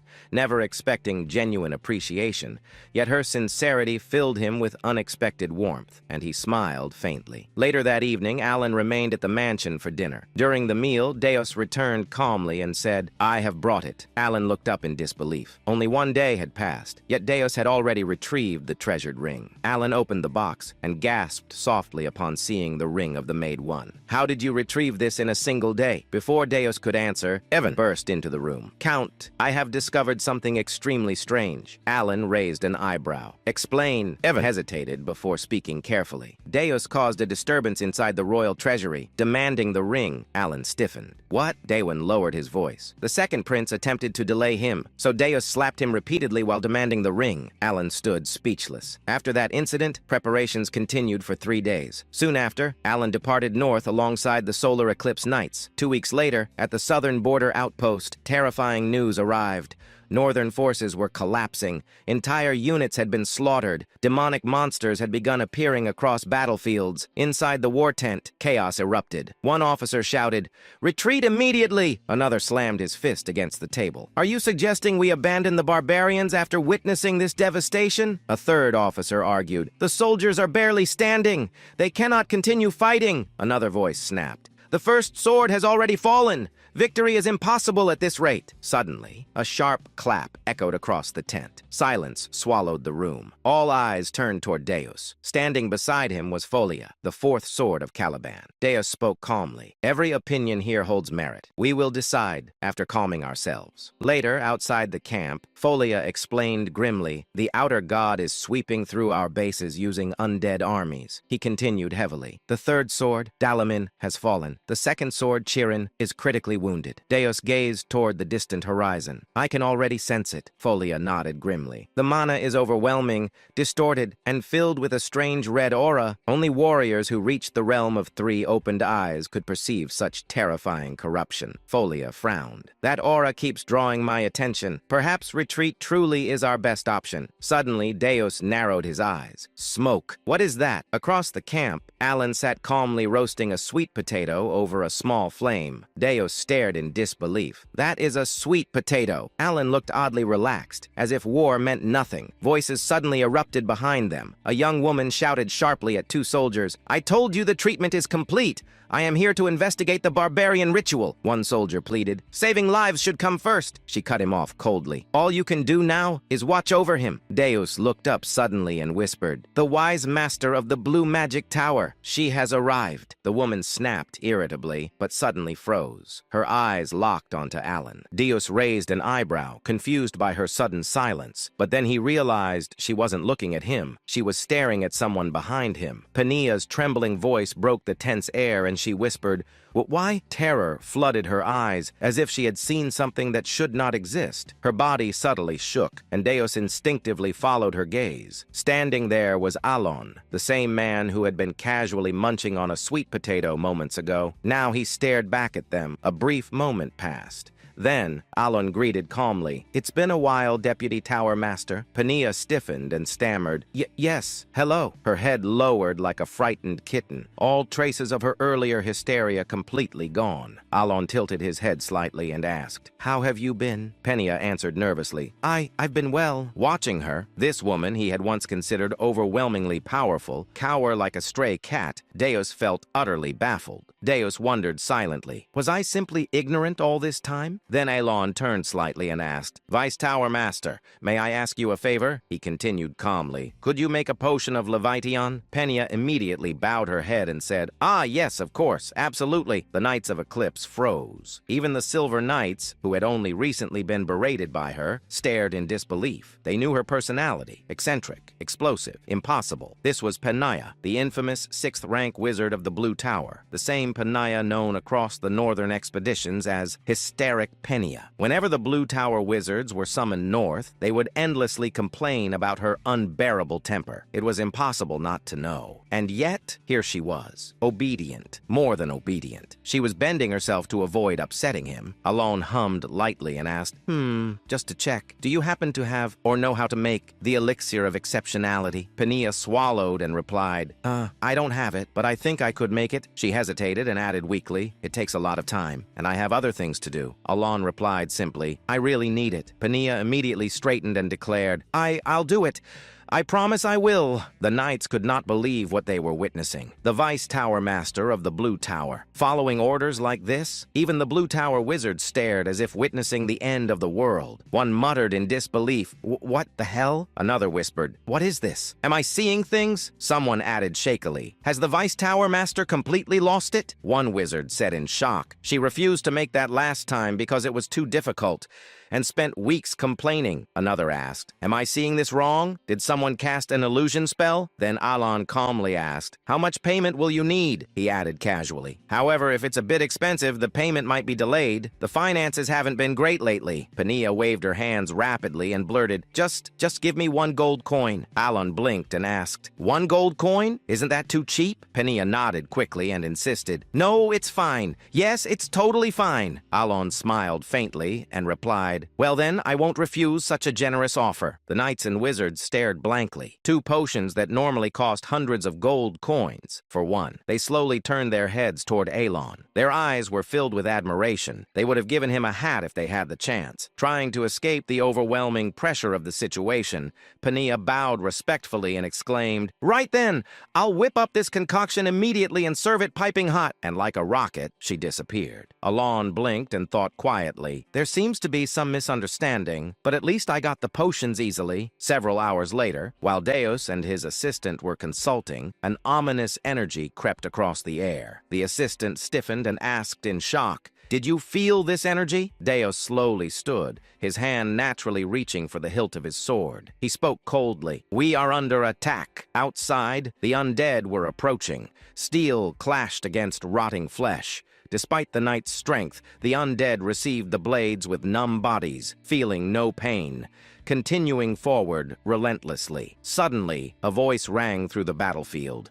Penia raised her staff and declared, "Ice Shard!" Hundreds of undead advancing toward the soldiers froze instantly, cracked and shattered, a magnificent display of magic. But even more than Penia, the true symbols of hope were the 2 master knights, Fiola and Deus. Of the 2, Deus's presence was overwhelming. In an instant, hundreds of undead around him halted, as if time itself had frozen. Then, with a single horizontal sweep of his sword, every frozen undead body was cleanly cut in half. One strike, hundreds of corpses. Hope ignited in the soldiers' eyes. But then, a deafening explosion tore through the battlefield. The outer god descended. For a moment, even the undead halted. Ashen dust filled the air. As it cleared, a massive figure stood revealed. Though dressed as a barbarian, he had long transcended humanity. Massive, blue-skinned, monstrous. Then, a voice echoed. Ultaltus declared, "Barbarian, do not defile the sins of those who do not know honor." The undead rose again. The tide had changed. Before anyone could react, Fiola vanished and reappeared directly before the outer god. As one of the fastest master knights of Caliban, blessed with divine speed, he struck before Ultaltus could respond. His blade pierced the giant's heart, but only the tip entered. Ultaltus looked down and uttered, His contemptuous gaze shifted toward Fiola. He spoke coldly, "Barbarians know no honor." The air cracked. He continued, "Those who do not uphold honor abandon their very existence. Furthermore, they forsake the nobility of the soul. Fiola's body collapsed, his head separated cleanly from his neck. Yet, Ultultus continued. There is no honorable death for those who disregard all value. Fiola's headless corpse twitched and rose again. Horror spread. Everyone understood. This battle was lost. Fear consumed the soldiers. Despair gripped the knights and wizards, even Penia, even Deus. They had sensed it earlier. The being before them was far beyond their expectations. While despair swallowed the battlefield, one man began walking forward, step by step, neither hurried nor slow. He spoke calmly, "O mighty god of duels, Ultultus," in accordance with the great oath of Calgunius. His face remained calm, as if he had seen this scene countless times. Then he declared, "I, Alon Palatio, in the name of the great oath." The Count of Palatio stepped forward and finished. "Demand a duel of Babylonia." With a smooth swirl of his wrist, Alon raised his arm. A bracelet glowing deep gray illuminated the battlefield, and he stood face to face with a god. The giant's expressionless eyes locked onto Alon. Alon's emotionless gaze met them without hesitation. Then a low hiss escaped the giant's lips. Ultultus let out a slow breath, and then a smile crept across his face. Ultultus burst into thunderous laughter and roared, "Ha ha ha ha ha ha!" The laughter shook the entire battlefield. The ground trembled violently. The force of it was so overwhelming that even the undead, who had been chanting despair, fell silent. Ultultus raised his voice with delight and declared, "Good, very good, O noble one." His laughter was not mockery. It was sincere, joyful, ecstatic. The atmosphere around him shifted from contempt to joy, from joy to something close to divine ecstasy. Then he proclaimed loudly, "I, Ultultus, will accept your duel under the Great Pact." At his declaration, the undead moved in perfect unison. They began forming a massive circle around Ultultus and Alon. Blood flowed from their bodies and soaked into the ground, marking a boundary. And thus, a blood-red Colosseum was formed, an arena of ash, decorated in slaughter. Ultultus raised his voice once more and proclaimed, "Under the Great Pact, until the duel is over, no one may interfere with this sacred battle." The moment the words were spoken, the bodies of the undead exploded. A crimson wall rose around the arena. Ultultus smiled thickly. It was pure delight. In contrast, Alon's face remained utterly expressionless. But beneath that mask, he trembled. He whispered under his breath, "I want to go home." Behind the calm facade, terror gripped him desperately. No matter how many times he reminded himself, he had come to the north for this, to kill the outer god Ultultus. He had prepared everything. From the moment he heard of the god's awakening, everything, all that remained, was execution. And yet, the pressure emanating from Ultultus far exceeded anything he had imagined. Alon steadied himself and muttered inwardly, "Stay calm." Even after consuming the elixir of exceptionality, meant to stabilize his mental state, his heart pounded violently in his chest. This wasn't just instinctive pressure. Something was wrong, he thought sharply. Why has the manifestation process advanced so much already? All outer gods required time after descending. Time to adapt to reality. Time to become a wise god. Ultultus should have been no different. And yet, his manifestation had progressed far faster than expected. The closer a god came to becoming a wise god, the stronger it became. Ultultus tilted his head slightly and asked curiously, but more curious still, "O noble one who bloomed amid savagery, why do you know of our pact, though you are not of this era?" Alon swallowed dryly. He had no luxury to answer. His thoughts spiraled. Can I do this? Doubt flooded his mind. Ultultus was far stronger than anticipated. Even with potions stabilizing his mind, his resolve trembled. But then he forced the negativity away. There was only one path left. He had known that from the beginning. As Alon fell silent, Ultultus smiled broadly and declared, "If you do not wish to speak, so be it. You have the right. Then let us begin the sacred duel." The giant raised his arm. He proclaimed clearly, "The duel of Babylonia." Ultultus stepped forward. Each step echoed across ash and blood. Footprints sank into the stained earth. Alon did not move. He simply waited. Ultultus reached him. The giant raised his massive fist. Still, Alon remained silent, watching. From beyond the arena, murmurs of shock rose from the living. But Alon did not move. The reason was simple. The rules, to move, to flee, would violate the great Babylonian duel. a sacred duel from the forgotten age of gods. There were only two rules. First, the attacker and defender take turns. The defender cannot move. Second, the one who requested the duel must yield the first attack. A turn-based battle. If Elon stepped even once, the meaning would be lost. Worse, he would lose the only chance to kill this god. Without the duel's restrictions, he could never defeat a being capable of killing master knights with a single strike. This duel was his only weapon. Elon whispered softly, "Fixation." A sphere manifested before him. He continued, "Condensation." The sphere compressed and focused toward his left arm. He spoke again, "Reinforcement." Deep light began radiating from his arm. Finally, he completed the gesture and declared, "Intensification." Ulthultus smiled widely. He pulled his fist back, like a ballista. Muscles tightened. Force condensed. Then he swung. The impact roared. Everything was swept away. The ground burst open as if its shell had shattered.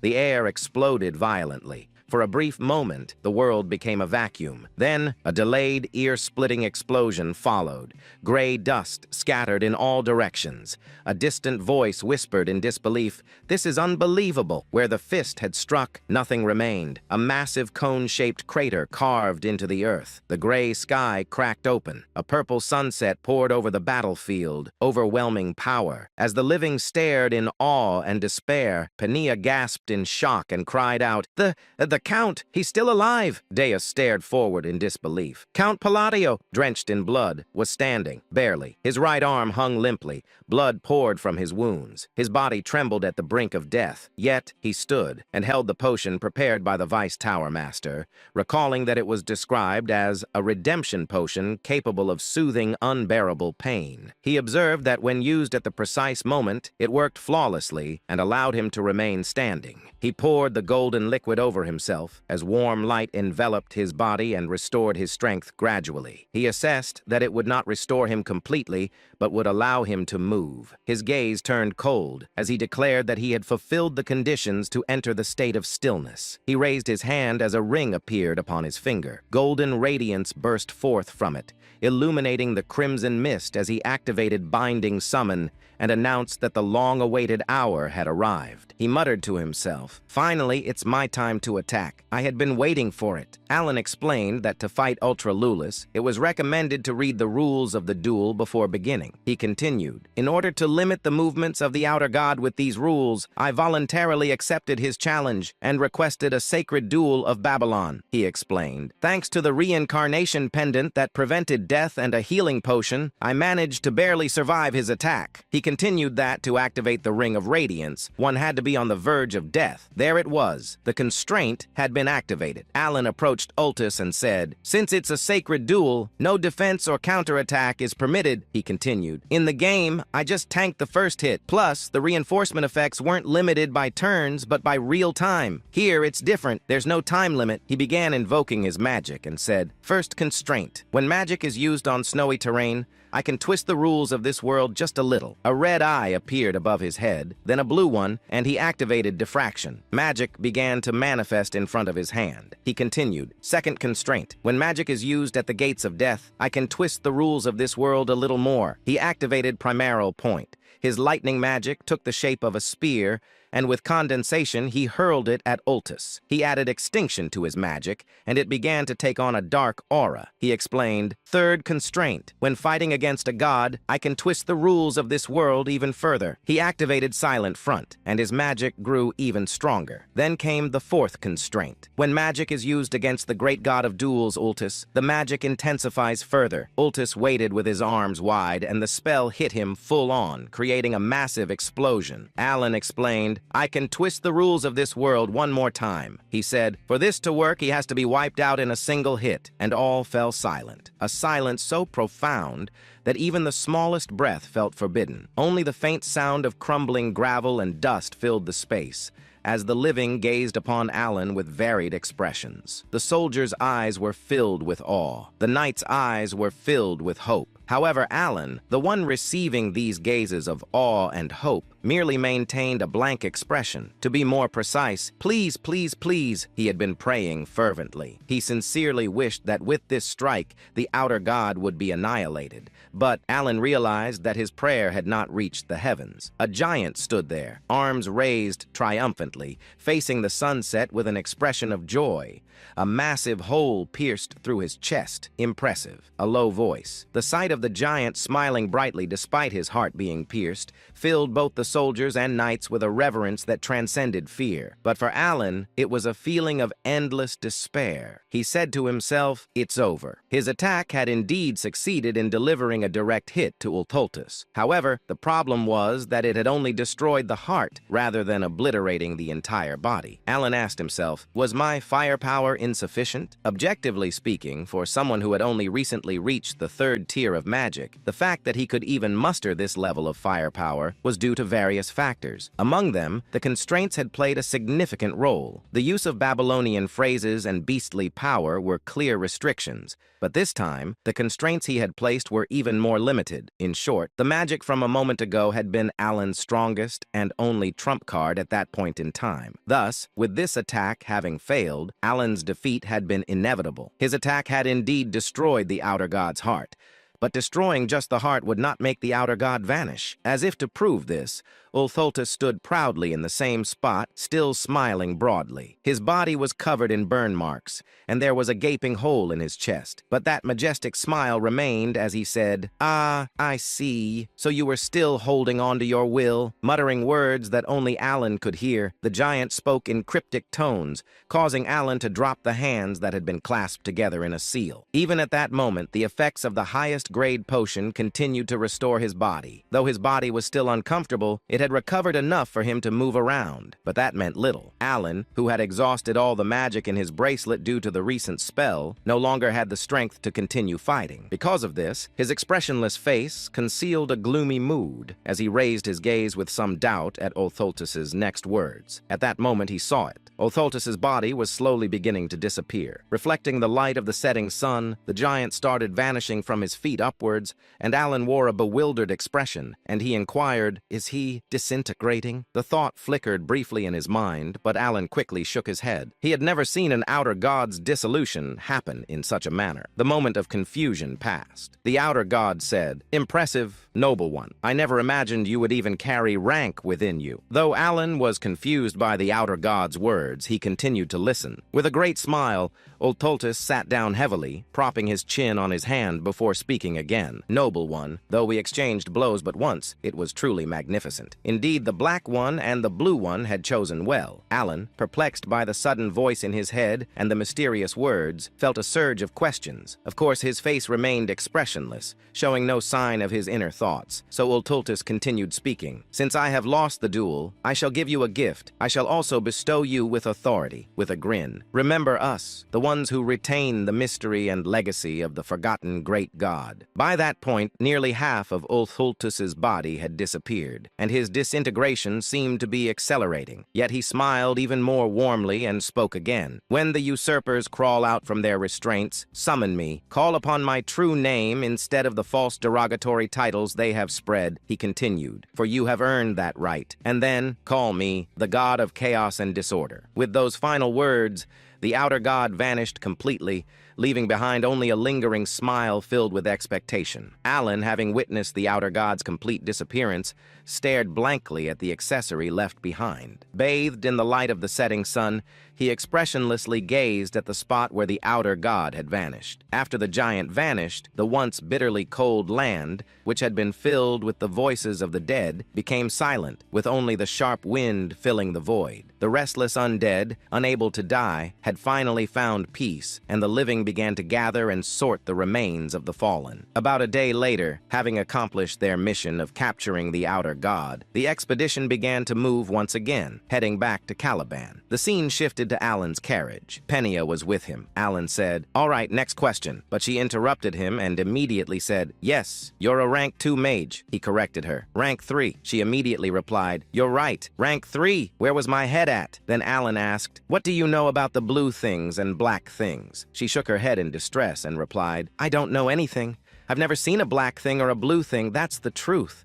I swear I'm telling the truth. Her quick response left Alan speechless, wondering if she had even thought about it. Realizing he wouldn't get any useful information from her, he nodded. She dashed out of the carriage, thanking and greeting him as she left. Seeing her behavior, Alan thought to himself, I didn't even tell her she could leave yet. Then he said, if people keep thanking me for such trivial things, I'm going to start believing I'm some dark criminal. He began to ponder the fight and thought to himself, but why did he disappear even though my attack failed? His words left me with more questions than answers. Beside him lay the belt Ultus had given him. Alan looked at it and said, I've seen this in the game. It's true, but the bracelet was explained. Belt of the Forgotten, reward obtained by defeating Ultus, doubles damage dealt and damage taken. There was an inscription inside it that read, O you who have inherited his will, let your steps lead you to Kahala, the city of ancient gods. Alan said, it's the first time I've seen this. He wondered, will I be able to discover something in Kahala? At that moment, someone knocked on the door. It was Deus. Surprised, Alan asked, what is it? Deus said that the mage had dared to leave without seeing him off properly and asked,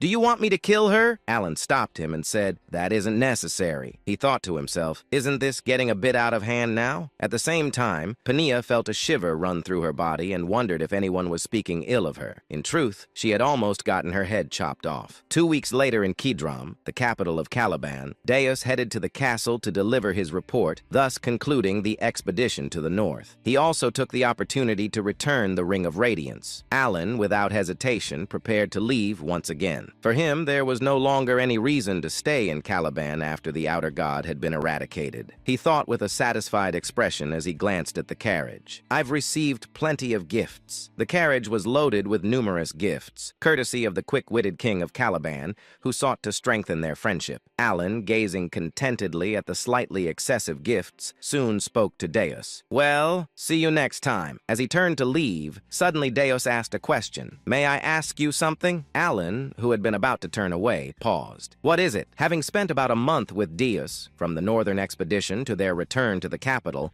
Alan had never heard such a direct question from him before. Usually, Deus only expressed his deepening respect without much inquiry. Alan patiently waited for him to speak. After a moment of silence, Deus finally asked, Can I become stronger too? Alan was briefly taken aback by the unexpected question, especially since Deus was already quite strong. He pondered what could have prompted such a question, then reached a conclusion. Perhaps it was because the magic I used in battle against the outer god had left a strong impression, increasing his respect for me. After concluding his thoughts, Alan spoke. Of course, you can become stronger, Deus inquired. Really? Alan replied. Yes, as long as you put in the effort, you can achieve anything you desire. Alan wasn't lying. In fact, Deus, like the rest of the 5 sins, already had extraordinary innate abilities even before the descent of the gods. In Deus's case, even without using his unique abilities, he could become a sword master with sheer skill. Given that he had reached that level in just 1 year, it was only a matter of time before he became even stronger. Reflecting on these facts made Alan feel a tinge of envy for the sheer talent standing before him. He added, so don't worry, then I'll be on my way. But suddenly Deus asked, wait, may I ask you one more thing? Why do you always ask instead of command? Alan, momentarily confused by the question, tried to piece together what Deus might have been getting at. Did he think there was some hidden motive behind my support? Alan replied,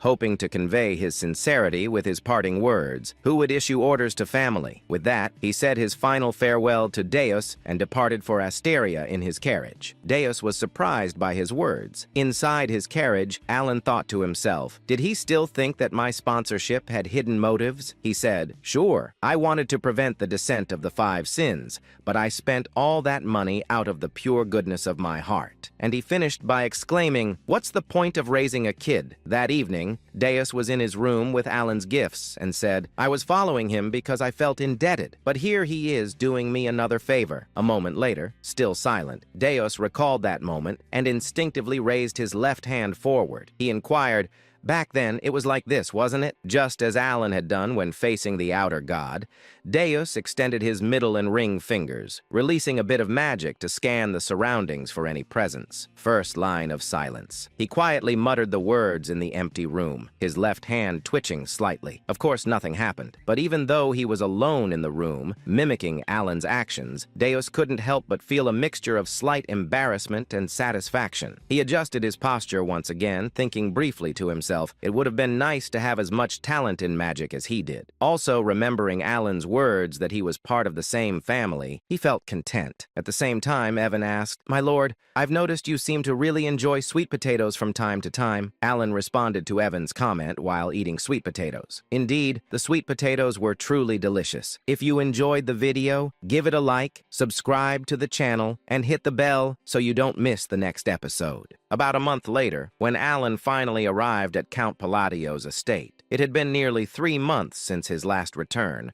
and as he stepped inside, Alan stretched his stiff shoulders and muttered to himself, "Home, finally." After such a long journey, Alan had only one simple dream in mind: sleep, just a peaceful, uninterrupted nap. Without wasting a second, Alan headed straight toward his room. As he reached the door, he sighed with relief and pushed it open. And then he froze. The smile on his face slowly disappeared, because this was not his bedroom. It was his office, and waiting inside was a mountain of documents stacked so high it looked like a small fortress built entirely out of paperwork. The papers almost seemed alive, silently welcoming him back. "Welcome home, Count. Now please finish your work." Alan slowly closed the door, then immediately turned around and walked away as if nothing had happened. He said calmly, "I must have opened the wrong door." He took 3 steps, then 5, then 10, and then he suddenly stopped. After a long moment of silence, Alan let out a deep sigh and rubbed his face. Right, who am I kidding? Since the work had to be done sooner or later, Alan turned around and returned to the office like a man walking toward his own execution. After all, this was the tragic fate of an overworked noble. Soon, Alan sat at his desk. One hand was writing, the other was stamping documents. Meanwhile, his soul slowly drifted out of his body from exhaustion. As he stamped another paper, Alan muttered with determination, "Fine, once I finish this backlog, I'm taking a vacation, no matter what, even if the kingdom collapses." He leaned back in his chair and sighed. When exactly do I get to live my peaceful, noble life? After finally finishing the mountain of work, Alan rewarded himself with a 1-week vacation, and he fully embraced the lifestyle he had always dreamed of, sleeping late, toasting bread in the morning, eating a perfect steak for dinner. This leisurely routine brought him a level of happiness that even powerful magic couldn't match. However, despite the peaceful atmosphere, Alan wasn't completely idle. Even during his vacation, his mind refused to rest, because he knew one thing: otherworldly beings had already appeared once, and if one had descended, then others could appear as well. Now that the 5 great sins had been sealed, the world had unknowingly entered a new stage. Rather than resisting fate, Alan simply accepted the situation. After all, if saving the 5 great sins had created this butterfly effect, then a few otherworldly visitors appearing occasionally was far better than the alternative. At least those beings would show signs before appearing. The 5 great sins, on the other hand, would descend like a bomb with no warning whatsoever. So during the week, Alan quietly gathered information and continued researching magic. Eventually, he clicked his tongue and muttered to himself, "Looks like I'll need to go to Colony for information." Normally, Alan preferred investigating things personally rather than relying on the Information Guild. But there was a problem. The location of the ancient god city, Kahara, had not yet been discovered. Alan crossed his arms and thought carefully. If my memory from the game Psychedelia is right, the city should be discovered this year, because in the original story, Kahara was discovered 3 years before the protagonist left the village, and this year just happened to be that exact year. So I just need to wait. Right at that moment, the door opened. Evan stepped inside and immediately frowned. Count?" He rubbed his arms and shivered. "It's strangely cold in here." Alan blinked. Then he looked down at the ice magic circle he had unconsciously drawn on the floor. The entire room was slowly freezing. Alan scratched his head awkwardly, saying, "It looks like my research is working." Apparently, his magic experiment had accidentally turned his office into a refrigerator. Evan then cleared his throat. "How should I put this? A hidden city has been discovered in Colony." Alan froze. His eyes widened. What? The timing was so perfect it felt suspicious. For a moment, Alan wondered if the world was secretly listening to his thoughts. Meanwhile, elsewhere, the Blue Moon meeting had begun. The members usually gathered every 6 months. Because of the distance between them, they communicated through a crystal orb created by Reen. Normally, the meetings were extremely short. Most of the time, they lasted less than 10 minutes. minutes. Utia led the discussion. Seolrang occasionally made innocent comments. The rest simply answered with short replies like yes, no, or I agree. Deus, in particular, almost never spoke, mostly because he was naturally quiet, so no one expected what happened next. During the meeting, Seolrang innocently asked, "Oh, I heard a rumor that the Great Moon has left. What was it like seeing him in person?" Everyone casually waited for a short answer, but instead, Deus began speaking and speaking and speaking. The Great Moon stood before the otherworldly entity, Ultholtus, while everyone was overwhelmed with fear, even the Vice Tower Master of the Blue Tower. The Great Moon stepped forward and challenged it to a duel. The members listened politely. 5 minutes passed, 10 minutes passed, 20 minutes passed, then 30 minutes. The others slowly began to realize something terrifying. Deus was giving a full lecture. Deus continued, "Thinking back, the Great Moon had probably been preparing magic from the very beginning. By the time the speech passed the 1-hour mark, everyone was staring at the crystal orb with blank expressions. Reen tried to interrupt. "Wait, you're getting off topic." But Deus continued calmly. "Just listen to this part. I'm telling a story about the Great Moon, aren't I? So where was I? Ah, yes, with Ultultus." Then he restarted the story from an even earlier point. Rene and Seolrang desperately looked at Utia, silently begging her to stop him, because she was the only one who could. But instead, Utia smiled brightly, saying, "The Great Moon truly is remarkable. Please continue." At that moment, the others realized something. This meeting was not ending anytime soon. As expected, Deus finally finished his story. 2 hours later, the meeting room fell into complete silence. Rhine, Radan, and Seolrang all engraved a single lesson deep into their hearts. Never ask Deus about the Great Moon again. Deus calmly concluded, "I seem to have talked a little too much. I'll see you all again in 6 months." Utia smiled warmly. That was very entertaining. And with that, the meeting ended. It was already dawn. Back with Alan, he suddenly found himself standing in front of yet another strange sight. An entire room, completely filled with gift boxes. Large boxes, small boxes, shiny boxes, suspiciously expensive-looking boxes. For a moment, Alan just stood there silently, staring at the mountain of gifts like a man who had accidentally walked into the wrong house. Then he slowly turned toward Evan. "Evan, what exactly am I looking at?" Evan stepped forward to inspect one of the boxes.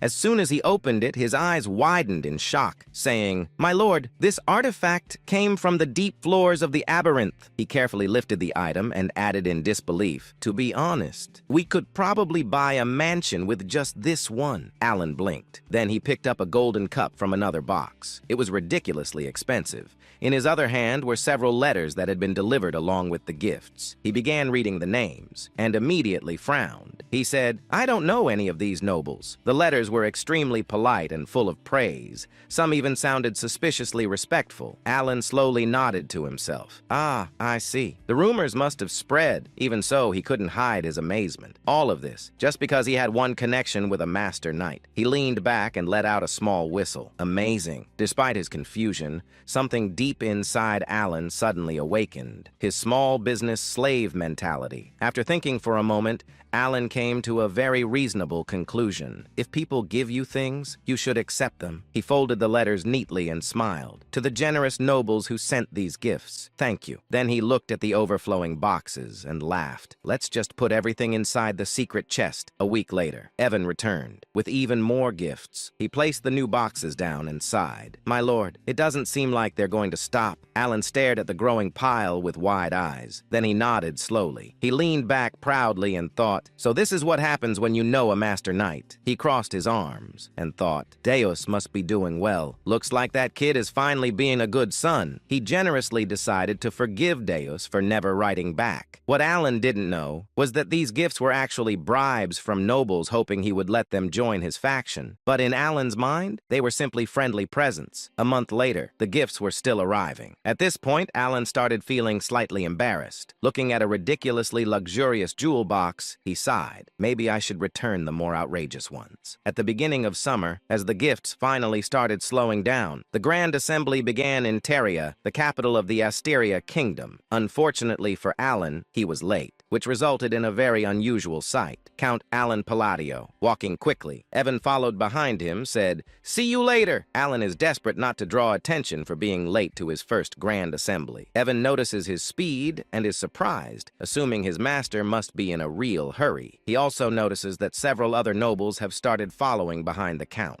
Alan finally pushed open the massive doors of the assembly hall and immediately froze. The center area of the hall was completely empty. Alan blinked, then sighed in relief. Oh, so I'm not late after all. He recalled the research he had done earlier. The royalists sit on the left, the aristocrats sit on the right. He looked toward the empty center area and said, "So the middle must be for neutral nobles." Alan nodded wisely. "I'll just sit in the back." But the moment he stepped forward, he noticed something strange. The nobles entered the room and they were staring directly at him. Alan shocked and asked himself, "What? Weren't they outside a minute ago?" He also inquired, "Are they judging me for sitting in the back?" Trying to avoid suspicion, he changed direction and walked toward the middle row. The nobles continued staring, their expressions growing more shocked by the second, because they were thinking something completely different. Why isn't he sitting in the front? Eventually, Alan gave up and said, "Fine, I'll just sit in the front row." The moment he sat down, every noble in the hall immediately sat down as well. Alan slowly looked around in confusion.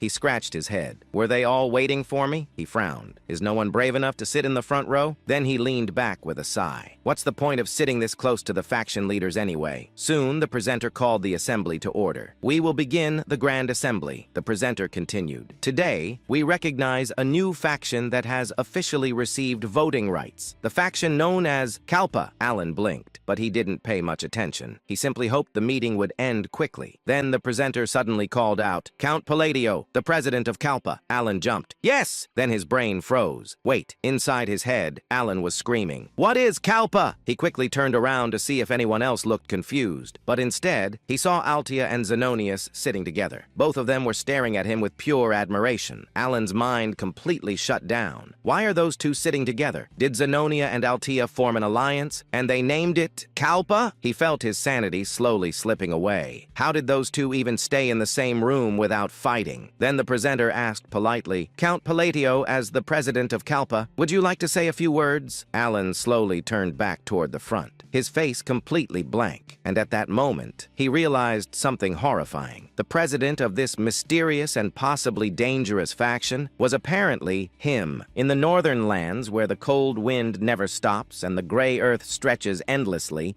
lay the place where a terrifying battle had recently taken place. A battle between an outer god and the Count of Asteria. Now the battlefield had turned into something else entirely, a land of countless graves. These graves belonged to the unfortunate souls the expedition had been unable to recover. Standing silently among the graves was a mysterious figure. He wore a black sacred robe, and several ominous black accessories dangled from his waist and hands, clinking softly whenever he moved. His face was hidden beneath a deep hood, but it was clear that he was carefully observing the surroundings. At first, he twisted his mouth slightly, as if he couldn't quite understand what he was looking at, but after glancing around a few more times, a faint smile slowly appeared on his lips. The hooded figure said with amusement, "Interesting." His voice sounded strangely cheerful for such a depressing landscape. Even stranger, the voice echoed in layered tones, making it impossible to tell whether the speaker was a man or a woman. Slowly scanning the battlefield, his gaze eventually stopped at a single spot on the ground. It was the exact place where the outer god had vanished. The same place where, during a rightful duel, Alan had landed the final blow. The hooded figure stared at the spot for a moment. Then the hooded figure muttered curiously, "Let's see how far this will go." After a brief pause, the hooded figure added playfully, "Shall we watch?" With those mysterious words, he turned around without hesitation, as if he had already seen everything he needed to see. Meanwhile, inside the Grand Council Hall, Alan suddenly had a strange thought. Inside his mind, Alan thought with disbelief. "I accidentally became the leader of a group formed by a shadowy alliance." It sounded suspiciously like the title of a cheap web novel. Just then, the moderator spoke. The moderator asked politely, "Do you have anything to say?" Alan blinked. Inside his mind, Alan screamed silently, "Wait, me? Leader? Shadowy alliance? What kind of nonsense is this?" But before Alan could say anything, the moderator continued. The moderator said calmly,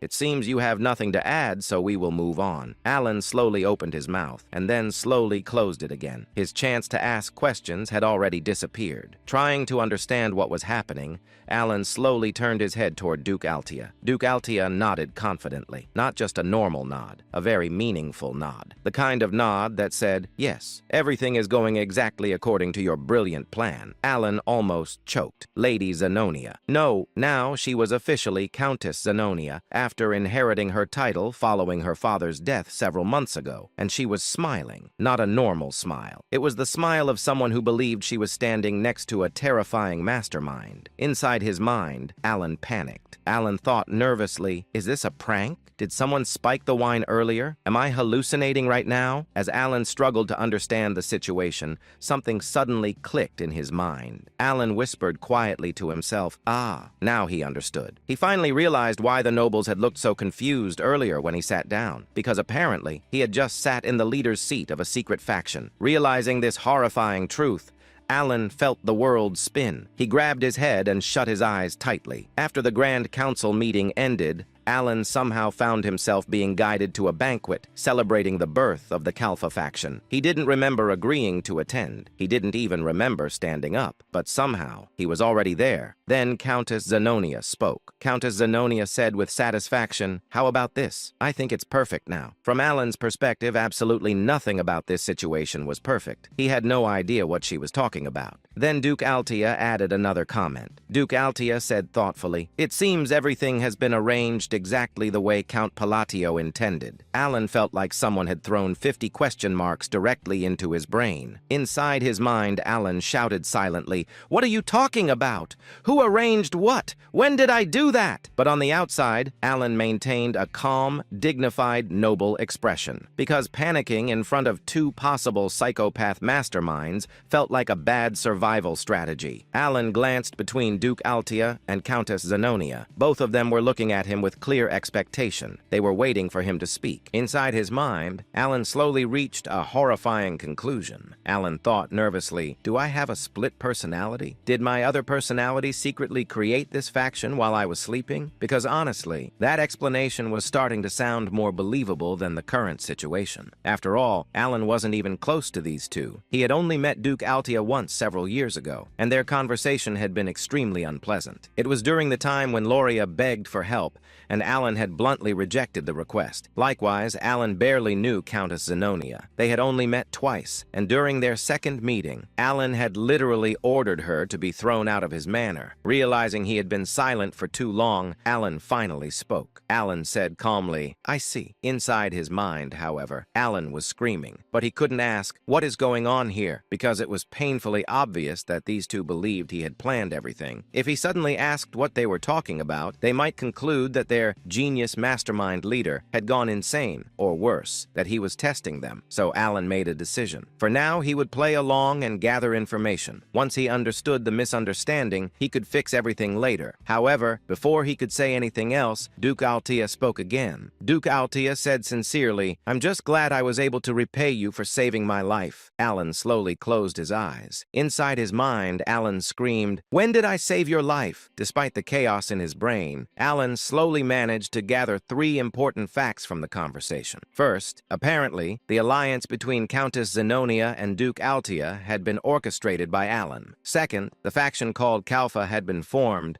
because of a letter Alan had sent to Countess Zenonia. And third, all the gifts Alan had been receiving recently were actually from nobles who wanted to join the faction. Those gifts were part of the process of asking permission from the faction leader, which unfortunately was Alan. As Duke Altia and Countess Zenonia continued talking enthusiastically about his brilliant plans, Alan slowly pieced everything together, though doing so felt like solving a puzzle while his brain was actively melting. Keeping a neutral expression while feeling disbelief inside, Alan stared at the 2 nobles in front of him. Even though he had begun to understand part of the situation, there was still far too much he didn't understand. No, to be more precise, there were countless things he wanted to question. Inside his mind, Alan thought, if I'm not secretly some kind of Jekyll and Hyde split personality, then I definitely never ordered Countess Zenonia to do anything. I never told them to form an alliance. I swear I didn't. Then Alan thought again. All I did was send a letter saying I disliked the other nobles. So how did it turn into this? Yes. Alan's head spun as he looked at Duke Altia and Countess Zenonia, trying desperately to understand what was happening. Inside his mind, Alan wondered, is this what people mean by the realm of genius, where ordinary people can't even understand the plans of a mastermind? Alan remained silent, because he had slowly realized something terrifying. Through a series of coincidences, he had unknowingly helped create the Kalfa faction himself. By the time he finished piecing together the facts, Alan's instincts told him something very important. There was no getting off the Kalfa train anymore. He had already accepted too much. Of course, if he really wanted to leave, there were ways, but none of them were good options. Now that both the Royalist faction and the aristocratic faction clearly saw him as an enemy, leaving this faction would only cause more problems. To be honest, if the losses were manageable, Alan would have pressed the escape button immediately. But another thought quickly followed. Inside his mind, Alan wondered, what if I tell them this was all a misunderstanding? Alan slowly glanced at Duke Altia and Countess Zenonia. Their conversation had just ended, and now both of them were looking directly at him. To any outsider, they looked like elegant and refined nobles. But Alan knew better. He knew exactly how frightening Countess Zenonia could be. And although Duke Altia wasn't the same character he remembered from the game, she was someone who should have already disappeared from the story. Because of that, Alan couldn't underestimate her either. After all, masterminds always had their own logic, and they possessed a level of awareness ordinary people simply couldn't understand. Inside his mind, Alan thought, even if I explain everything clearly, they might just think it's embarrassing and decide to kill me. Of course, Alan didn't know them very well, but in this world, most characters labeled as masterminds tended to be somewhat unstable. Because of that, Alan reached a reluctant conclusion. Whether he liked it or not, he had to remain the leader of Kalfa. Yes, whether he liked it or not, at least until he could find a good excuse to step down later. Because Alan had absolutely no desire to stay in the leadership role forever.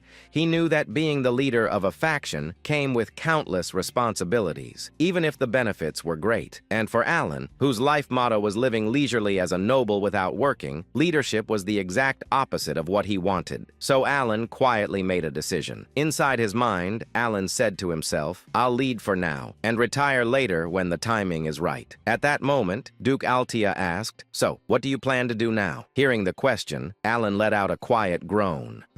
Alan murmured thoughtfully. Since he couldn't reveal the truth, Alan rolled his eyes slightly and tried to buy himself some time. After a short pause, Alan said, for now, let's start by cleaning up the underworld. Confused, Countess Zenonia asked, clean up? Calmly, Alan replied, yes, that way it will be easier for us to operate. Of course, Alan had absolutely no idea how anything would become easier, but since he couldn't even remember half the topics discussed at the assembly earlier that day, bringing up politics would have been a terrible idea. So this vague statement was the best he could manage. It was clumsy, but for Alan, it was the best he could do. After that, Alan stood up and said, well then, I have some matters to attend to, so I'll take my leave. Before either of them could ask another question, Alan immediately turned around and began walking away. His steps gradually became faster, because he knew that if they asked even one more question, he had no answers. Soon, Alan left the hall and hurried through the empty corridor. Eventually, he almost ran to his carriage, worried that someone might stop him. Seeing him arrive so quickly, Evan asked, Count? Without hesitation, Alan said, let's head straight to the colony. Alan had already decided to leave that very day. Inside his mind, Alan thought, the letter should have arrived by now. I hope I can get some help there, like I did with Dios. Soon, Alan's carriage began moving through the night. It was a midsummer evening. Meanwhile, back at the banquet hall, thinking about Alan's words, Countess Zenonia murmured, clean up the underworld. Huh. After a brief moment of thought, Duke Altia said, when he says clean up the underworld, there can only be one meaning, right? Nodding slowly, Countess Zenonia replied, indeed, we've had our territories under firm control for a long time. Then Countess Zenonia continued, so if he's telling us to clean things up? Finishing the thought, Duke Altia said, then the only option left is the remaining territories. Indeed, Countess Zenonia agreed. For a moment, both women fell silent. Then they smiled at the same time, because the idea forming in their minds was something that would have been impossible when they acted separately. But now, with their alliance, and the formation of the Kalfa faction, it had become possible. Smiling slightly, Countess Zenonia said, unifying the entire underworld. Amused by the idea, Duke Altia said, that sounds fun. Both nobles smiled deeply. Looking thoughtful, Countess Zenonia said, I'm curious to see what he's planning next. He becomes more intriguing every day. Agreeing with her, Duke Altia said, "Indeed, I'm eager to see what he has prepared for us." Then the two nobles gently clinked their wine glasses. Smiling faintly, Countess Zenonia said, "I'm truly looking forward to it." Their admiration for Alan quietly spread through the room, along with the fragrance of the wine. In the vast territory of Maltaeon, located south of the kingdom of Ashtalon, two men sat in the underground hall of a massive mansion. One of them was Carmine, the third son of Duke Comalon, the owner of this mansion. The man standing before him looked completely relaxed, even though he was facing Carmine, who was infamous as a tyrant and a scoundrel. Carmine leaned back in his chair. Carmine asked calmly, "You're the agent, right?" The man with half-closed eyes gave a small smile. He slowly took out a quill from his pocket. The man said lazily, "Before anything else, I don't tolerate rats during a mission." The next moment, he moved. A sharp splattering sound echoed across the underground hall. Blood burst into the air. Bodies that had been hidden in the shadows suddenly appeared as they collapsed onto the ground, their blood spreading across the stone floor. 9 corpses, all of them dead. Carmine stared at the scene for a moment, then he smiled. Carmine said with satisfaction, "You really are strong, just as I expected." Without hesitation, he leaned forward. Carmine said directly, "I want you to kill a noble, Count Palladio of the Asteria Kingdom." Then he smirked. Carmine said confidently, "You wouldn't refuse a request from me, the tyrant of Ashtalon, would you?" The agent chuckled. The agent said casually, "As long as the payment is correct, there are no failures." Then he tilted his head. The agent added with a faint grin, "Though I'm curious if you can actually afford my fee, Carmine." Carmine simply smiled. Slowly, he pulled something out from inside his coat and placed it on the table. Carmine said proudly, "How about 4 of these?" What he revealed was a black cube, a cube so dark it seemed to swallow even the surrounding light. It looked like a fragment of the abyss itself. Interest immediately flashed in the agent's eyes. The agent narrowed his eyes. Then his eyes widened slightly. The agent whispered in surprise, "That's an abyssal core." The abyssal substance, a rare item distributed in extremely small quantities by Duke Comalon on the black market. Unlike abyssal jade,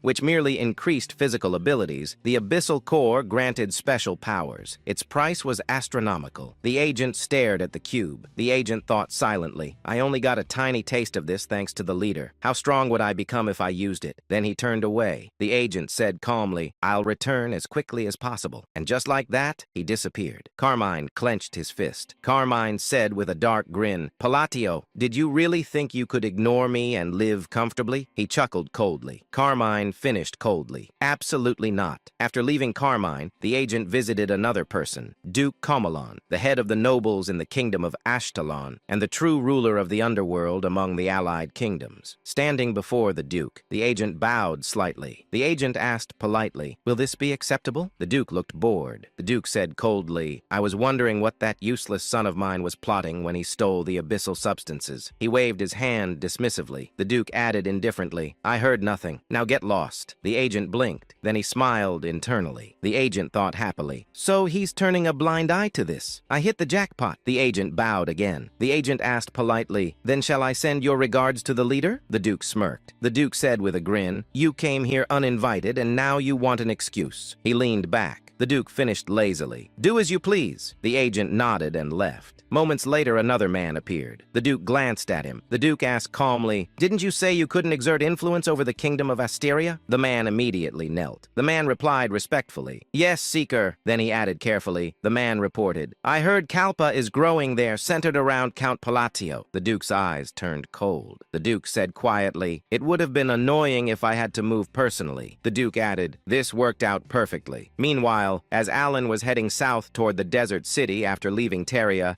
someone else was watching the same road. High above the path, the agent observed a distant carriage. The agent narrowed his eyes. The agent said quietly, "Found you, Count Palladio." Inside that carriage was his target. While watching it approach, the agent took out his quill again. The agent thought to himself, "The abyssal core is tempting, but something still bothers me." In truth, killing Count Palladio would be easy. With a single stroke of his quill, the man's life would end. Yet he hesitated. The agent sighed. The agent muttered, "The rules say not to make troublesome enemies if possible. possible. Count Palatio himself wasn't the problem, but someone connected to him was. Someone in Caliban. Deus. The agent frowned slightly. The agent thought, he'll definitely take action. The agents weren't afraid of Deus. Each agent possessed power comparable to a swordmaster, but unnecessary enemies were always troublesome.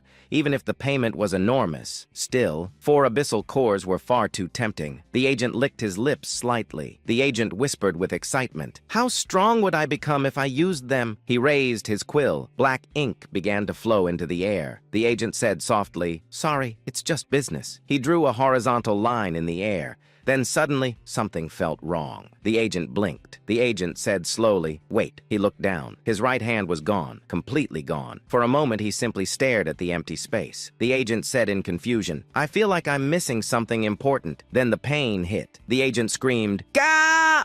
Before he could even finish screaming, another impact struck him. His body flew through the air and crashed violently into a tree. When he lifted his head, he froze. Standing there was a boy, black hair, blue eyes, young, too young. The agent stared in disbelief. The agent tried to speak, but his mouth wouldn't open, not even slightly. Panic filled his eyes. Then the boy smiled brightly. The boy said cheerfully, "How unfortunate." The agent felt a chill. Then, crack, his neck twisted. Once, then twice. The agent died with a confused expression, never understanding what had happened. The boy said calmly, "If your target had been anyone else, you might have survived." He paused, then added softly, the boy said quietly, "But unfortunately for you, it was the Count." And with that, he disappeared. 2 weeks and 3 days had passed since Alan left Teria, the capital of the Kingdom of Asteria. He was now crossing the southern desert, a necessary route before reaching Colony. The heat was unbearable. Evan wiped the sweat off his face dramatically. Evan said miserably, "It's filthy hot. If only I had an ice crystal stone." He stuck his tongue out like a dog, panting in the heat. It looked absolutely ridiculous. Alan glanced at him. Alan thought silently, "I would laugh, but I'm suffering too." The desert was beyond scorching. Even breathing felt like inhaling fire. Alan sighed quietly. Alan thought to himself, "I should have arrived by now, if I had just moved a little faster." In truth, Alan had already reached the edge of the desert over a week ago. If he had entered immediately, he would have arrived at Colony by now. But there were reasons. The first, Alan thought calmly, even if it's our first meeting, I should at least bring a gift for Sailrang. So he had made a stop in another territory. The second, he had joined a caravan, because crossing a desert like this alone, that was basically asking to die. While Alan was quietly observing the caravan, Evan suddenly leaned closer. Evan asked, curiously, "By the way, Count, are you not going to practice magic?" He tried to sound casual. He failed. His eyes were practically sparkling with expectation. Alan didn't even look at him. Alan said flatly, "No." Evan said in disappointment, "What a waste." Alan ignored him completely. As he continued watching the caravan, he noticed something. Someone had noticed him first. A woman with striking red hair turned toward him sharply. It was Lion Aguileras. Lion said coldly, "What are you looking at?" Alan didn't react much. Alan said calmly, "Just happened to glance over." Leon, while reading a book, said mockingly, "Do you enjoy spying on others?" Alan sighed slightly. Alan said plainly, "I don't have that kind of hobby." Leon said sarcastically, "Is that so? My mistake." She tilted her head and added with a sharp tone, "I thought someone who spreads rumors so eagerly might also enjoy peeping." Evan's eyes widened. Evan thought in shock, "Wait, rumors? Our Count? Since when?" Alan blinked once, then exhaled slowly. Alan thought tiredly, how troublesome. In reality, Leon was the daughter of the Red Magic Tower Master, a rank 4 mage. Even without an official title, that name alone carried weight, a terrifying kind of weight, especially considering her father, a man who had charged alone at one of the 5 great sins and died doing it. In simple terms, a complete madman. Alan looked at Leanne for a moment, then looked away. Alan said quietly to himself, "Can't I get even a moment of peace?" Despite her constant provocation, Alan chose to ignore her, not because he was patient, but because he was cautious. Alan thought calmly, better not get involved, especially with someone like her. Then he added internally, "I'll never see her again after crossing the desert anyway." At that moment, Leon's carriage began moving ahead. Evan, who had been watching everything, suddenly grabbed Alan's sleeve. Evan said excitedly, "Whoa!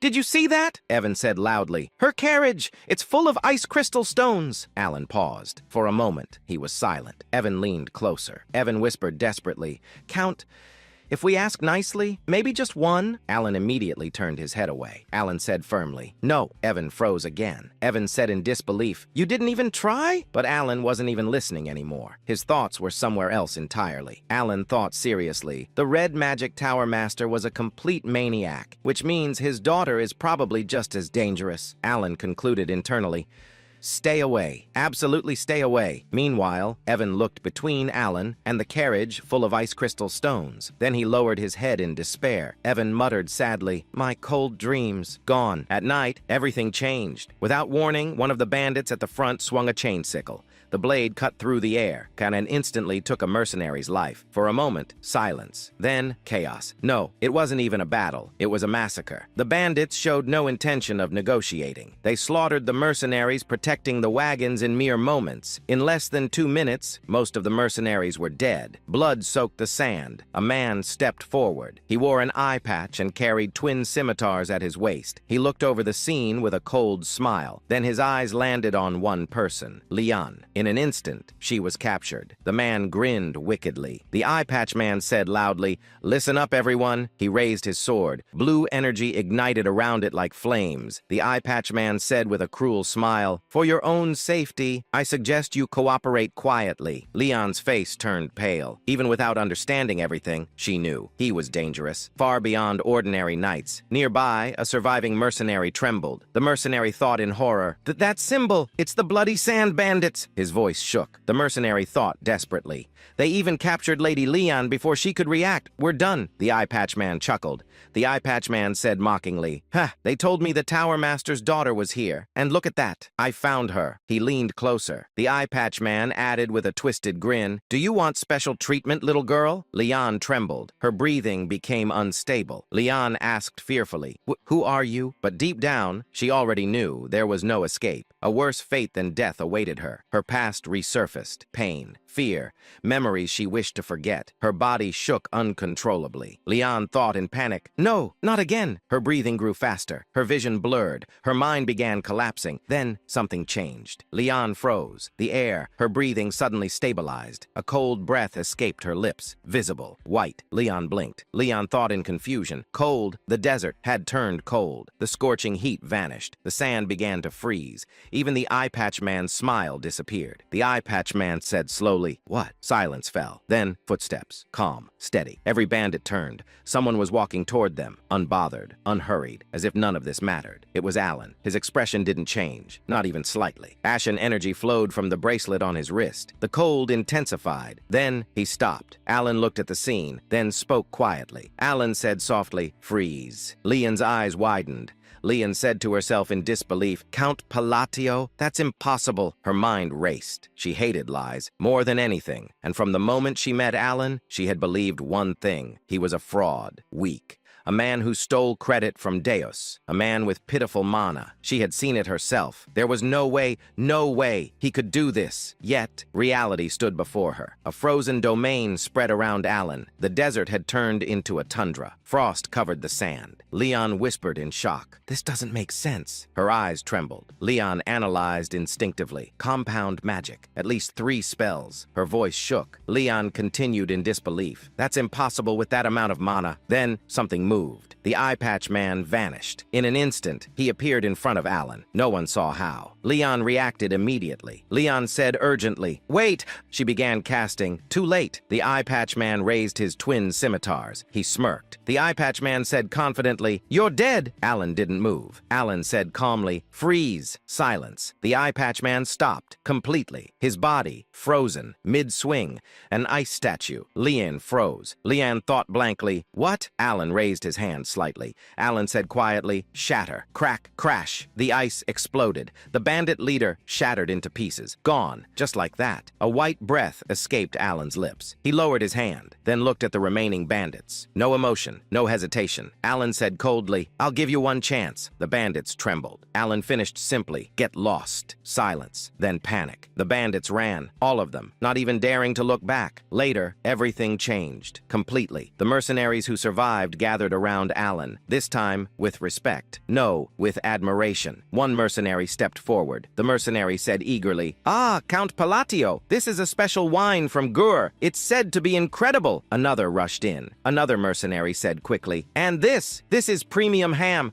I brought it to sell, but please, you must try it." Alan accepted calmly. Alan said politely, "Thank you." But inside, he had a completely different thought. Alan thought seriously, food secured. He quietly ate and drank. Peace. Finally. Alan thought in relief, this is what I wanted. After a while, the mercenaries bowed and left. Alan leaned back slightly. Alan thought calmly. Fortunately, everything went according to plan. Evan was still eating non-stop. Meanwhile, Alan analyzed. Alan thought reducing the constraint penalties was the right decision. The spell he used, Extreme Cold, a spell he developed over half a year, combining spatial magic, frost magic, and maintenance magic. It transformed the environment, turned any place into frozen land. Alan thought seriously, this satisfies one of the conditions. He continued internally, magic must be used on land of extreme cold, which meant fewer penalties, more power. Then he touched his belt, the belt of the forgotten. Alan thought calmly, double damage, both ways. So I can die twice as fast too. Great, he shrugged slightly. Alan thought casually, well, as long as I don't get hit. At that moment, someone approached. Alan looked up. It was Leon. She walked slowly. Then she bowed deeply. Both Alan and Evan froze. Evan said in shock, "We're dead." Alan thought calmly, "What did I do this time?" Leon raised her head slightly. Her voice was hesitant. Leon said sincerely, "I apologize for my previous behavior." Evan blinked. Evan whispered, "Wait, we survived?" Leon looked at Alan, a bit shy, a bit nervous. Then she spoke. Leon asked softly, "If it's not an inconvenience, I'd like to discuss magic with you." She hesitated, then finished, "Would that be all right?" Alan stared at her in silence. Then he thought, she kept picking fights with me the whole time. What changed all of a sudden? Evan frowned in irritation. He was clearly annoyed by her attitude,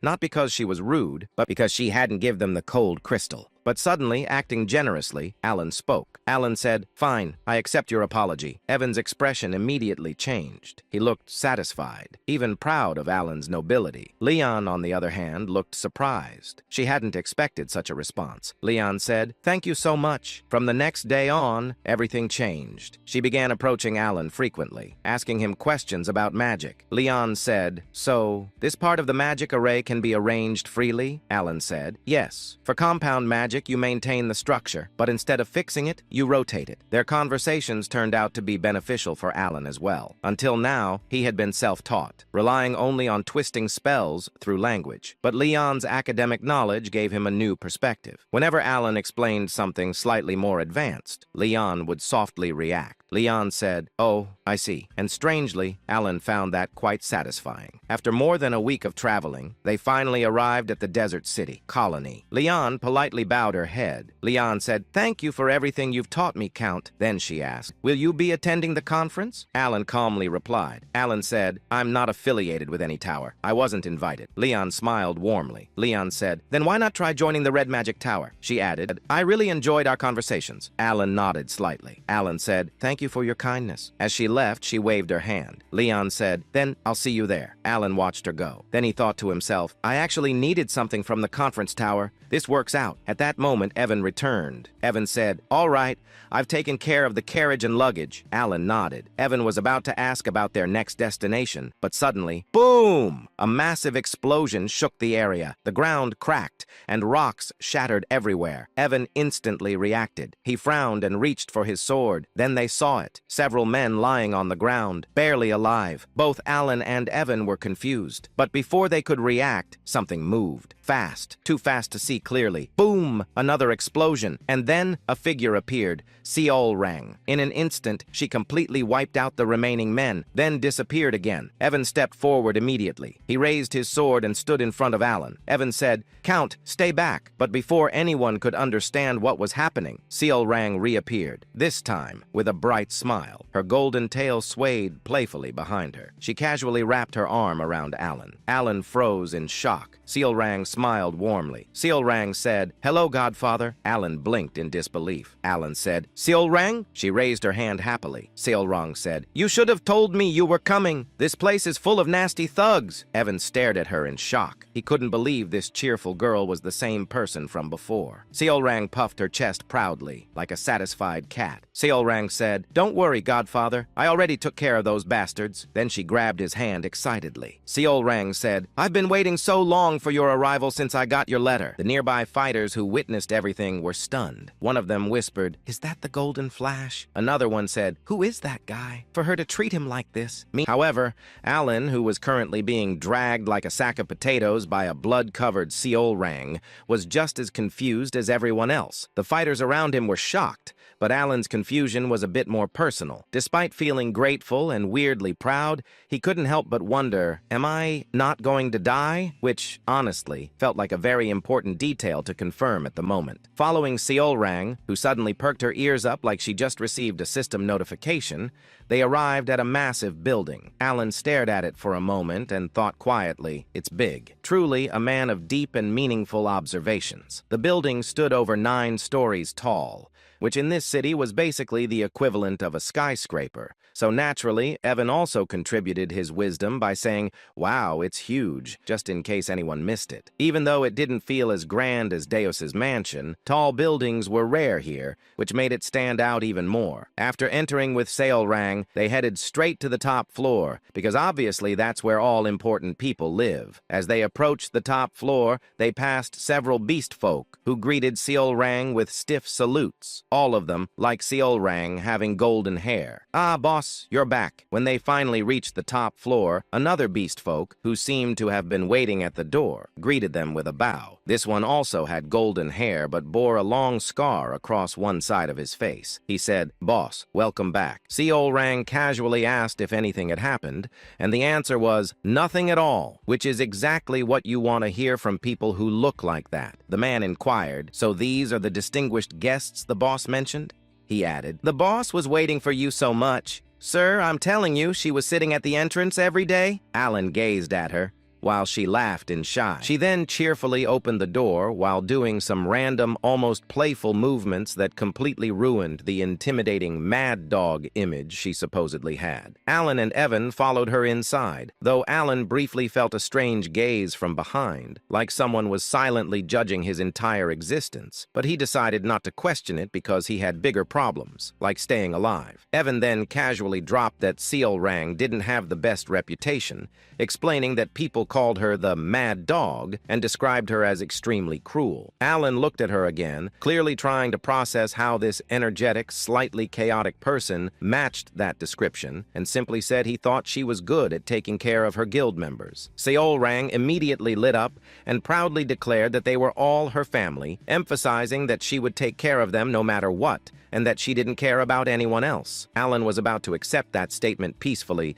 when Seolrang suddenly froze mid-thought, her eyes widening as if she had just remembered something critical. She turned to him seriously and clarified, "Oh, but not you, master," which felt like a very unnecessary correction. Then she started muttering to herself, trying to rank people in her life like it was some kind of priority list, going from family to Utia, and then awkwardly trying to figure out where Alan belonged. After a moment of intense mental calculation, she concluded with slight apology that no matter how important he or Utia were, they were not blood-related. Surprisingly, Alan wasn't offended at all. In fact, he just shrugged and thought, higher than I expected. Considering he barely interacted with her before, being ranked that high was actually a win. He even started thinking that if something dangerous happened later, he could probably ask her for help at least once, which was already a solid return on investment. Still, he wasn't entirely sure how to handle a conversation with someone like her. Unlike Deus, who was relatively predictable, Seolrang felt like a walking wild card. But then, like all great masterminds, Alan came up with a brilliant plan, used the usual strategy. He glanced at Evan and gave him a subtle signal, silently asking if he was ready. Evan, being the reliable man for difficult tasks, nodded immediately. The next moment, he placed a pile of gifts on the table with perfect timing, then sighed in relief like he had just completed a life-threatening mission. Seolrang's reaction was instant. Her eyes sparkled as she excitedly reacted to the gifts, and just like that, the conversation mode switched to easy difficulty. From that point on, everything went much smoother than Alan expected. In fact, it was even easier than talking to Deus, which left him slightly confused. At one point, she enthusiastically agreed to something he said, only for Alan to pause and question whether she had actually listened. She confidently said yes and told him to speak casually with her, which did not answer the question at all. She was so full of energy that she couldn't even sit still properly. Alan watched this with a blank expression and tried to bring the discussion back to something reasonable, mentioning that she must have a lot to think about since she was running a guild. She immediately dismissed the concern, saying it was fine and reminding him that even if they weren't family, he was still her master, which apparently solved everything. Alan nodded awkwardly, but deep down he felt a sense of pride. He genuinely hadn't expected her to go this far to help him, especially since they barely kept in touch. Then Seolrang mentioned that thanks to him, she had been able to gather the scattered members of her tribe. She proudly showed him the glove she was wearing, which Alan quickly recognized as an essence of the Golden Mane tribe. Realizing this, he thought that the rumors were true. Meeting them really did unlock their true power. After that, the conversation became more relaxed. They talked about various things, nothing particularly important, just casual exchanges. Alan asked about her life, shared some stories about Deus, and listened as she talked about her experiences. At some point, however, Alan had a very questionable thought and decided that he was, in fact, a good father, proudly believing that he had successfully raised his children, which was a conclusion absolutely no one else agreed with. Then, without any warning, Seolrang suddenly picked Alan up and threw him over her shoulder like he was a piece of construction material, saying to him, "Master, you must be tired from coming all this way, so please get some rest. I'll show you to my room." Surprisingly, Alan didn't resist at all. Instead, he looked completely satisfied. For someone like him, who valued comfort above all else, this situation was nothing short of perfect. After all, it was basically a free ride. After that, she casually asked how the desert was, and honestly, she didn't even wait for a deep answer before basically answering it herself. There's nothing but sand. No fun at all. Evan, trying to sound a bit more professional about it, added that the desert was actually quite dangerous, which immediately caught Seolrang's attention. She tilted her head in confusion, clearly not seeing how endless sand could be a threat, so Evan simply explained that they were attacked. The moment the word attack came out, Seolrang's cheerful expression froze for a split second, while Alan calmly confirmed it, explaining that they had been ambushed by the Blood Sand bandits in broad daylight, which was unusual since those guys normally preferred nighttime. Seolrang reacted with mild curiosity, calling them bad guys like she was asking about some minor inconvenience, while Alan made it very clear that they were absolutely not people he ever wanted to meet again. Now, normally, that sentence would just be a casual complaint. But unfortunately for the bandits, Seolrang didn't process it that way. What she heard was something completely different. In her mind, this wasn't a comment, it was an order. And thanks to the power of misunderstanding, her brain translated it into one simple mission. If Master doesn't want to see them again, then they shouldn't exist anymore. A faint, cold smile mixed with excitement appeared on her face for just a moment, before she immediately switched back to her usual cheerful tone and told them to get some rest because they must be tired from the long journey. Everything seemed perfectly normal on the surface. That night, however, things were not normal. The secret hideout of the Blood Sand bandits, which had stood strong for years, was reduced to complete ruins, not partially destroyed, not damaged, completely gone. The soldiers they had spent over a decade training were either buried under the sand or crushed into the remains of their own base. It wasn't a battle, it was a disappearance. Sharp golden eyes scanned the area for a brief moment before vanishing, and in the next instant, a flash of golden lightning tore through the darkness. Seolrang reappeared, holding two severed heads, one in each hand. The expressions on those faces were still frozen in anticipation, as if they hadn't even realized they were already dead. Without the slightest bit of interest, she casually threw the heads away like trash. Meanwhile, Draco stood there, completely unable to process what had just happened. From start to finish, he hadn't even understood the situation. One moment everything was fine, and the next, everything was gone. His mind struggled to catch up, and the only thought he could form was a confused, desperate, "What in the world is this?" Then he saw her, slowly approaching, and in that moment, instinct kicked in. Pure, primal fear ran through his entire body. Even so, he desperately tried to speak.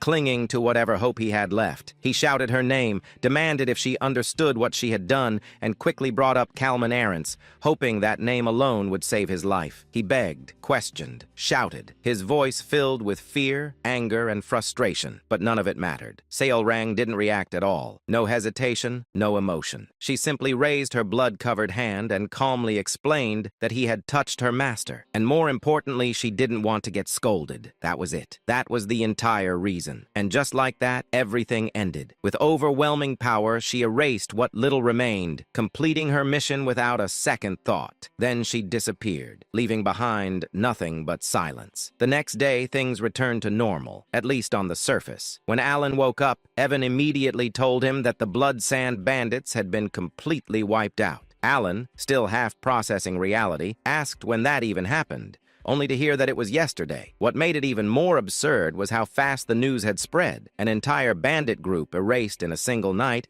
and the whole city already knew about it. As Alan tried to make sense of it, feeling like 1,000 question marks were floating above his head, he wondered why they had suddenly vanished. The answer, however, came much faster and much simpler than expected. Seolrang cheerfully announced that she took care of it. Both Alan and Evan froze. She proudly confirmed that she had wiped out the Blood Sand Bandits, and when Alan instinctively asked why, her answer was as straightforward as it was terrifying. She reminded him that he said he didn't want to see them again. Alan tried to clarify that he didn't mean it like that, but Seolrang just smiled brightly and explained that if they were gone, he wouldn't have to see them anymore. Problem solved. In her mind, this was flawless logic. That same overwhelming feeling Alan had when dealing with Deus returned once again.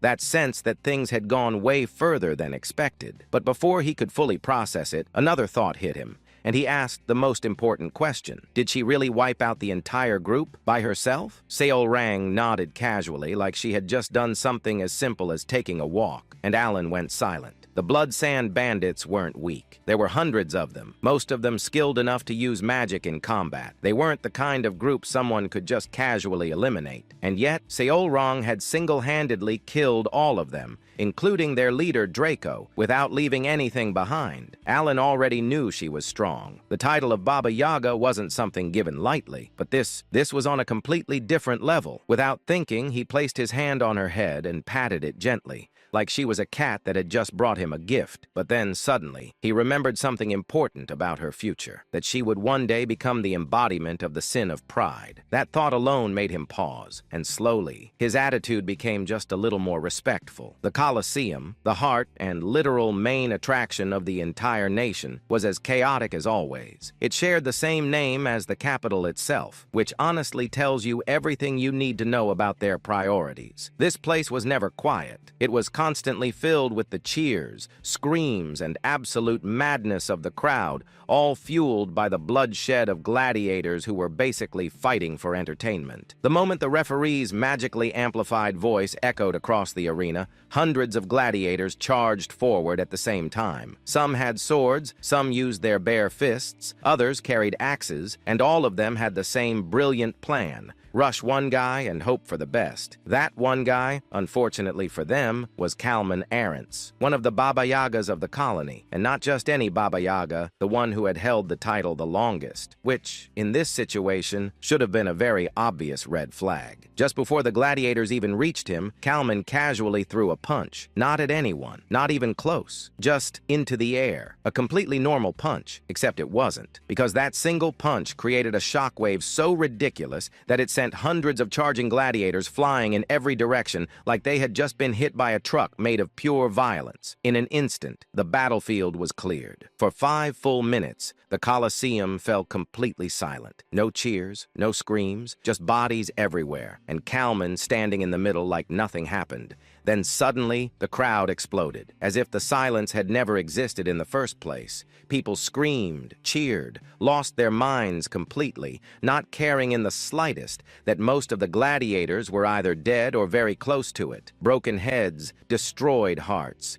Details that clearly didn't matter when the show was that good. Kalman slowly looked around at the crowd with a deep, satisfied smile before turning and walking back inside, casually commenting that there were still so many fools in the world, people who genuinely believed that numbers alone could defeat a Baba Yaga. At that moment, a voice behind him agreed.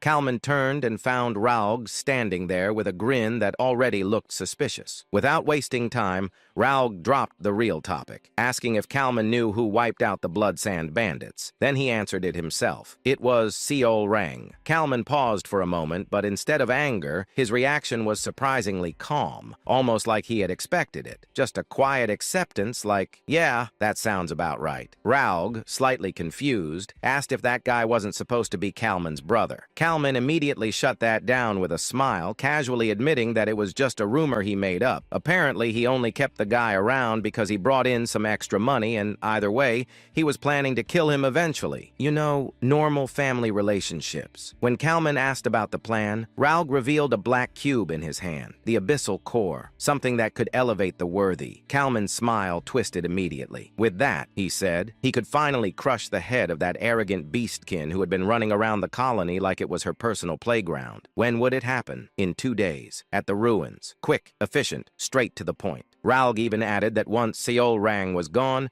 Kalman could go back to eating away at royal authority, while Raug himself would take over the underworld. A perfect partnership, built on completely normal and healthy goals. And just to make things even more interesting, Raug casually requested that if Kalman happened to see the noble standing next to Seol Rang, he should kill him too. Apparently, he was her master, and killing him first right in front of her would be fun. Kalman agreed, because of course he did. With that, they parted ways, fully confident that nothing could possibly go wrong, which, historically, is always a great sign. 2 days later, Alan, fully rested after staying at the guild, got into a carriage with Seol Rang and headed toward the ruins. After some time, they finally arrived. Alan stepped out, thanked the coachman, and started heading in, while Seol Rang casually waved like this was just another normal outing. After walking for a bit, Evan pointed ahead, saying he could see a light and that it must be the place. Alan followed his gaze and stepped outside, greeted by the sight of a massive fortress. Now, normally, this would be shocking. But Alan had already seen this place multiple times before, so instead of being amazed, he was only slightly surprised. But then, something changed, because suddenly, he heard a voice that no one else could hear. "You've finally come, magician." That alone was enough to make things weird. Naturally, Evan tried to follow him,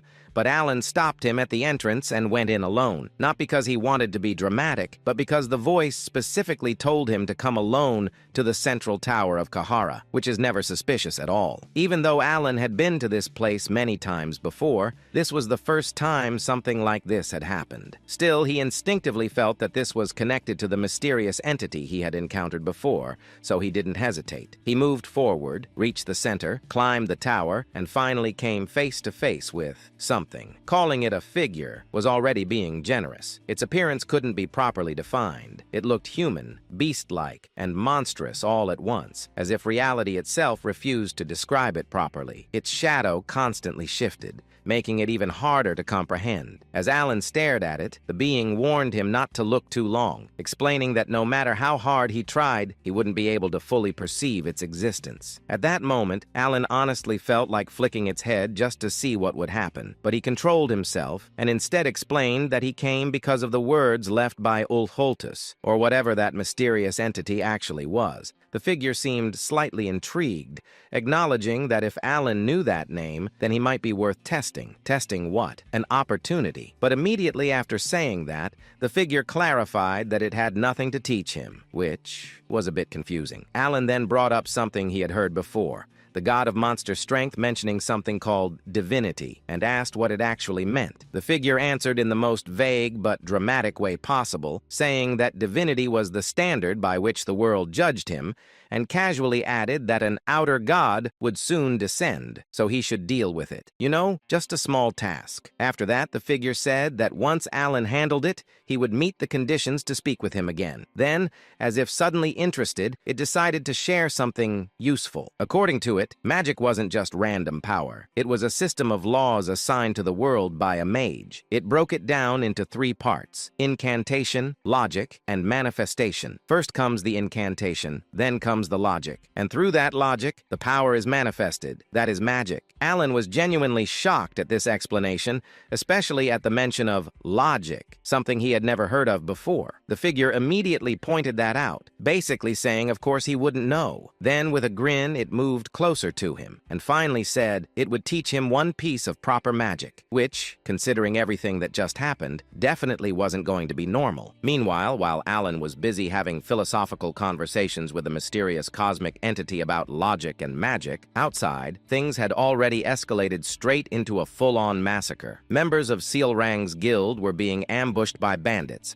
and what started as a fight quickly turned into something much worse. One of her kin, who had been talking just moments ago, collapsed right in front of her in the most tragic and unfair way possible. No dramatic last words, no heroic moment, just gone. Seol Rang froze. For a brief second, her mind couldn't process it. Then she slowly turned back, her fist clenching so tightly it almost looked like she was about to crush the air itself. Electricity sparked around her hand, reacting to her emotions, like her anger had finally found a physical form. And then she saw Kalman, rushing straight toward Ralga, who was leading the fight against the attackers. That was all she needed. Seol Rang moved instantly, intercepting him and blocking his punch head-on. The moment their fists collided, a terrifying shockwave exploded outward, strong enough to distort the air itself. Even Seol Rang, as strong as she was, couldn't help but grimace for a split second. But something felt wrong. Just moments ago, Kalman had a serious expression. Now, he was smiling. Not just a small smile. A very clear, very intentional, something is about to go horribly wrong for you kind of smile. And right on cue, pain. A sharp, burning pain exploded from Seol Rang's back. She turned, and there he was, Ralga, standing behind her, smiling, twisted, satisfied, like he had just completed the easiest mission of his life. He said, finally, as if he had been waiting for this moment forever. Seol Rang's eyes widened in pure confusion. Blood slowly flowed from her mouth, and before she could even react properly, Kalman followed up with a kick that sent her flying across the ground like she weighed nothing. She hit the ground, rolling,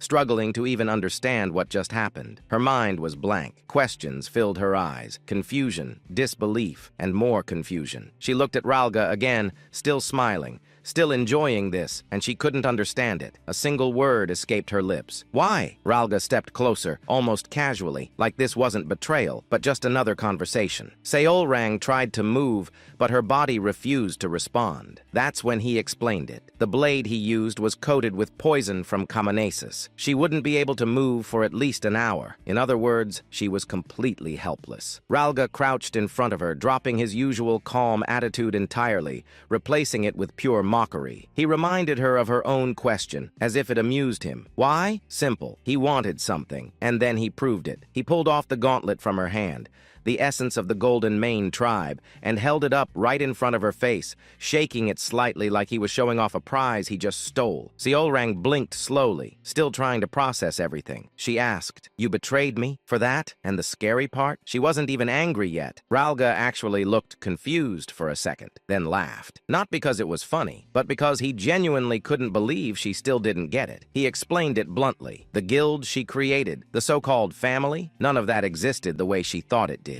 The clans didn't stay because of loyalty or bonds or shared history. They stayed because of power, because of that gauntlet, because of what she could give them. And just to make sure the message really hit, he tapped her face with the gauntlet like she was being scolded for being naive. Seol Rang's expression slowly darkened. Deep down, she knew. She always knew there was truth in that. She knew that the reason she managed to gather the Golden Mane tribe so quickly was because of the power she held. But even then, she believed that over time, things had changed, that the 2 years they spent together meant something real. She believed she had rebuilt her family. No, she trusted that she had. So when she said, "That can't be," it wasn't denial, it was desperation. Ralga, of course, wasn't interested in comforting her. He snapped his fingers. And then, one by one, the members of the Golden Mane tribe gathered behind him, every single one. The same people she greeted just 2 days ago, the same ones who spoke with her earlier, all of them, standing behind Ralga, without a single injury. While the mercenaries had clearly been fighting, they hadn't even been touched. That's when it clicked. For the first time, Seol Rang Rang laughed, but it wasn't her usual bright, warm smile. It was cold, sharp, almost empty. Ralga looked satisfied. He admitted that her special attitude had always disgusted him, that watching her act like she was something meaningful while using power she didn't earn was unbearable. Then he asked her how it felt, waking up from the dream. Sailrang didn't answer directly. Instead, she asked if the others were also traitors. Ralga was clearly enjoying this. He was about to answer, probably with something even more cruel, but Kalman cut him off, because apparently emotional damage time was over. It was time to finish the job. Kalman stepped forward, transforming his arm into a blade, raising it without hesitation. He pointed out that it would be troublesome if she somehow recovered, so it was better to end it now. Simple logic, efficient, deadly. He prepared to strike, and at that exact moment, something strange happened. A small question appeared on Seolrang's face. Not fear, not anger, confusion. And she wasn't the only one. Ralga, who had been enjoying every second of this, also suddenly looked confused, because the situation had changed. Very suddenly, very violently. A large hole had appeared in Kalman's body. Just moments ago, he was standing there, confident, victorious, ready to kill. Now, there was a hole straight through him, and in that instant, everyone saw it. In the distance, from the forgotten city of the god Kahara, a man silently emerged. No dramatic entrance, no loud announcement, just walking. And yet, with every single step he took, the ground beneath him froze over, frost spreading like the world itself was reacting to his presence. A grayish-white magic flowed from the bracelet on his left wrist, wrapping around his body like a thin layer of ice, giving him the look of someone who didn't just control cold, but owned it. His steps were steady, calm, unstoppable. Even though there was a Baba Yaga, a traitor, and a whole group of enemies waiting ahead, his expression didn't change at all. No anger, no fear, not even mild interest, just pure indifference, which somehow made it worse. One by one, the people standing there started to tense up. The same Ralga who had been confidently mocking Seolrang just moments ago suddenly looked a lot less comfortable. The others weren't any better, because they had all seen it. They saw what happened to Kalman, a Baba Yaga, a monster among monsters. And yet, his body was pierced in an instant like it meant absolutely nothing. So now, seeing the man responsible casually walking toward them like he had just gone for a morning stroll, yeah, that wasn't reassuring. Finally, Alan reached Seolrang. She was still on the ground, a sword lodged in her back, her body barely responding. When he looked down at her, her eyes were empty, not just sad, completely hollow, mixed with despair and a dangerous amount of rage. Dark energy was leaking out of her like she was about to break completely. Seeing that, Alan didn't waste time. He immediately pulled out a potion from his waist, the highest grade one he had,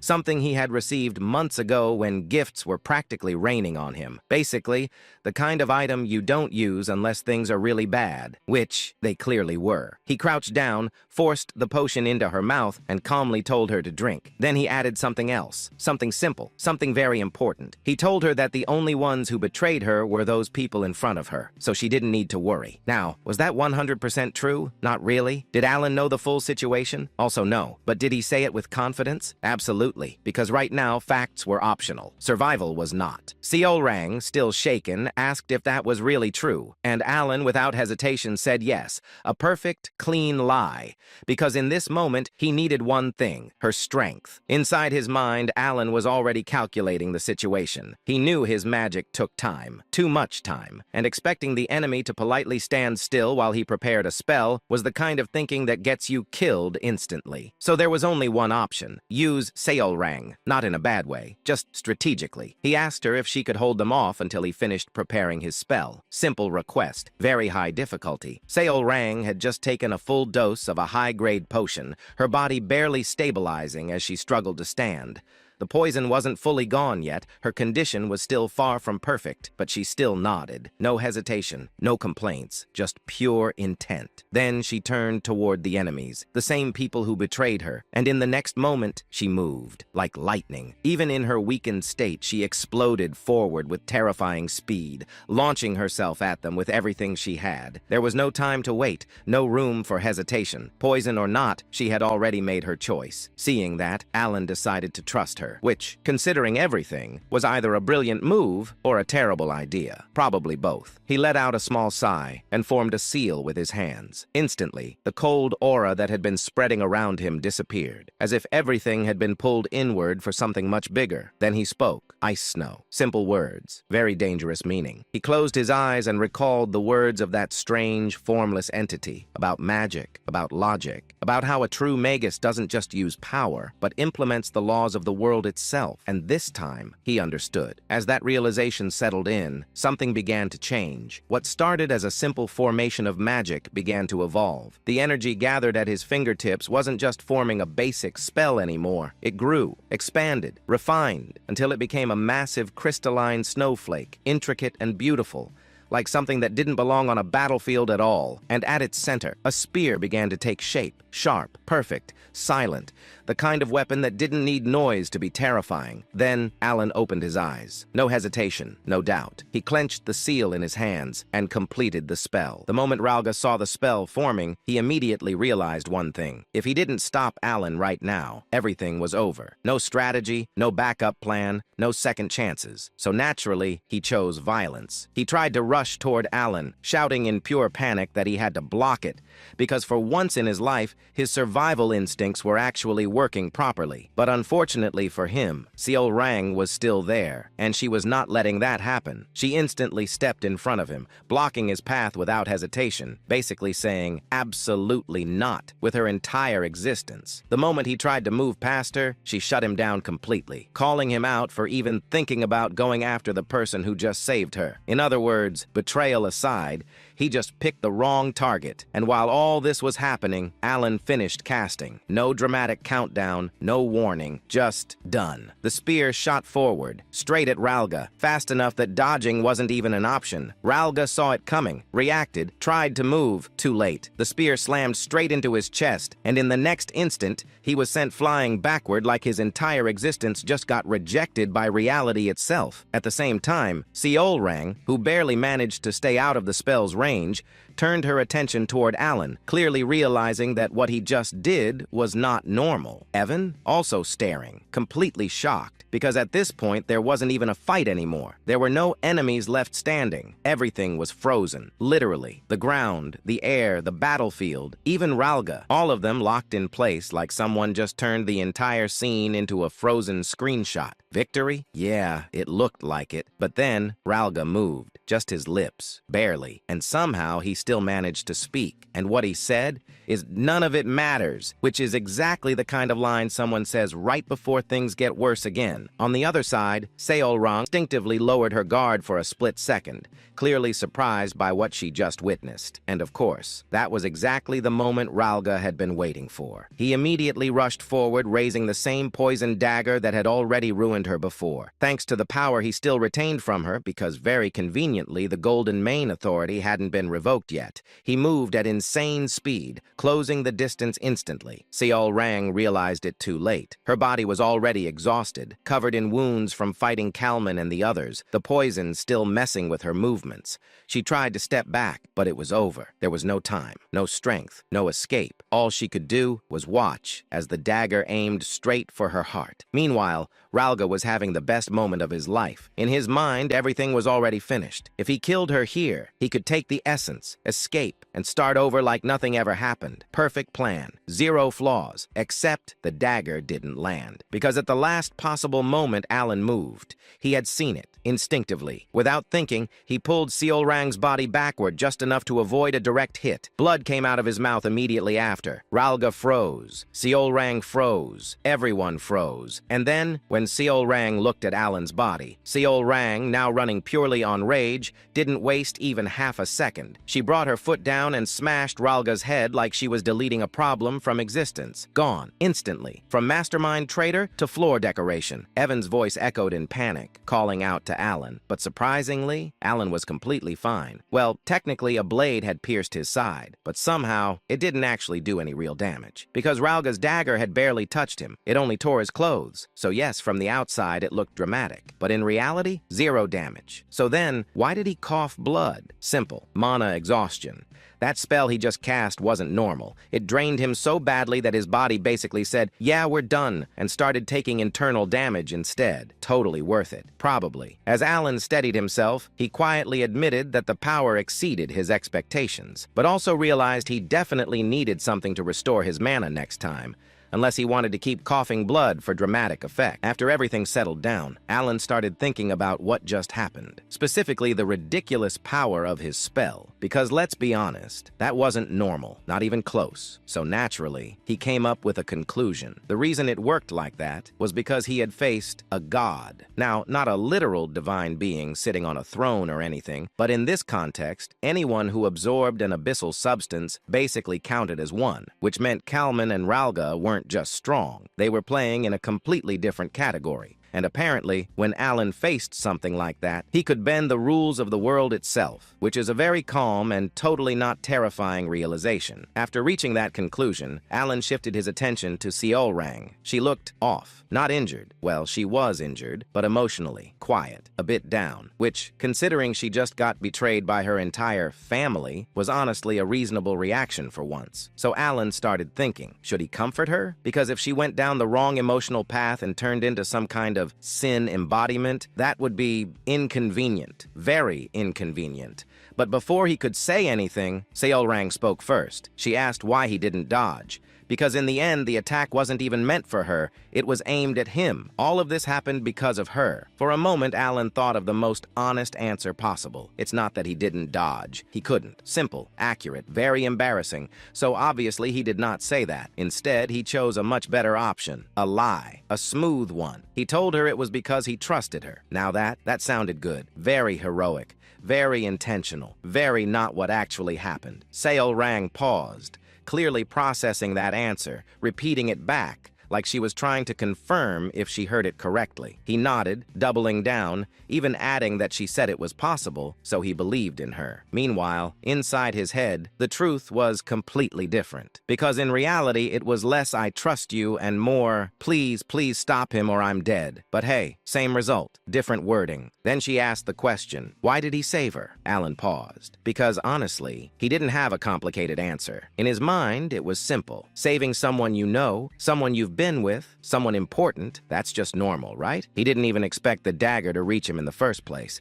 So after a brief hesitation, he just said the truth. Do I need a reason? You don't need a reason to save family. And the moment those words came out, he realized he messed up. Because Seolrang took the concept of family very seriously. Very seriously. She looked at him and quietly pointed out that he wasn't actually family. Family was tied by blood, which, fair, logical, accurate. But then she added something else. She wanted to become family with him. Before Alan could even process that properly, she suddenly moved closer, grabbed his shoulders, her eyes shining like she just discovered the meaning of life, and said the most unexpected thing possible. Let's get married. Alan's brain shut down completely. Evan almost died on the spot from shock. Meanwhile, Seolrang's tail was wagging like this was the happiest moment of her life. Fast forward a bit, 5 days later. The news that Kalman and Ralga, both Baba Yagas, had targeted Seolrang's life spread rapidly throughout the entire colony. Despite being ambushed by Ralga and Kalman, Seolrang not only survived, but also dealt with them, returning to immense public support. Seolrang was even beginning to be called the first Baba Yaga by the public, overtaking Kalman,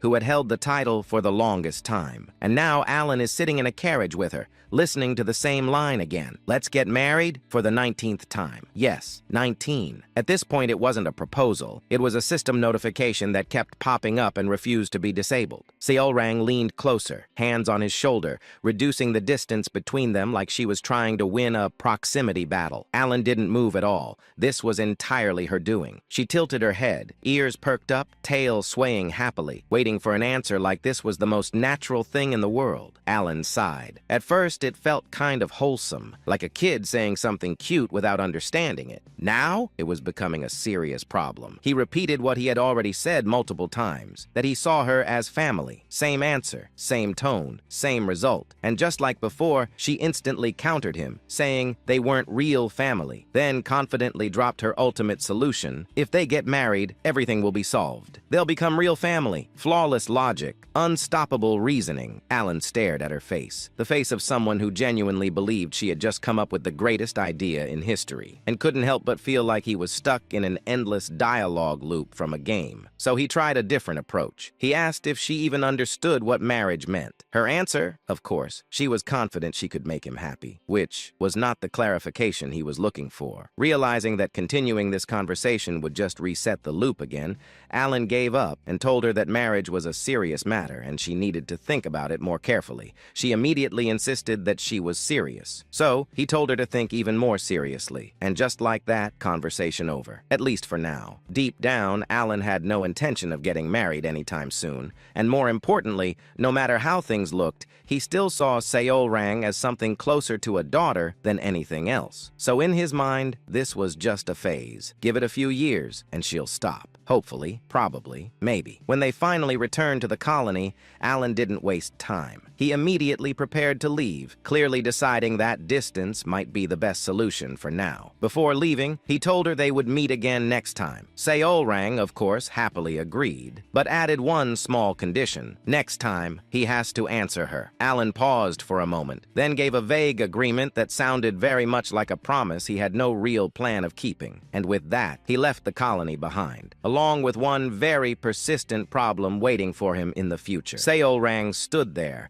watching Alan disappear into the distance, her eyes following the carriage until it was completely out of sight. Only then did she finally turn back toward the guild. Surprisingly, the guild itself looked completely normal. You'd think after betrayal, assassination attempts, and emotional damage on a catastrophic level, the place would at least look a little different. But no, same building, same structure, same vibe, just minus the traitors. Ralga and his group were gone, and ironically, their betrayal had actually made the remaining members more loyal. Many of them were genuinely angry on her behalf, shocked that something like that could even happen. So technically, the guild was now closer than ever to the ideal organization Seolrang always wanted, which should have made her happy, should have, but instead she just sighed. No smile, no energy, just blank, because she realized something. No matter how hard she tried, she couldn't go back to the happiness she had when she was younger, and honestly, that hit harder than any betrayal. She muttered quietly, "I don't want that." It sounded simple, but there was a heaviness behind it, because for a long time, she believed that if she rebuilt her family, if she gathered everyone again, she could recreate that feeling, that happiness, that warmth. But now, she understood. That version of happiness didn't exist anymore. And yet, even in the middle of that realization, she smiled.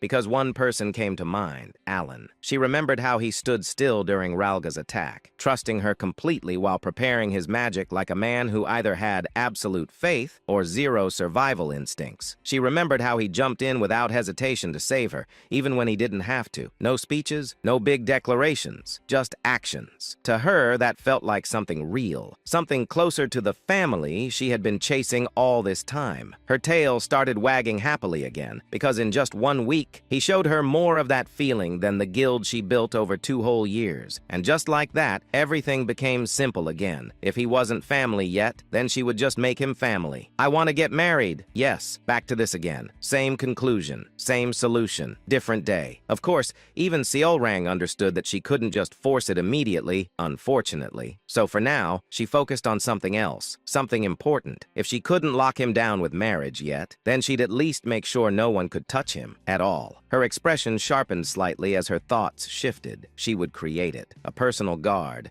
A group strong enough to protect him from anything, no matter what. Her golden eyes shone with determination, because at this point, Alan wasn't just her master anymore. He was essential. Meanwhile, Alan had already moved on to his next problem because, of course, he did. He was back in the forgotten city of Kahara, checking the eastern edge this time, somewhere he didn't get to visit before. Standing in front of a stone tablet, he carefully read the inscription written on it. Everything seemed normal until his brain suddenly caught up. Wait a second, how am I reading this? Because the language on the tablet was definitely not something he had ever learned, and yet he understood it perfectly, like he had always known it. No struggle, no confusion, just instant comprehension, which is definitely not suspicious at all. Naturally confused, Alan decided that this was above his pay grade and planned to ask the weird entity in the tower about it later. But as he turned and walked away, he started thinking about what he had just read, something about gods and foreign gods. Now here's where things got annoying, because according to what he knew from psychedelia, the difference was clear. Foreign gods were outside entities, beings from other worlds or born from belief. Meanwhile, actual gods were ancient existences that had been there since the very beginning. Simple, clean, easy to understand.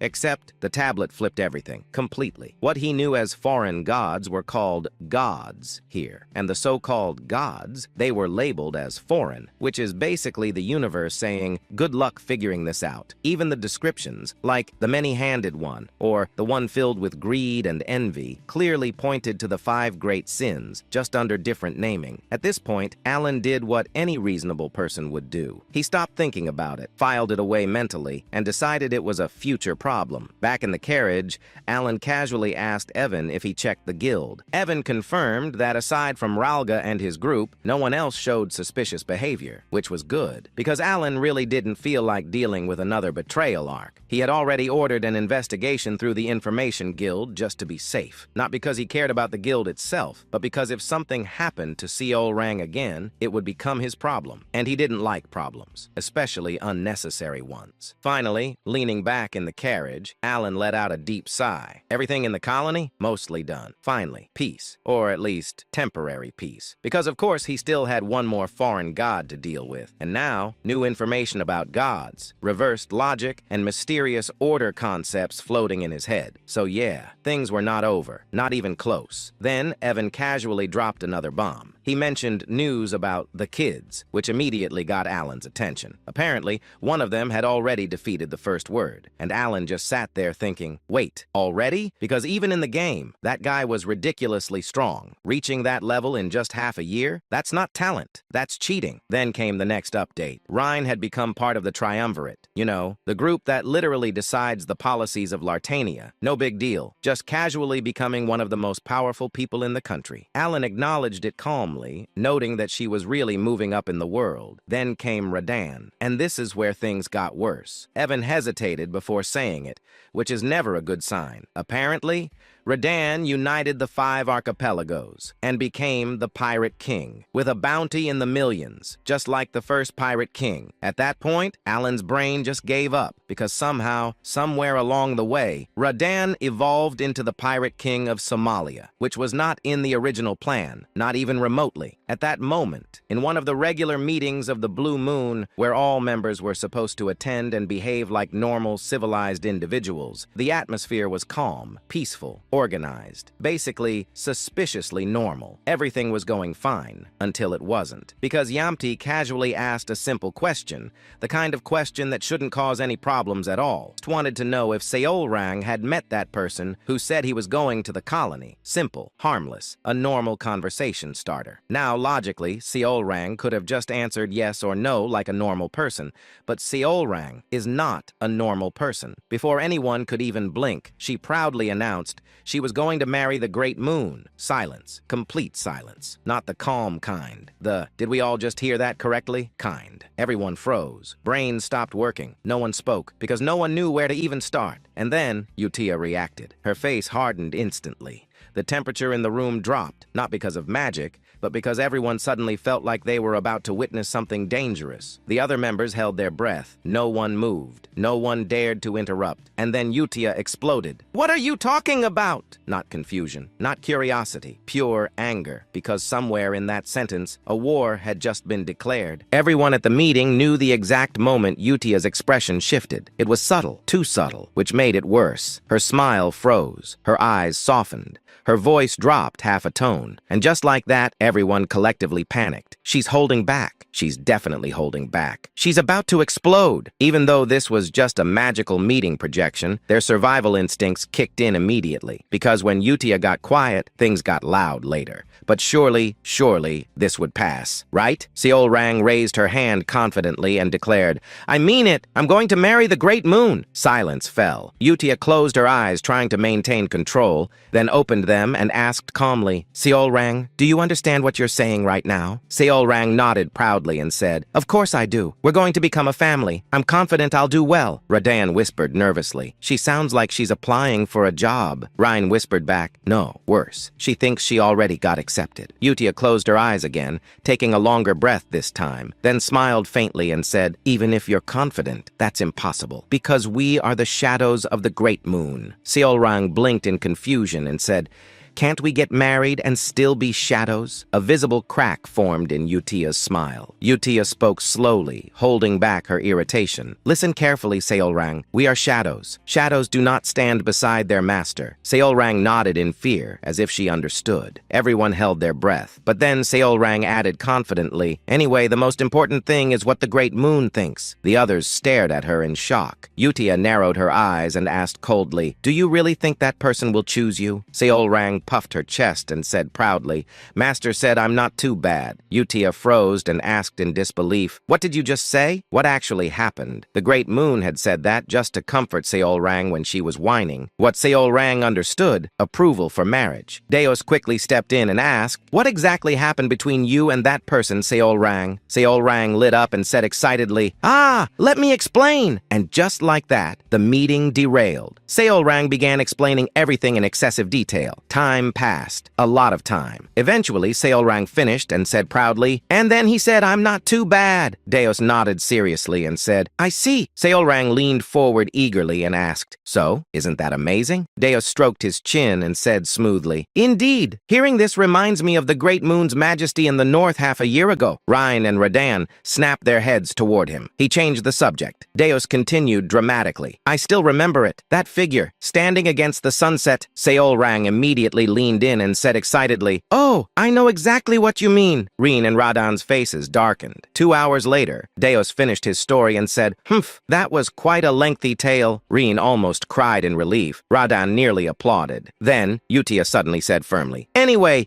you can't marry that person." Seol Rang immediately replied, "I can." Yutia raised her voice and said, "You can't." Seol Rang shouted back, "I can." Yutia snapped, "You can't." Radan sighed and said quietly, "We learned something today." Ryan nodded and said, "Yes. First, you can't ask Deos anything regarding the Great Moon. Second, Yutia is surprisingly childish when it comes to the Great Moon. Third, Seol Rang completely misunderstood everything. Elsewhere, Asteria Kingdom capital, back alley. The dim alley reeked of cheap alcohol and damp stone. Marquis Philboyd swirled the liquor in his cup, his gaze sharp beneath the flickering lantern light. Then he spoke, voice low but firm. "So you're saying we should form an alliance to bring down the Cal faction?" He paused, eyes narrowing. That pack of maniacs? Across from him, Duke Rimgrave remained relaxed, a faint, confident smile resting on his lips. Marquis Philboyd leaned forward slightly, his tone turning colder. "Their presence unsettles both sides. I agree they must be dealt with. Do you have a plan?" Duke Rimgrave's smile deepened. He said calmly, "We'll involve the Holy Kingdom of Rosario, and we'll use a reformation letter." The words lingered in the air. A reformation letter, a decree reserved for the highest ranks of Rosario. Only cardinals, or those above them, could issue such a judgment. It was a weapon disguised as faith, sent when heresy was suspected, and to write one required the agreement of at least 2 cardinals. Marquis Philboyd's lips curled into a slow smile. He murmured, a flawless pretext. Then his eyes gleamed. "And your demands?" Duke Rimgrave said smoothly. "If 2 cardinals are required, then I'll be taking half of the bribe." For a moment, moment, silence. Then, clink. Their cups collided. Marquis Filboid chuckled darkly, saying, "Then I suppose I must respond in kind." Duke Rimgrave said, "I've already discussed matters with the cardinals. This will proceed quickly. Let us leave the rest to them and enjoy the night." Elsewhere, Sergius, one of Rosario's 8 cardinals, had held his seat for over 20 years. A man of indulgence, a man of excess, a man utterly unworthy of the title he bore. He waited. Then the door opened. Sergius stood, a grin spreading across his face as he turned. He began casually, "Though there are 8 beneath the saint and the pope, we are rather busy." His eyes settled on her. "I believe this is only our second meeting." He inclined his head slightly. "A pleasure, Cardinal Utia." Utia Blutia smiled faintly. She replied calmly, "Indeed, it is." There was no warmth in her voice,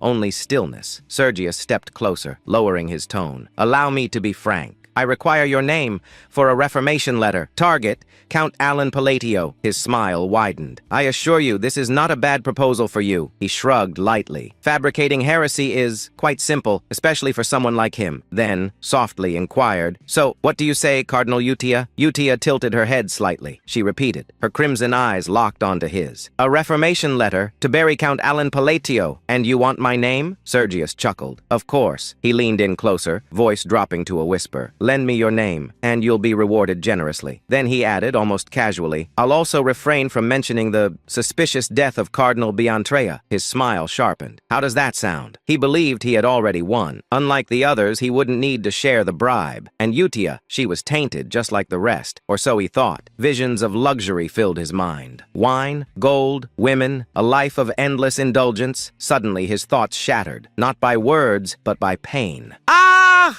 Both of Sergius's hands collapsed inward, crushed by an invisible force. Bones splintered, flesh twisted unnaturally. Before he could even comprehend it, his arms followed, then his shoulders, then his legs. His entire body contorted like something caught beneath a merciless press. His scream tore through the mansion, but it never left the room. Utia lowered her hand slightly, her expression cold. She asked quietly, "Did I permit you to speak of killing the one I worship?" The air trembled. A spell had already sealed the space.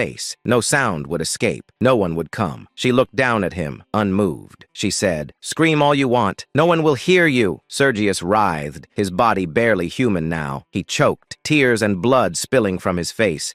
"Please, just kill me." Utia's gaze remained indifferent. She said flatly, "I've already told you, you are not going to die." A soft white light gathered in her palm, divine, pure, holy, and utterly merciless. It poured into his body, bones reformed, flesh restored, organs healed, but his screams only grew louder, because the moment he was whole, he understood. Sergius collapsed, trembling violently, his face drained of all dignity. He sobbed, Please, no more. I beg you, just kill me." Utia stepped closer. Her voice was absolute. She said, "No, there is something you must do for me, before I grant you death." After that, she raised her hand once more. Her eyes were colder than before. She said quietly, "You dared to harm him, so you will be punished." The words alone sent terror clawing through his soul, and then the screams returned, again and again and again. Then Utia turned away without another glance. She said calmly, "Reflect on your sins, so that you may be forgiven." About a month had passed since Alan returned to the Count's estate, and for once in his life, he was actually doing something productive, kind of. He spent his time recovering from the absolute disaster that was the desert trip, while also investigating things that absolutely shouldn't exist yet, like the abyssal entity, and whatever ominous warnings that mysterious being had casually dropped on him like it was nothing. You know, normal daily activities. And now, he was preparing to leave again, because peace is temporary, but responsibilities are forever. There were 2 reasons for this trip. First, he was invited to a magic conference by Leon Aguileras, the daughter of the Red Tower's lord.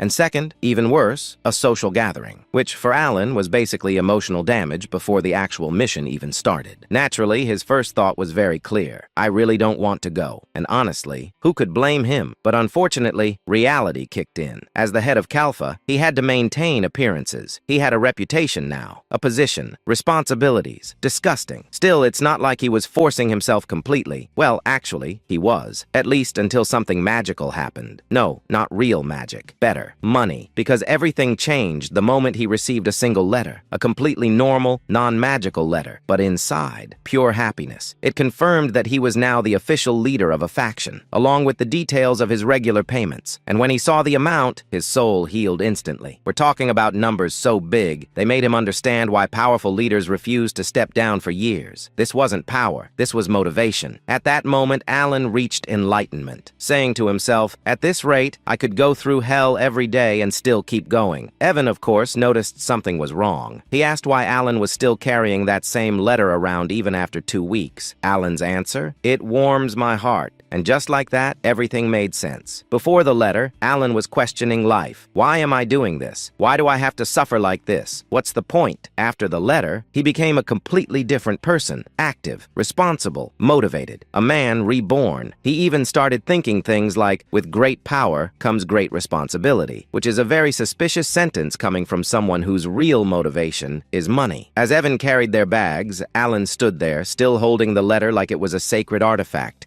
thinking deeply about how the faction system generated so much income. But honestly, he didn't care about the details. He just cared about the result. Money. Beautiful. Reliable. Life-saving money. At that moment, he reached another conclusion. Money is the ultimate cure. Forget therapy. Forget healing arcs. What you really need is financial stability. He carefully tucked the letter into his coat, tears almost forming in his eyes from pure happiness. His soul recovering, his motivation restored, his faith in life back online. He thought, "Ah, yes, this is the magic of capitalism." After some time, they arrived at Marquis Bilutin's estate, and immediately, Alan regretted everything, because the place was packed, completely full. There were nobles, obviously, but also mercenaries, merchants, and all kinds of people. It looked less like a noble gathering and more like a high-level networking event where everyone was trying to look important. Alan scanned the area, noticing how mixed the crowd was, and before he could even mentally prepare himself, he ran into Duke Altea and Count Zenonia. Of course, because things can always get worse. They greeted him casually, as if this wasn't a terrifying situation at all,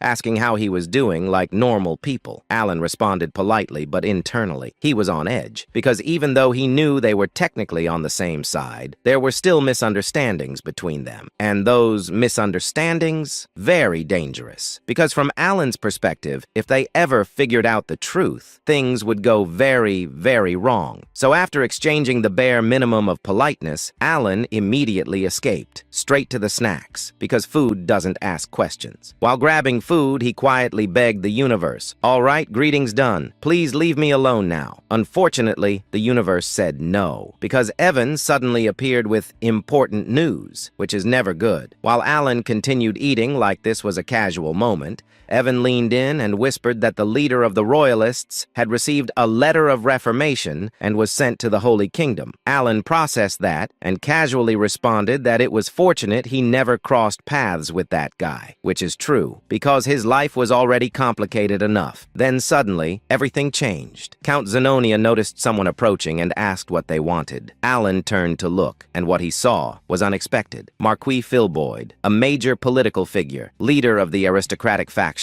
a man who should never look weak. And yet, his lips were trembling, his body shaking. He walked straight up to Alan and said something no one expected. "I have lost." Then he bowed deeply and begged, "Please, spare me." Silence. Total silence. The entire room froze. Nobles stopped moving. Even Duke Altea and Count Zenonia were shocked, because this wasn't normal. In politics, especially among nobles, dignity is everything. Bowing like that, it wasn't just respect, it was submission, complete surrender. It meant giving up everything. And yet, there he was, a man of power, shaking, begging, in front of Alan. Count Zenonia slowly turned her gaze toward Alan, expecting some kind of reaction, surprise, confusion, anything. But instead, Alan's face was completely calm. No reaction, no shock, nothing, as if he already expected this. And that was even more terrifying. A small smile appeared on Count Zenonia's face, because at that moment she reached a conclusion. His power was far beyond what they imagined. And the scariest part? He was completely calm, like this outcome was always part of the plan. Meanwhile, Alon stared at Marquis Filboid, completely bewildered, as the man lowered his head. Silence filled the hall. Alon wasn't staying silent on purpose. His brain had simply stopped working. He was still holding food in his mouth, unchewed, unmoved, frozen. Alon thought blankly. Did I do something? He slowly blinked, then shook his head internally. He thought again. No, impossible. I've been too busy to even think about him. He paused, then came up with another theory. Wondering, did some rumor spread? He suddenly recalled something. He thought, there were rumors about me and Seol Rang. For a brief moment, he considered it seriously, then immediately rejected it. Alon thought flatly, no, there's no way someone would bow like this just because of that. As he kept analyzing the situation, his thoughts became more suspicious. Alon finally concluded, what in the world did those two do? He subtly glanced at Duke Altea and Count Zenonia. Both of them were staring at him. Not normally, intensely, admiringly, which made it worse. Alon stiffened slightly and thought, I need to be careful around them. Just as his thoughts reached that point, Marquis Filboid lowered his head even further and said in a trembling voice, truly, I have lost. Alon froze again. Filboid continued, his voice shaking. Please forgive me. There was no anger, no pride, only fear. Pure, undeniable fear. A few days earlier, Marquis Filboid had received a letter. A very simple letter. Too simple. When he opened it, he found a small magical orb and a single sentence. Filboid frowned and muttered, what is this? As he activated the orb, an image appeared. Duke Limgrave was shown strapped to a white chair, his body trembling violently. Duke Limgrave cried out in panic, I really don't know anything. I'm sorry, I'm so sorry. You have to read the sacred letter. You must look up at the sacred moon. We made a mistake. Filboid's face turned pale. The Duke, someone he had been scheming with, was completely broken. Then the orb shattered, and only the letter remained. Filboid slowly read it aloud with a dry voice. You're next. Silence. Filboid's hands trembled. He whispered in horror, Count Palatio. He couldn't understand it. Filboid muttered, How does he have connections in the Holy Kingdom stronger than the cardinals? But the answer didn't matter. The result did. Duke Limgrave had been destroyed. And now he was next. Filboid clenched his teeth and thought desperately, if I don't act, I'll end up like him. Back to the present. Marquis Filboid suddenly dropped to his knees and begged desperately, please, spare me. I just want to live the rest of my life in peace. I'm quitting politics, so please let it end with the conversion letter. Gasps spread across the ballroom. The leader of the noble faction begging on the floor, like his life depended on it, because to him, it did. Alon stared at him, completely stunned. He thought blankly, what? Why is he telling me all of this? Behind him, Count Zenonia whispered in awe, as expected of the Count. Duke Altea nodded slightly and said with admiration, truly overwhelming. Both of them looked at Alon like he had just orchestrated everything. Alon slowly turned his head toward them. He thought nervously, why are they looking at me like that? And what kind of scheme did those two cook up this time? They really starting to show their true faces as the masterminds of Asteria. He hesitated, then looked back at the kneeling Marcus. Alon thought, should I say something? His brain scrambled. Nothing made sense. Not the fear, not the kneeling, not the admiration, not anything. So Alon nodded slightly and said in a calm, vague tone, I'll try to be lenient. Silence followed. Heavy, impressive, misunderstood. Count Zenonia's eyes widened slightly. Duke Altea's expression deepened with respect. They both thought the same thing, as expected. He's not someone who shows his hand easily. Alon, meanwhile, turned around. He thought internally, I need to leave before they ask me anything. Without another word, he walked out of the ballroom under countless gazes. Behind him, the misunderstanding grew even bigger. That day, everyone became certain of one thing. Count Palladio was not a puppet. He was the one pulling the strings. About 3 days after the debate began, Alon left the Veritillon estate and headed east. The debate still had about 2 days remaining,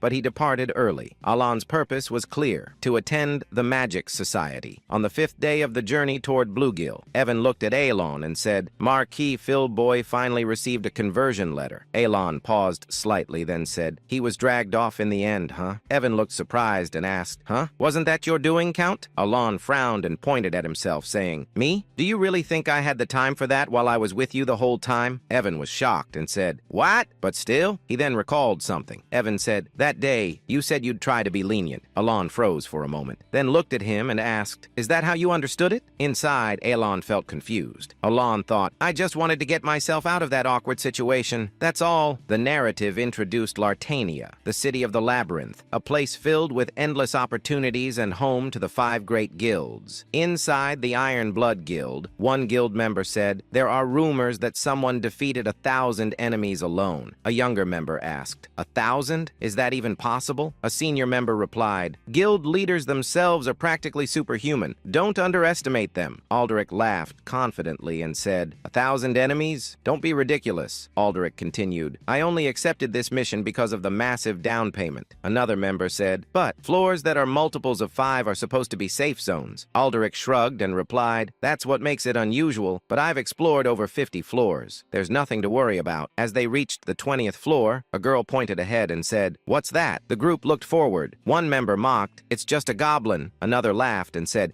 it even looks weak. A third added jokingly, easy reward. The creature slowly raised its head. The king spoke coldly, you are making too much noise. Before anyone could react, a single slash cut through the air. Several guild members were split in half instantly. Aldrich widened his eyes and shouted, what? Filled with shock and rage, Aldrich charged forward and yelled, you bastard! Another slash. Aldrich was cut down instantly. The king of the labyrinth looked at them with contempt. Then he began walking upward, toward the surface. The scene shifted.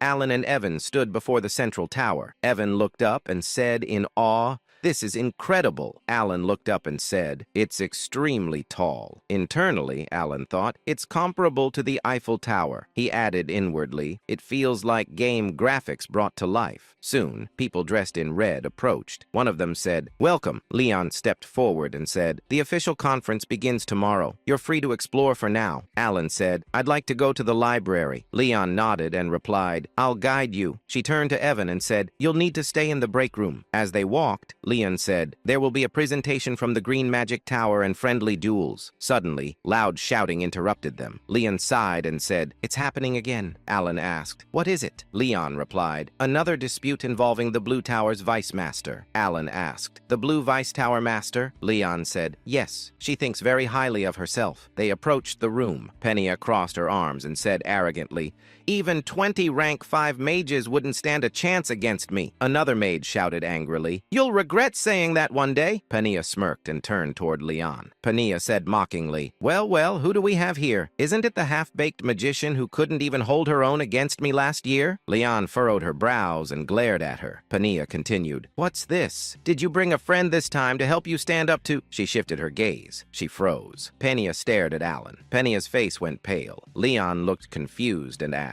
what's wrong with her? Suddenly, Penia bowed deeply and said, hello, Count. Leon froze in shock. Penia had used formal speech. Alan looked at her and said, it's been a while, about 6 months. How have you been? Penia replied nervously. Yes, sir, Alan said. No need to be so formal. I told you last time you could speak informally. Penia hesitated and asked, should I speak informally? Alan thought briefly and said, do whatever feels comfortable. Penia said, thank you for your consideration. Nearby, Milan blinked and thought, is this an illusion spell? He cast a spell and said, dispel magic. Nothing changed. Penia remained polite. The sight shocked everyone. Alan, confused, said casually, mages should try to get along. He wasn't reprimanding anyone, just a casual remark. Penia took it seriously. Penia immediately rushed back to the other mages. Penia bowed and said, I apologize for my behavior earlier. Let's get along. The other mages stood frozen. Penia returned to Alan. Alan said, well, I'll see you later. Penia bowed again and said, yes. Then she fled instantly using a lightning step. The remaining mages stood in shock. Alan watched her leave and said quietly, she seems stiffer than last time. Alan thought, what exactly is going through her head? He noticed everyone staring at him. Alan thought, did I do something wrong? As they continued walking, Leon said, that crazy woman only behaves politely when you're around. Alan asked, are you calling Penia a crazy woman? Alan thought, I know. She's an arrogant genius. Still, impressive. Soon, Baruch approached. Baruch smiled and said, oh, isn't this our dear little Leon? Baruch added, did you come to see me? Leon replied coldly, certainly not. Baruch looked at Alan and asked, who's this? Leon said firmly, he's Count Palatio. Don't be rude. Leave. Baruch glanced at Alan dismissively and said, ah, the one from the rumors. Pleasure to meet you. I am Baruch, son of the Purple Tower Master. Alan nodded and said, nice to meet you. Alan thought, I've never seen him before. Baruch placed his hand on Leon's shoulder and said, you'll warm up to me eventually. Then he left. Leon said, don't bother with him. He's rank 4. but he steals others' research to humiliate them. Alan nodded and said, I see, Alan thought. Reaching rank 4 at that age, impressive. Eventually, they reached the 38th floor. Leon said, the library is here. Don't forget the presentation later. Alan replied, understood. Inside, Alan looked around and said quietly, incredible. Books filled the space, some floating in mid-air. Alan reminded himself, 2 objectives. Set all the clock needles to 12. Find a black book without a title or author. After searching, Alan found the book. Alan reached inside and retrieved something, the Ring of Radiance. The next day, after the presentation, someone informed Alan, Baruch has challenged you to a friendly duel. Alan paused, then said with slight frustration, again? As Alan stood there, he could feel it. The stares, the curiosity, the judgment. Basically, the entire wizard community had collectively decided, yeah, let's watch this guy. And naturally, his brain started overthinking. He remembered how Leon was glaring at Baruch yesterday like she was about to start a war, and started piecing things together. Baruch, 4th rank, which, in the wizard world, is not just one level higher. No, ranks here are ridiculous. The higher you go, the bigger the gap becomes. So the difference between rank 3 and rank 4, that's not a step, that's a cliff. And yet Baruch reached that level at his age, which meant one thing, genius. Annoying, confident, probably unbearable genius. And right on cue, Baruch opened his mouth, and immediately chose violence. He casually threw out a line implying that the great wizard, who supposedly helped defeat an outer god, might actually be fake, which was basically the wizard version of saying, I think you're a fraud, prove me wrong. Even the surrounding wizards were like, bro, chill. But Alan, he understood instantly. This wasn't random. This was a setup, a provocation. And honestly, that was enough. Because Alan had a very simple philosophy. If someone provokes you for no reason, give them a reason. He wasn't about to ignore it, especially not from someone who, in his mind,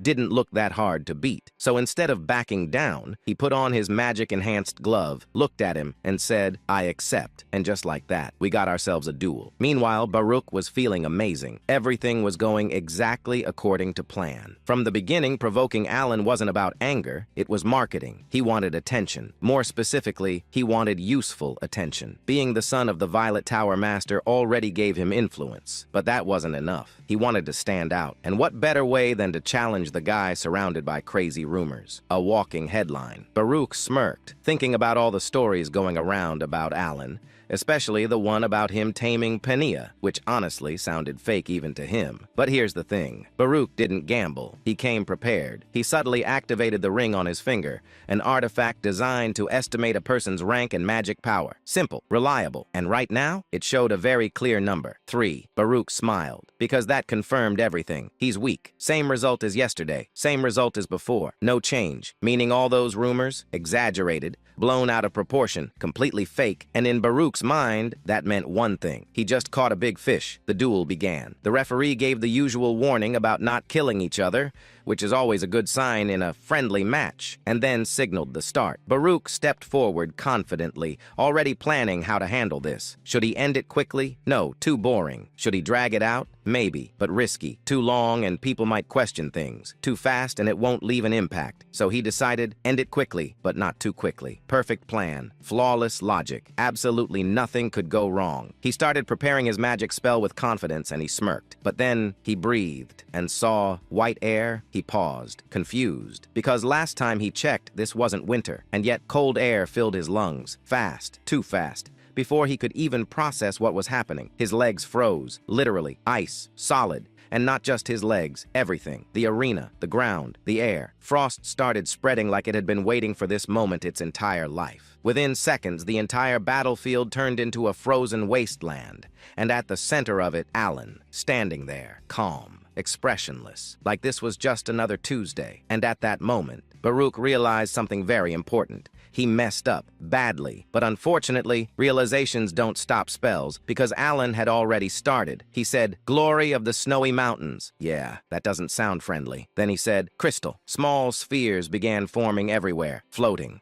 Dozens of them, looking harmless, which is exactly how dangerous things look right before disaster. And now they were spinning, slowly, casually, like they had all the time in the world. Everyone watching was confused. What is this? What does it do? Why is it so calm? A few moments earlier, right in front of the duel arena, Milan was standing there, looking like a man who had just witnessed something illegal against the laws of reality. Because yesterday, he saw Pania. Yes, that Pania. The Blue Tower's certified menace. The walking problem. The human definition of someone please stop her. Acting like a polite, well-behaved, emotionally stable person in front of Count Palatio. So naturally, Milan did what any sane wizard would do. He said, "Master, you're not gonna believe this." Kellum, a respected fifth-tier wizard, immediately regretted listening, because the next sentence he heard was, "Pania apologized." Silence. Kellum blinked once, twice, then immediately concluded, "My disciple has lost his mind," because that statement, impossible. Completely impossible.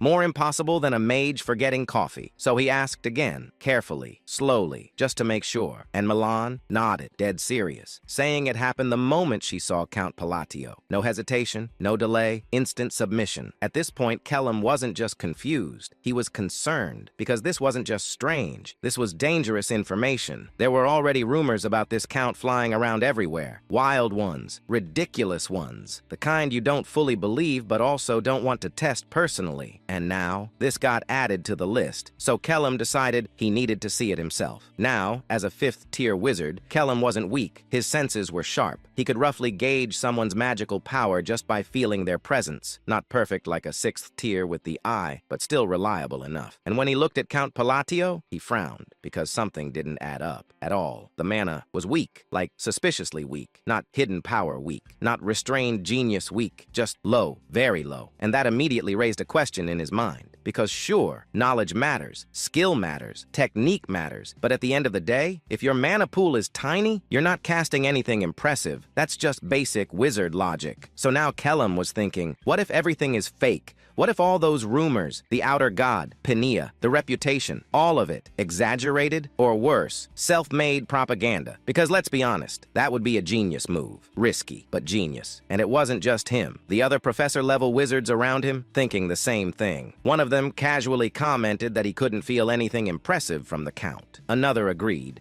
saying the mana pool was way too small for someone of high rank. Someone else straight up called it nonsense, even said the guy probably built his reputation himself. And honestly, they all agreed, because from a logical standpoint, everything pointed to one conclusion: fraud. A very well-marketed fraud. And this duel, this friendly match, perfect timing, because now everything would be exposed. The truth would come out, the rumors would collapse, the reputation would shatter, and Count Palatio would finally be revealed as just another overhyped noble. Then the duel started, and everything changed, because the moment the arena turned into a frozen nightmare, everyone went silent. Not just the professors, not just Kellum, everyone. Even the lower-tier wizards who were just there for entertainment. No comments, no analysis, no opinions, just silence. Because suddenly, they weren't watching a fraud anymore. They were watching something they couldn't understand. Meanwhile, Baruch finally snapped out of it and panicked, because suddenly, this wasn't about reputation anymore.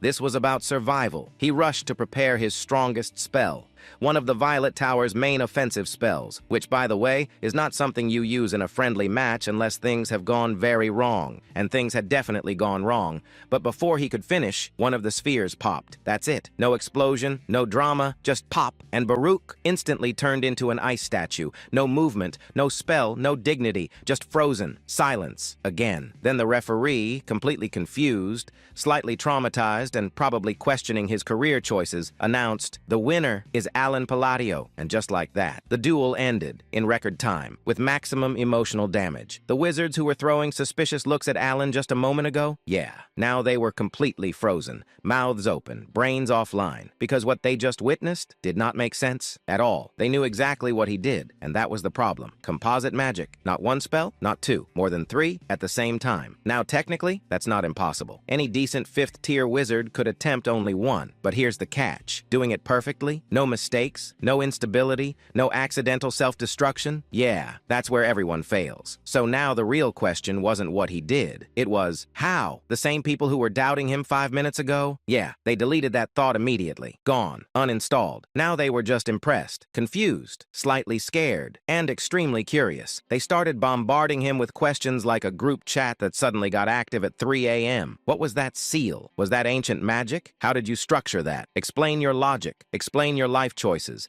Explain everything. And Alan, just standing there, realizing something weird. None of them recognized what he used. Not the seals, not the phrases, nothing. Which was suspicious, because he knew his magic came from a forgotten era. But this level of ignorance, that was new. That was interesting. That was slightly concerning. Then things got even weirder, because somehow the topic shifted to his rank. And when Alan casually mentioned he was 3rd tier, the entire room collectively said, nice joke. They thought he was being modest, or trolling, or lying for fun, because there was absolutely no way the guy who just froze reality itself was rank 3. So naturally they rejected reality, because reality was uncomfortable. Alan, as always, run away and left them behind, and decided he had enough social interaction for one day. He started playing with the ring on his finger, the memory of the black eye, and honestly, he was satisfied, because this thing, broken, simple ability, store a spell, use it later, with a bonus, that's it. But for Alan, game changer. Because of his annoying limitation,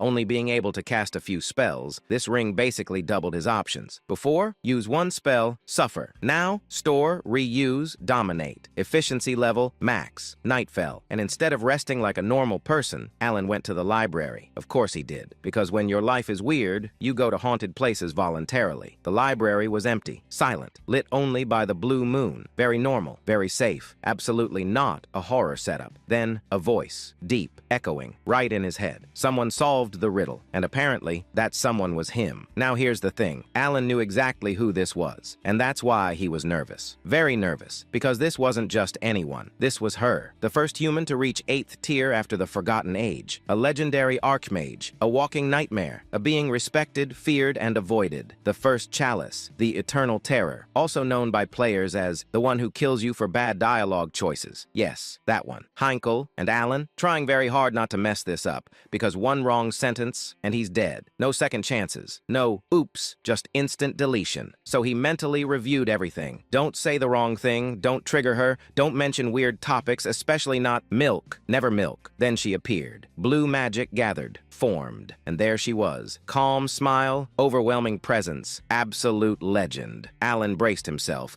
ready for a dangerous conversation, ready for a test, ready for anything. And then she looked at him and said, "What?" Not majestic, not powerful, not intimidating. That was pure fear, and Alan just stood there like, what? Because somehow the eternal terror was terrified of him. He blinked, looked at her, processed the situation, and then his brain noticed something very important, something completely irrelevant, something life-changing. She was short, like really short. The hat was doing all the work. The illusion was broken. The legend, compact edition. Still, he tried to continue normally, said he wanted to solve the riddle, play it safe, follow the script. But before he could even finish, she panicked, saying, "I'll give it to you." Alan inquired, "Excuse me?" No riddle, no test, no conditions. She just summoned the reward and handed it to him, like someone trying to get rid of a problem as fast as possible. She inquired, "Good enough, right?" She looked nervous, anxious, like she wanted to leave immediately, which she did. She said, I'm leaving," and just like that, she disappeared. Gone. No explanation, no dignity, just panic teleport. Alan stood there, holding the box, processing life, because that was not how this was supposed to go at all. He even canceled the emergency spell he prepared, because clearly he didn't need it. After a moment, he opened the box, and yeah, the item was there, exactly what he wanted. No effort required, which should have been great, but instead, it raised more questions. Because now the real mystery wasn't the item, it was, why was she scared? And more importantly, what was she looking at? Because she wasn't staring at him, she was looking behind him, so naturally. angrily. Alan turned around, slowly, carefully, expecting something, anything, a presence, a shadow, a horror beyond comprehension. Nothing, just the empty library, under the blue moon, silent, peaceful, normal, and somehow that was even more unsettling. For the next few days, Alan attended the magical conference. He listened to various presentations and satisfied his curiosity. The theories discussed at the conference were especially helpful to Alan, who had learned magic mostly through self-study until now. At night, Alan often discussed magic with Leon. Those conversations greatly helped improve his abilities. Unlike Alan, who possessed exceptional mana control, Leon excelled at constructing magical frameworks needed to manifest spells themselves. Because of that, Alan gradually gained confidence. Alan thought, I might soon be able to attempt 4th rank magic. Of course, 4th rank magic consumed an enormous amount of mana. Even using it once properly was difficult, so Alan had no intention of trying it immediately. Then, on the 4th day of the conference, Alan heard unexpected news. Evan said, "A foreign entity has appeared in the labyrinth of Lartania." Alan looked at him and asked, "A foreign entity?" Evan nodded and replied, "Yes, I heard it caused mutations throughout the entire labyrinth." Alan immediately asked, "How long has it been since it appeared?" Evan answered, "It's uncertain, but they believe it's been around 5 days. Evan added, "The Information Guild suspects it may have appeared about a week ago." Alan asked again, "How far is Lartania from here?" Evan thought briefly and replied, "It's not too far, around 5 days by carriage." After hearing that, Alan fell silent for a moment. Alan handed over the letter and said, "Send this to Lartania." Then he added immediately, "I'm leaving right away," without wasting time. He left the Central Magic Tower and began preparing for the journey to Lartania. Before departing, Alan said farewell to Leon. Leon looked disappointed that he was leaving earlier than expected. He also met Penia. Penia reacted energetically after hearing he was leaving. She was almost so happy. After that, Alan headed directly toward Lartania. 5 days passed. Traveling non-stop by carriage, Alan finally arrived at the Labyrinth City. Evan looked around in admiration and said, "Wow, it's changed a lot since the last time I was here. It's even more fascinating now." After traveling through the city by carriage, Alan arrived at the Southern District. Soon, he stopped before a building. The shop called Merd, owned by Rhine. The moment Alan saw it, he froze slightly. Alan stared upward and said, "Is this really Merde?" Evan looked equally confused and replied,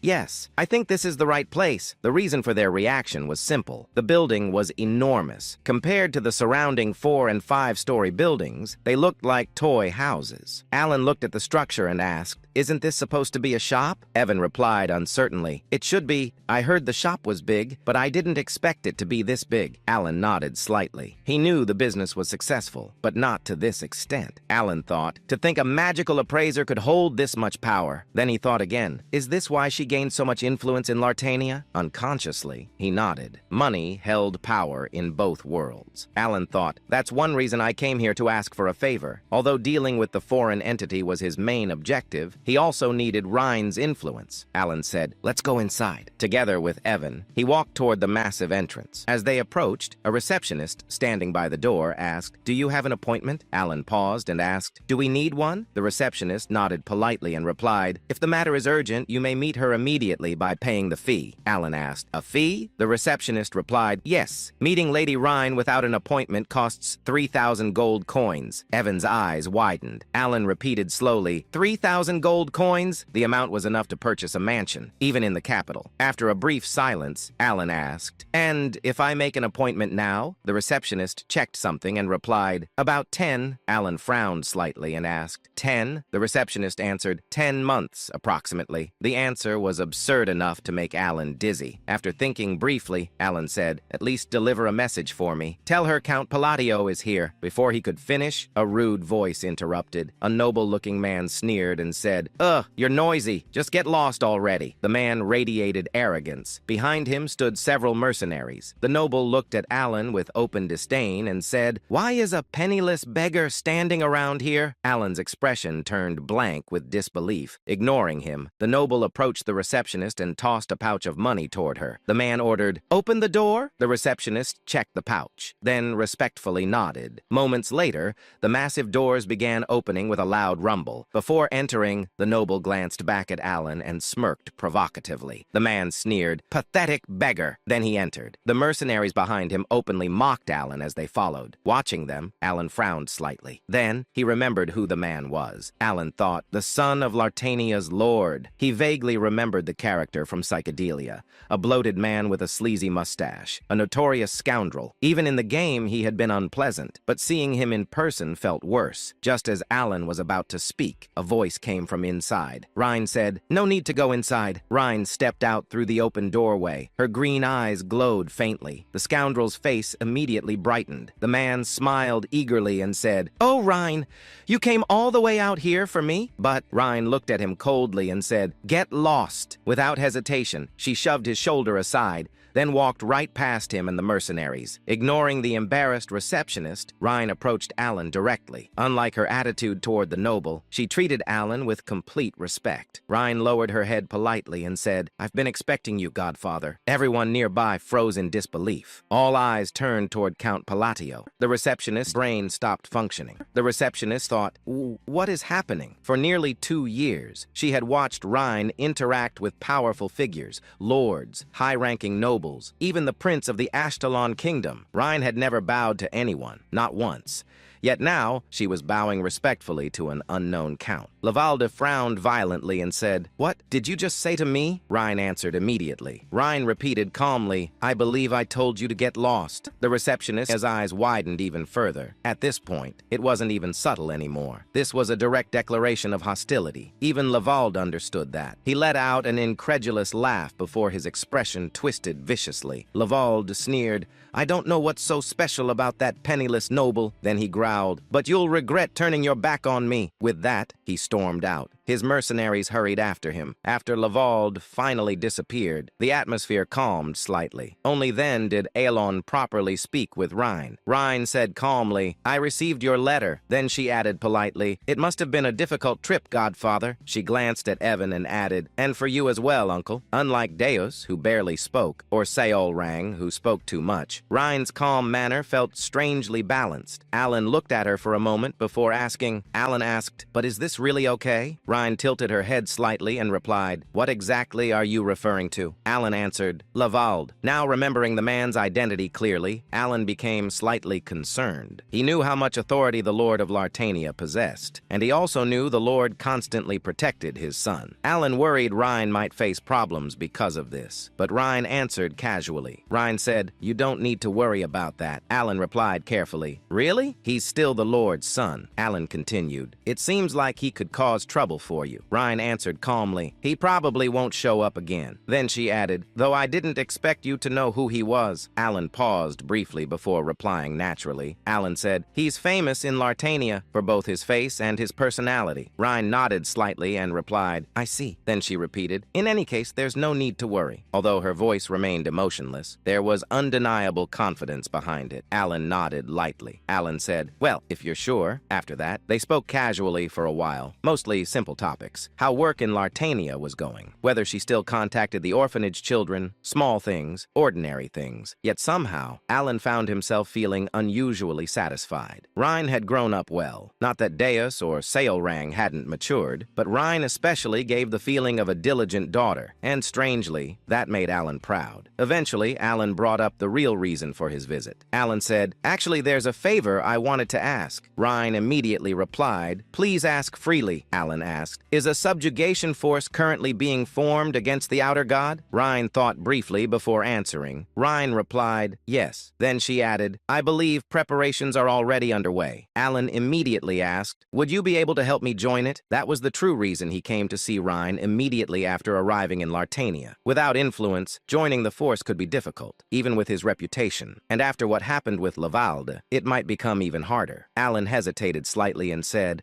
although after earlier, it may have become difficult. But before he could continue, Rhine interrupted him calmly. Rhine said, "That should be possible." Alan blinked. Alan asked, "Really?" Rhine nodded. Rhine replied simply, "Yes." Alan hesitated before asking carefully. Alan said, "But things seemed pretty tense between you and the Lord's son earlier." Rhine responded without concern. Rhine asked, "Is he really that important to you?" Alan replied, "Lavalde?" Rhine nodded. "Yes." Alan answered honestly, "Well, he's the Lord's precious son. I thought he might might trouble you. Ryan listened quietly before speaking again. Ryan said, "As I said before, you don't need to worry about that." Her tone remained blunt, yet reassuring. Oddly reassuring. Alan eventually nodded. "All right, I'll leave it to you then." Again, he felt strangely proud. After talking a little longer, a thought suddenly crossed Alan's mind. Alan asked, "By the way, why do you call me Godfather?" Ryan blinked once. Ryan replied, "Excuse me?" Alan explained. Alan said, "Deus and Seolrang call me benefactor or master. But why Godfather?" Ryan fell silent briefly, thinking carefully. Then she answered simply. Ryan replied, "Because it felt like the most fitting word." Alan nodded slightly. "I see." After a short silence, Ryan spoke again. "You should rest for now. You must be tired from the journey." Afterward, Ryan prepared rooms for Alan and Evan inside Mird, then disappeared somewhere. The moment she left, Evan finally spoke. Evan said, "Wow, she really matured." Alan looked at him and asked, "Did she?" Evan nodded immediately. "She's still blunt, but she was always like that." Evan smiled slightly and said, "Honestly, out of all the kids,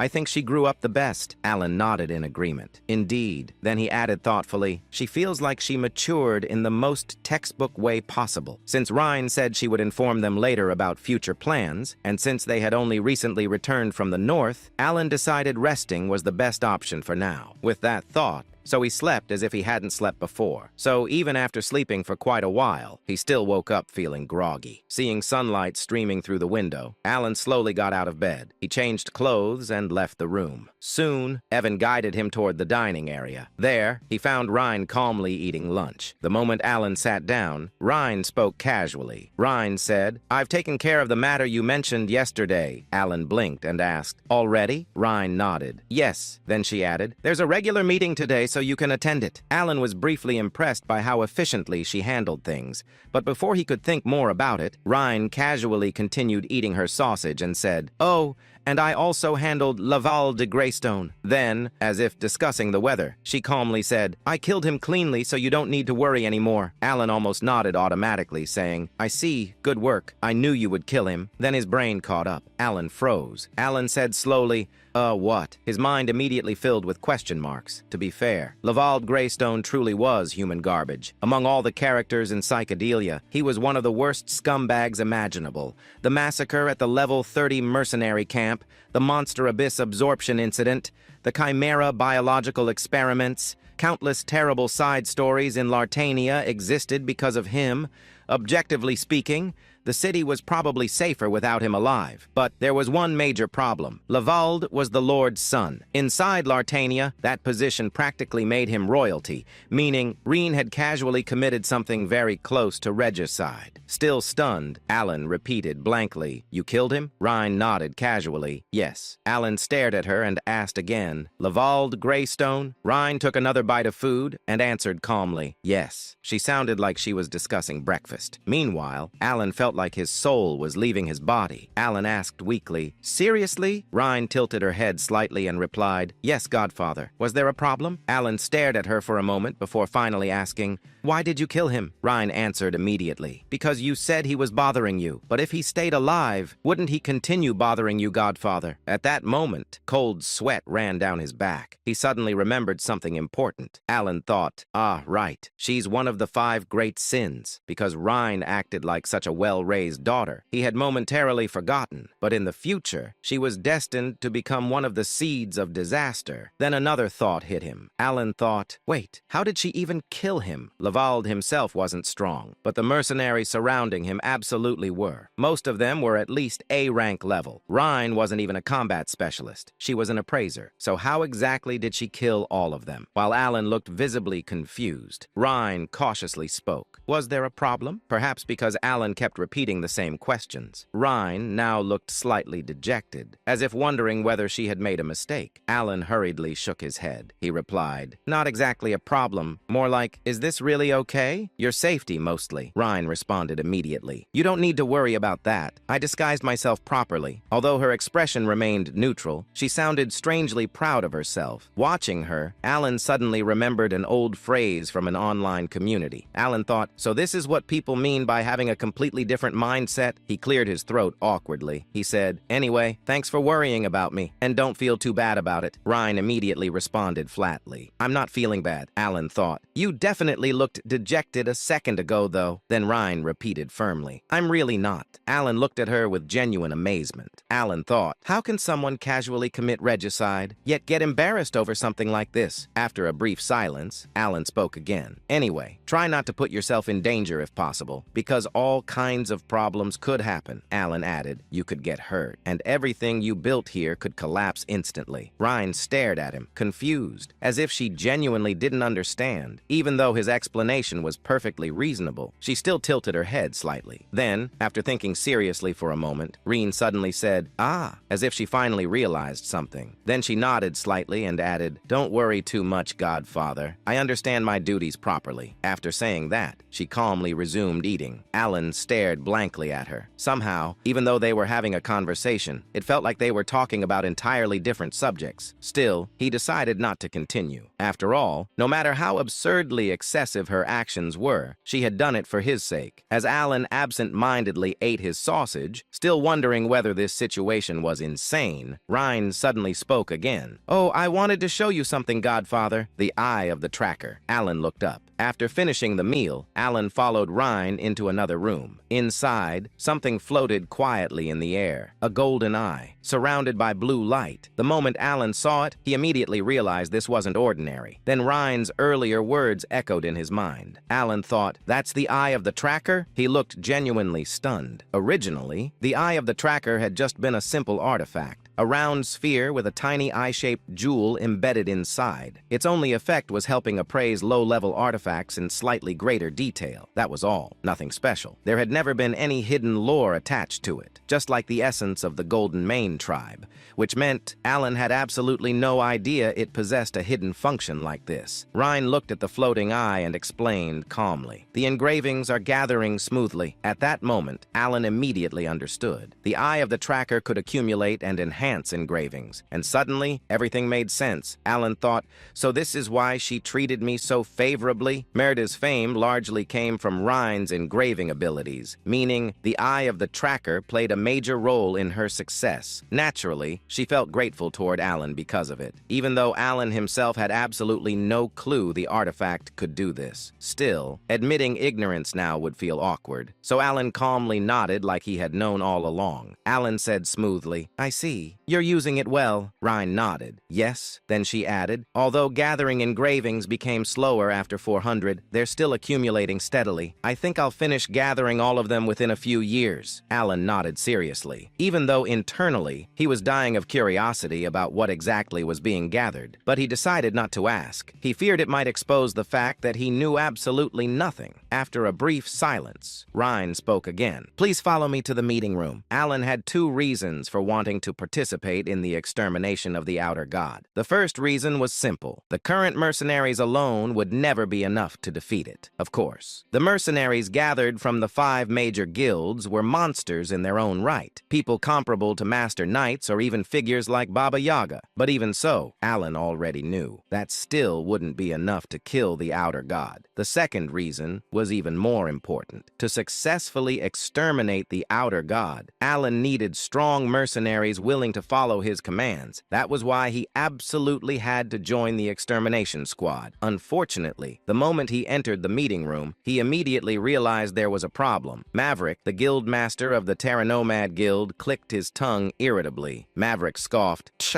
Hyman, the guild master of the Arcadia Guild, looked Alon up and down with blatant disdain. Hyman sneered, "You're bringing this weak-looking guy along?" Mayan, the beast woman guild master of the Ancient Trackers, laughed mockingly with her slit-like feline eyes. Mayan smirked. "Ha, he looks like the type who survives entirely on rumors." Then she added mockingly. Mayan continued, "What are you here for? To stand in the back and steal credit?" Meanwhile, Argonia, the guild master of the Kalamadra Guild, and the strongest among the gathered mercenary leaders, simply stared at Alan silently. She said nothing, but her gaze clearly wasn't welcoming either. Alan calmly looked around the room. Alan thought, "I expected hostility, but this is worse than I thought." Still, Alan had expected something similar. After all, to mercenaries, he probably looked like some random noble carried entirely by rumors. Then, Mayan suddenly stepped forward. Spinning a dagger between her fingers, she blocked Alan's path completely. Mayan narrowed her feline eyes and said mockingly, "Noble lord, I heard rumors you've been sticking your nose into places you don't belong. But seeing you in person, you don't even look worth talking to. Why don't you just turn around and leave?" The atmosphere inside the room instantly became heavy. Alan looked at Mayan silently for a moment. Then he came to a simple conclusion. Alan thought, "I need to prove my worth first." Without hesitation, Alan slowly raised his left hand. The gauntlet covering it emitted a faint, metallic sound. Then he calmly formed a seal. At that moment, without any warning, the previously ordinary meeting room was instantly swallowed by freezing cold. Frost exploded across the floor. The air temperature dropped so suddenly that everyone instinctively stiffened. Alan calmly spoke. Concentration. At that instant, the surrounding mana and atmosphere compressed violently around Mayan. Alan spoke again. "Freeze!" Then, the gathered mana instantly reacted. Frost bloomed violently around Mayan's body. It multiplied in an instant. Then, ice completely encased her. Mayan froze solid before she could even draw a proper breath. Her shocked expression remained trapped inside the ice. Silence. There wasn't any special reason Alan chose Mayan. Simply put, she was the weakest combatant present, at least according to the settings Alan remembered. Compared to the others, Mayan hadn't yet reached the level of a true superhuman. That was why she failed to react to the sudden attack and got frozen immediately. The mercenaries finally realized something was very wrong,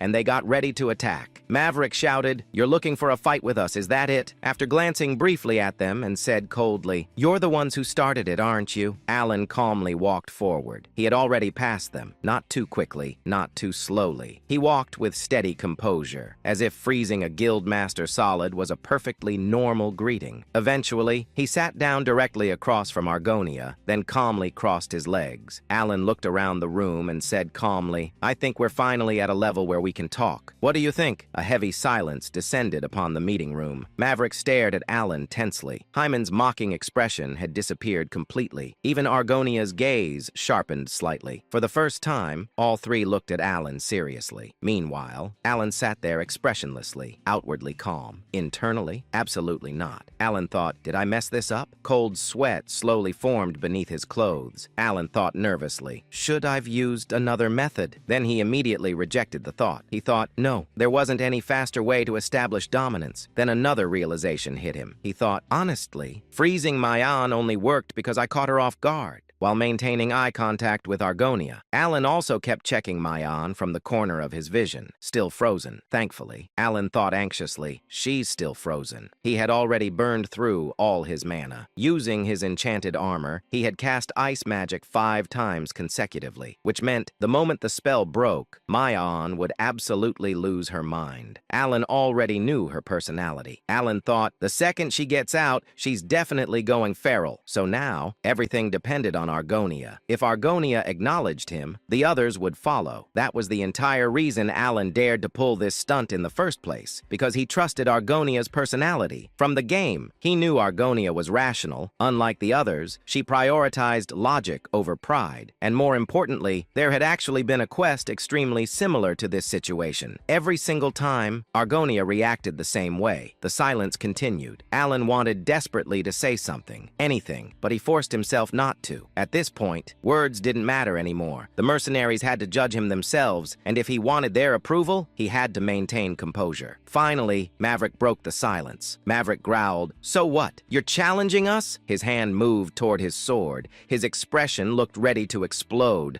The moment Alan saw that, his heart nearly stopped. Alan thought, I'm dead. But then, Argonia suddenly spoke sharply. "Stop!" Maverick turned immediately. He snapped, "What?" Argonia replied calmly, "I said stop!" Maverick glared angrily. He argued, "You want me to let this go after what he just did?" Argonia replied flatly, "We ignored him first." Maverick frowned deeply. Maverick protested, "Even so!" Argonia's eyes narrowed slightly. Argonia interrupted coldly, "I told you to stop, didn't I?" The atmosphere instantly became heavier. Maverick clenched his jaw, clearly furious. But after several tense seconds, he finally clicked his tongue. Then he put his sword down. Seeing the situation settle, Alan internally released the biggest sigh of relief in his life. Still maintaining his poker face, Alan asked calmly, When do you plan to descend into the labyrinth? Argonia answered politely. In 2 days. For a split second, Alan almost broke character. Alan thought, wait, was Argonia always this polite? Still, he kept going. Alan glanced subtly toward frozen Maion. Then he suggested, then let's continue this meeting tomorrow. With one person frozen solid, it'll be difficult to hold a proper discussion anyway. In his mind, he thought, I'm completely out of mana, and if that ice breaks, I'm doomed. Thankfully, Argonia nodded immediately. Let's do that. The moment she accepted, Alan stood up instantly, turned around, and walked out of the room with perfect composure, saying, see you tomorrow. Then, the second Alan exited the mansion, his composure shattered instantly. Alan clutched his chest and whispered internally, this is terrible for my heart. I'm never doing something like this again. He exhaled shakily, then immediately hurried away before Maion thawed out. Not long after Alan left, Maverick finally exploded. He growled irritably, I seriously don't like that bastard. Why do you want to let that pretentious snob walk away? But Argonia didn't respond. She only glanced at him. Hyman interrupted with a scoff. Seriously, how are you still talking after Argonia saved your life? Maverick blinked and frowned. What? Then Argonia quietly added, Hyman's right. If you had attacked him with your sword earlier, you probably would have died. Maverick's face stiffened. Maverick snapped. What kind of nonsense is... Then he stopped, because only now he properly looked around. Sweat. Argonia was sweating. Maverick's eyes widened slightly. He had never seen Argonia like this before. Not once. Even Hyman, whom Maverick reluctantly admitted was stronger than himself, also looked tense. Maverick finally shut up. Argonia fell silent. In truth, she had an idea, but the knowledge wasn't hers. It came from her mother, the Red Dragon, the being who once told her there was only one thing in this world she should truly fear. A distant memory surfaced in Argonia's mind.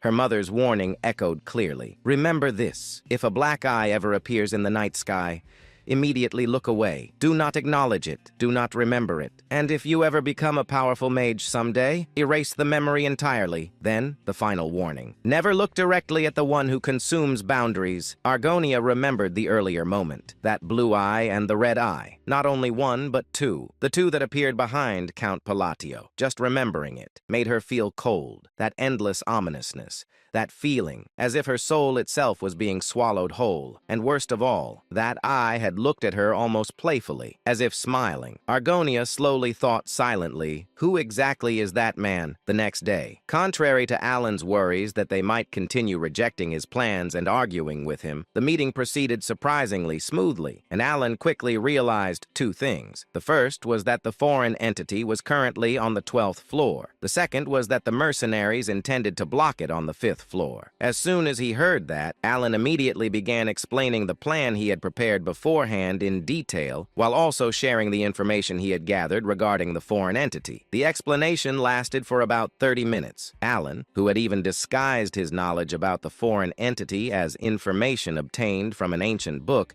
quietly observed the gathered mercenaries with slight tension, wondering whether they would object. In the end, we'll probably have to compromise, right? The strategy Alan proposed was one he was personally confident in, a plan designed to subdue the foreign entity while minimizing casualties. But that was only from his own perspective. He understood perfectly well that the mercenaries were not his subordinates. He could not order them around. At best, he could only suggest a strategy. That was why he felt so nervous when he heard what they said. Let's go with that. I agree. No objections. Me neither. Without a single complaint, the plan was accepted immediately, leaving Alan standing there in bewilderment. Alan blinked blankly. Really? No one had any issues with it? Was yesterday's impact really that strong? He shook his head slightly. Even if yesterday's events had been shocking, there was no way that alone could make Argonia and the mercenaries of the 5 great guilds act this obediently, which naturally led Alan to another thought. Could it be? His gaze shifted toward Rhine, who had accompanied them to today's meeting. But Rhine herself seemed slightly confused. Even with her usual indifferent expression, there was a faint trace of bewilderment on her face as she quietly muttered, I'm surprised the meeting went so smoothly. That only made Alan even more confused. Something feels off. Even Miaon, who should have still held some resentment after being frozen by Alan yesterday, remained strangely quiet. And because of that, Alan unconsciously thought, looks like using my game knowledge knowledge really paid off. Once the preparations were complete, the group began descending into the labyrinth, carving a bloody path through endless waves of monsters. Watching the mercenaries fight firsthand, Alan's body trembled slightly with fear. He thought, I'm really glad I didn't come here alone. The scale of the battle was far beyond anything he had experienced personally. After some time, the mercenaries established a temporary resting area within one of the safe zones inside the labyrinth. While Alan was resting quietly, he suddenly heard a voice. Hey, it was Mayan. She had approached him without him even noticing. Alan instinctively became slightly tense, wondering if she had come looking for a fight. But instead, Mayan tilted her head and asked, By the way, Count, do you have any prejudice against beast folk? Alan answered honestly. No, not really. And what happened before had nothing to do with discrimination. She said, That's a relief. Alan looked at her in confusion and asked, Why is that a relief? Mayan smiled slyly. Her feline eyes narrowed mischievously. Hey, Count, by any chance, would you be interested in sleeping with me? She dropped the outrageous statement so casually that Alan's mind completely froze. For a brief moment, his brain stopped functioning altogether. Alan stared blankly at her before finally managing to ask. Suddenly, her cat-like ears twitched slightly. She said, This is already our third meeting. By now, we've already figured each other out, haven't we? I know you're strong. At those words, Alan finally understood where this was coming from. He remembered that Mayan's tribe revered strength above all else. After letting out a small sigh, Alan shook his head. Sorry, but I'll have to decline. A hint of disappointment appeared on Mayan's face, but only briefly. Soon she sighed as though it was ridiculous that she had even reacted that way. Well, nothing I can do about it then. I was honestly pretty thrilled when you overpowered me in one move. Then she winked playfully. Still, let me know if you change your mind. I'm pretty charming, you know? As Alan stared blankly at Mayan's retreating figure, another voice suddenly echoed from behind him. Shall I take care of it, sir? It was Rhine. She spoke rudely to you, sir. Rhine stared coldly at Mayan's back as she said those chilling words. Alan immediately pressed his lips together tightly, saying, Huh? No need for that. No, you're not actually thinking about killing her just because of a few words, right? Bro, I swear, she truly thought. About a day passed after that, as the group continued advancing deeper into the labyrinth. By then, they had already reached the 4th floor. However, frustration gradually spread among the mercenaries because they still hadn't located the foreign entity. One of the mercenaries muttered that searching every single floor one by one was becoming a nightmare. Alan quietly clicked his tongue. As expected, reality is completely different from the game. Because they were moving as a large group, their speed was incredibly slow, and unlike in the game, there were no shortcuts. In the game, defeating certain monsters would naturally open the path to the next level, but reality was different. Monsters continuously appeared from every direction, and simply dealing with them consumed enormous amounts of time and energy. Looking around the labyrinth, Alan muttered in disbelief. How was this place even designed? After some time, he heard a voice. We're almost at the 5th floor. Hearing the mercenary's voice from ahead, Alan raised his gaze and saw a massive glowing door in the distance that resembled the exit of the labyrinth itself. Not long afterward, the group finally arrived at the 5th floor. Rhine explained calmly. The 5th floor is a safe zone, so it's relatively peaceful. Alan nodded. That's true. Then Argonia's voice echoed throughout the area. All right, take a short break and begin preparations immediately. Watching the mercenaries move with perfect coordination, Maverick clicked his tongue before shifting his gaze toward Alan. Honestly, he still didn't like him. No matter how many times he looked at Alan, he simply couldn't see what was supposedly so impressive about him. He thought, what's so special about a guy who's already panting just from walking through the labyrinth? Maverick looked at Alan several times, but still failed to notice anything remarkable. Eventually, he turned away with a confused expression. At that moment, Maverick suddenly felt something strange, something subtle, yet strangely familiar. As he frowned and tried to understand the source of that unsettling feeling, he finally realized it. The noise, the bustling sounds from the mercenaries preparing Alan's strategy had completely disappeared. It was as if time itself had stopped. Sensing something horribly wrong, Maverick immediately turned his head toward the mercenaries, and then he saw it. The mercenaries had frozen completely in place, like dolls. Every single one of them remained motionless, in the exact positions they had been in moments earlier, frozen. As Maverick tried to speak, the mercenaries' bodies suddenly began collapsing, slowly, like falling statues. Starting from their legs, their bodies tilted diagonally before crashing onto the ground. Blood spread across the ruins and the grassy plains. And then Maverick finally saw it. standing calmly before the corpses of the fallen mercenaries, was a goblin. The moment their eyes met, Maverick felt overwhelming despair consume him, and in that instant, he understood several things at once. The goblin before him had slaughtered his men. The goblin before him was the foreign entity they had come to exterminate, and he needed to draw his sword immediately. Yet despite knowing all of that, he could not move. He could not scream. He could not draw his weapon. He could not even call for help. He could do absolutely nothing, even though the creature standing before him was merely a goblin, one of the countless monsters he had slaughtered throughout his life. His instincts screamed at him. This was not a goblin. The creature's gaze locked onto Maverick. Then the goblin spoke. "Who gave you permission to meet my eyes?" It pronounced judgment. A finger slowly rose, steadily, calmly, and pointed directly at Maverick, as though marking his inevitable death. And then, just as Maverick, overwhelmed by terror, shut his eyes after seeing the finger begin to move, a cold, emotionless voice echoed across the battlefield. "Freeze!" The ground instantly froze over. Ice spread across the plains like a living creature, devouring the grass and stone alike as frost rapidly expanded in every direction. "Get a hold of yourself!" Hearing that voice, Maverick abruptly opened his eyes. And there, standing before him, was Alan. The goblin's body had been trapped inside a massive, crescent-shaped crystal of ice, cold mist drifting from its surface. Kaelus's eyebrows twitched slightly as he stared at Alan. Its raised finger slowly lowered as it rubbed its chin with interest, saying, "You're doing something amusing, insect." Watching him carefully, Alan quietly muttered, "Kaelus." Because it was born lowly, it endlessly sought knowledge. Because it was born lowly, it eventually reached the boundary of truth and awakened to the laws themselves, ascending into a godlike existence. The king of gluttony, the devourer of boundaries. The moment Alan spoke his name, the curiosity in Kaelus's eyes deepened. Kaelus brushed his hair back with a grin. "You even know my name? Impressive. What a charming little human you are." Alan silently stared at Kaelus, his expression tense. Why did the timeline change? According to the original report,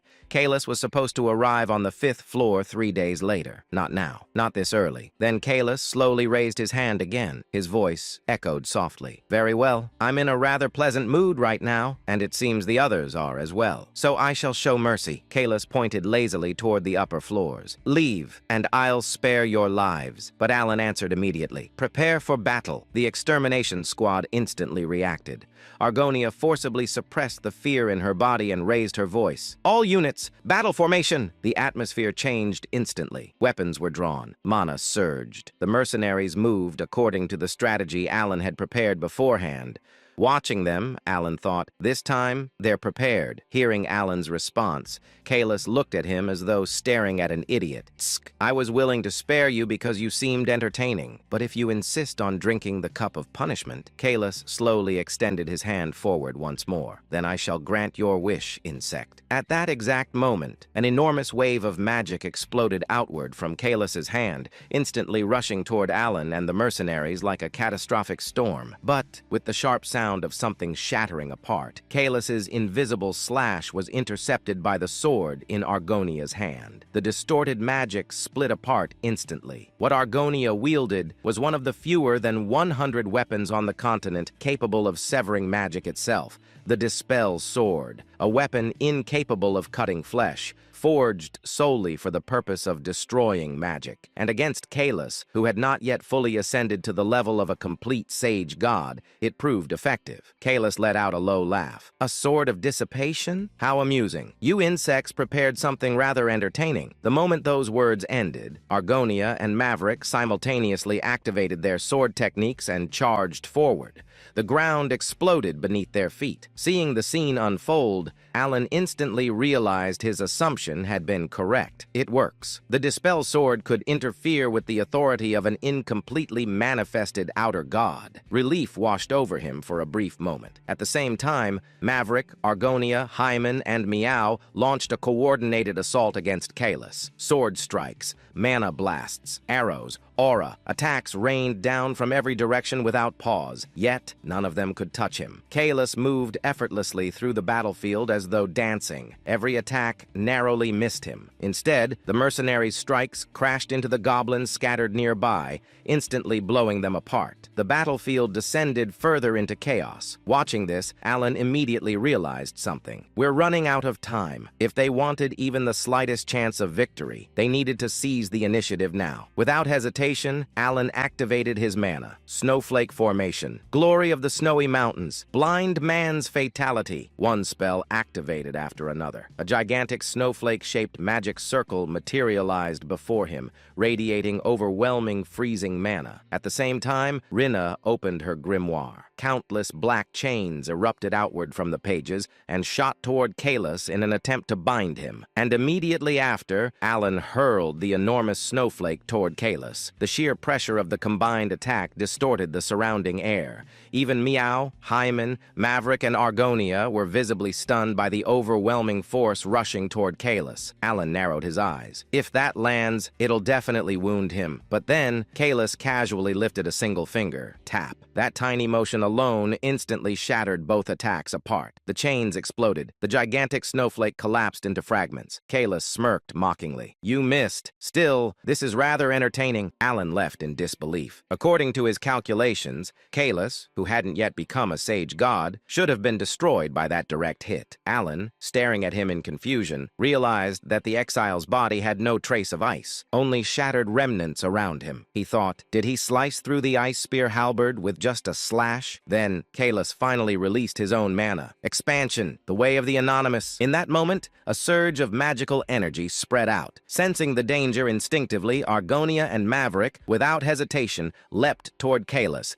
pushing off the ground. Mayon, who had just been relaxing moments earlier, quickly knocked an arrow and fired it, while Hyman raised his staff and cast a spell to intercept the Kalis's magic. However, just before Argonia and Maverick's swords reached the Kalis's neck, Mayon's arrow pierced his heart, and Hyman's magic approached his throat. The magic that had already spread around Kalis began to vibrate the air according to his incantation. Expansion, with that softly spoken word from Kalis. Argonia's and Maverick's bodies were severed apart instantly. Blood scattered across the battlefield. The fog slowly cleared. What remained was devastation.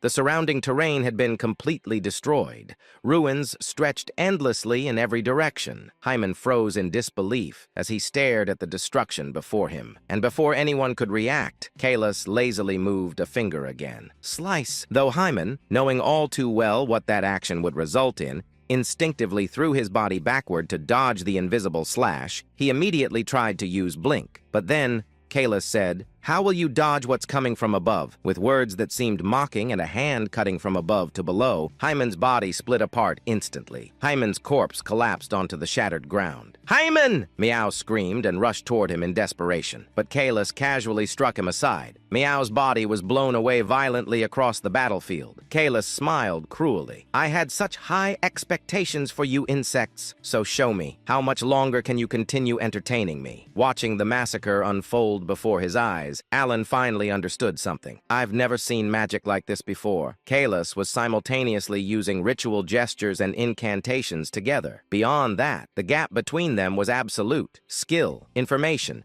preparation, raw power, everything differed completely. Their entire strategy had collapsed. This was the worst possible scenario, and yet Alan still refused to give up. Then there was only one thing left for him to do: push his magic beyond its absolute limit. Alan immediately activated another spell. Glory of the Snowy Mountains. Crystallization, then rotation. As Alan crossed his fingers together, a gigantic ring-shaped mana formation materialized before him.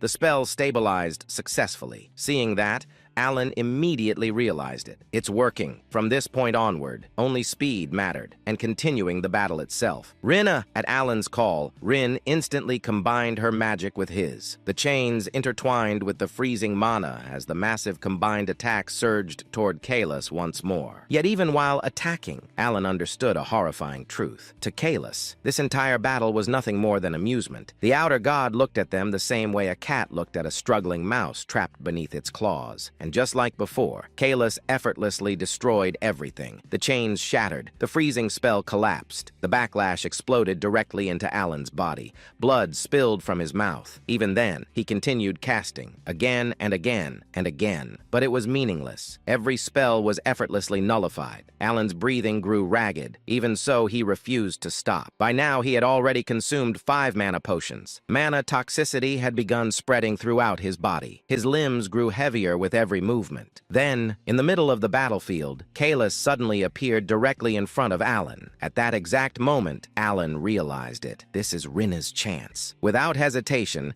Alan and Rin combined their powers once more and launched another attack. As the spell formed, Alan focused on the final remaining constraint within his magic. Magic had been used against Earthaltis, the great god of duels. Magic had been used upon snowy terrain. Magic had been used at death's door. Magic had been used against a god itself. Alan realized that adding one more condition might allow him to distort the laws of the world even further. But even then, he knew it still wouldn't be enough. Desperately, Alan forced himself to think. There had to be an answer, something capable of ending everything in a single strike. Then, Kalis's earlier words resurfaced in his mind. You still understand nothing. At the same time, Alan remembered the words of the shadowy figure. There were incantations, and there were principles connecting everything together. The moment those thoughts linked, Alan realized it. There's a clue. Sweat poured down his face. He grabbed his hair tightly. Then, as his thoughts finally reached a breakthrough, Alan activated an entirely new spell. Confusion and awakening are intrinsically one and the same. If you open your eyes, you will receive a key. The moment the incantation completed,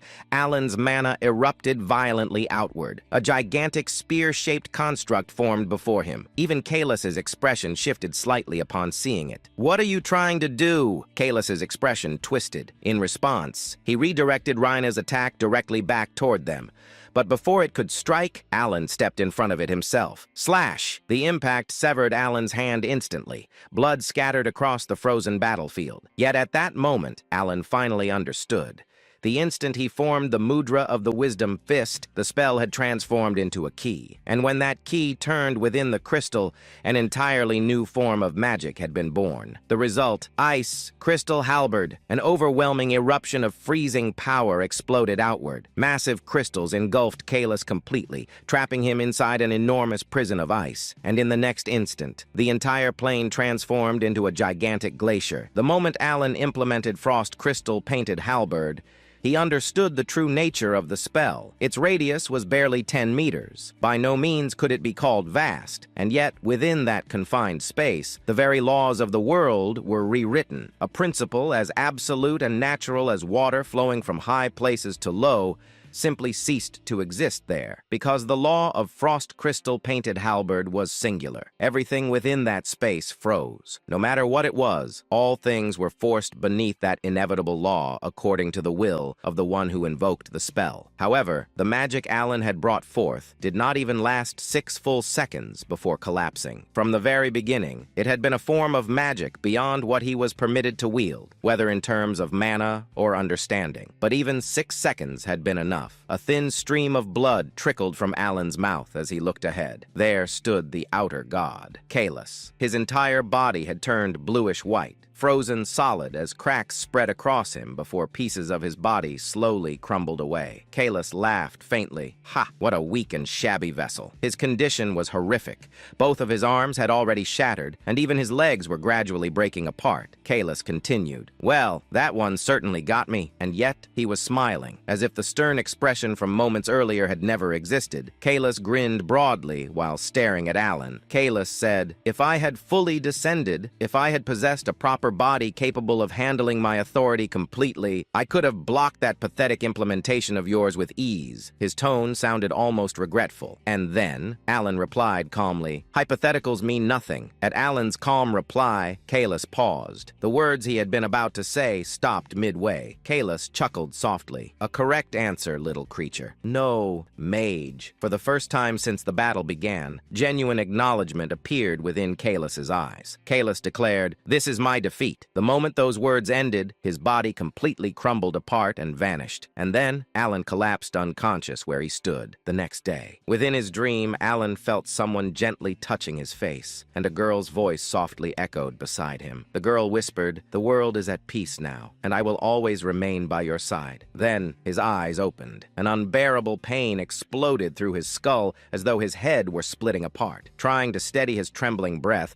Alan slowly lowered his gaze toward his left arm. His entire arm had turned bluish, as though severe frostbite had consumed it. Judging by appearance alone, it looked like something that should have already been amputated. But it was not limited to just his arm. Although the left side was the worst, bluish discoloration had spread throughout parts of his body like bruises stained deep beneath the skin. Fortunately, it was not frostbite. It was mana intoxication. Alan muttered weakly, "I can't put any strength into it at all." Seeing his arm remain completely motionless, as though all sensation had vanished from it, Alan let out a quiet sigh and leaned back against the crude bed. Truthfully, he had expected this possibility from the moment he started consuming mana potions recklessly during the battle. At least it only ended like this. Among the countless side effects caused by excessive mana potion consumption, mana nerve paralysis was one of the lighter outcomes. It would eventually heal with time. If it had been mana sinkhole syndrome, where the mana circuits permanently collapsed, or cardiac mana sclerosis, where mana hardened the heart itself, he would have died instantly. Just as Alan relaxed slightly, Rhine asked, "Are you all right, Godfather?" The curtain of the makeshift tent was pulled aside as Rhine stepped inside with her usual indifferent expression. Alan answered, "I'm only suffering from the intoxication symptoms. I'll recover eventually." After saying that, Alan looked toward her. Alan asked, "How are things outside?" Fortunately, the news was not entirely bad. Mayan and Argonia had survived. Mayan had coughed up blood during the battle, but after taking a potion, her injuries were only severe enough to limit her movements somewhat. Argonia's situation, however, was far worse. She had directly endured the outer god's magic. Although her half-dragon body and regenerative abilities had somehow kept her alive, she was practically half dead. After hearing the report, silence lingered inside the tent. Alan glanced quietly at Rhine. Her expression remained as blunt as ever, but something about her demeanor felt awkward today. Up until now, despite her cold personality, conversations with her had flowed naturally. But today, she seemed unwilling to continue the conversation herself. Just as Alan wondered whether he should speak first, Rhine suddenly opened her mouth. Rhine called softly, "Godfather, if it isn't rude, may I ask you one thing?" Alan nodded slightly. "All right, ask freely." At those words, Rhine hesitated briefly before speaking. She asked quietly, "Why did you save me?" Her voice remained calm, but there was something buried beneath it. Rhine continued, "My life, was it truly that important? That you would risk your own defeat for it? By saving me, you placed yourself in danger." At her words, Alan quietly looked at her. Her expression remained unchanged, but her eyes contained a question so obvious that anyone could see it, as though what Alan had done simply made no sense to her. Hearing that, Alan suddenly remembered Seolrang asking him something similar once before, and for some reason, he began to feel slightly wronged. Seriously, what exactly do I look like to them? Do I have the face of some villain who raises children only to exploit them later? Of course, Alan had originally saved them in order to prevent the 5 great sins from taking root, but even so, he had never once believed they owed him anything in return. At most, he had only vaguely hoped that maybe, someday,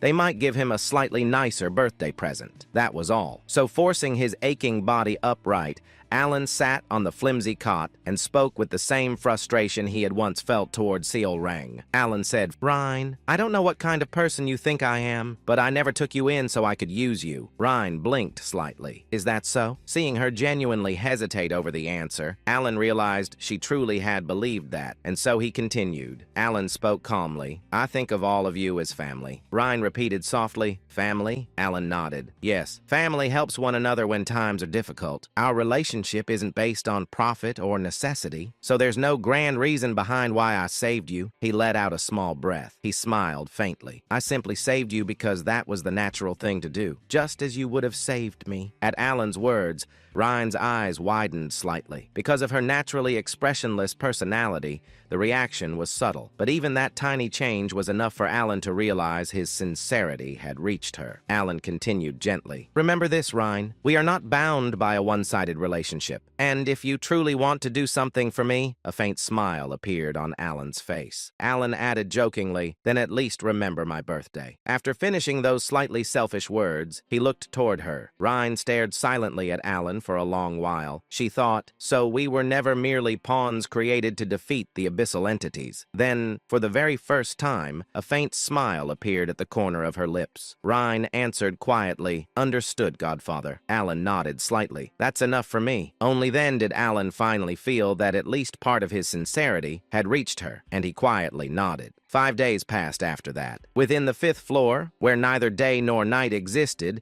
and only an endless blue sky stretched overhead, Alan had finally recovered enough to move again, and together with Argonia, whose monstrous regenerative ability had allowed her to stand once more, Alan asked, can you move? Argonia answered, to some extent. Hearing her answer, Alan looked at her with slight admiration. He muttered, impressive. 3 more days passed before the group finally managed to escape the labyrinth entirely. However, the moment they returned, Evan immediately exploded in anger after seeing the terrible condition Alan and Rhine were still in. He could not believe they had deliberately stopped him from following them, only for both of them to end up heavily injured anyway. In Evan's eyes, Alan had insisted that the guild leaders were enough support, yet the result clearly proved otherwise. Meanwhile, Alan and Rhine quietly sat there like children being scolded by their mother, while Evan continued lecturing them. Deep down, Alan admitted that the real reason he never wanted Evan involved was because he feared Evan's presence would completely derail his plans. In the original game, Evan had absolutely nothing to do with Labyrinth City. As time passed, news of the Strike Force's victory spread across the entire continent. At the same time,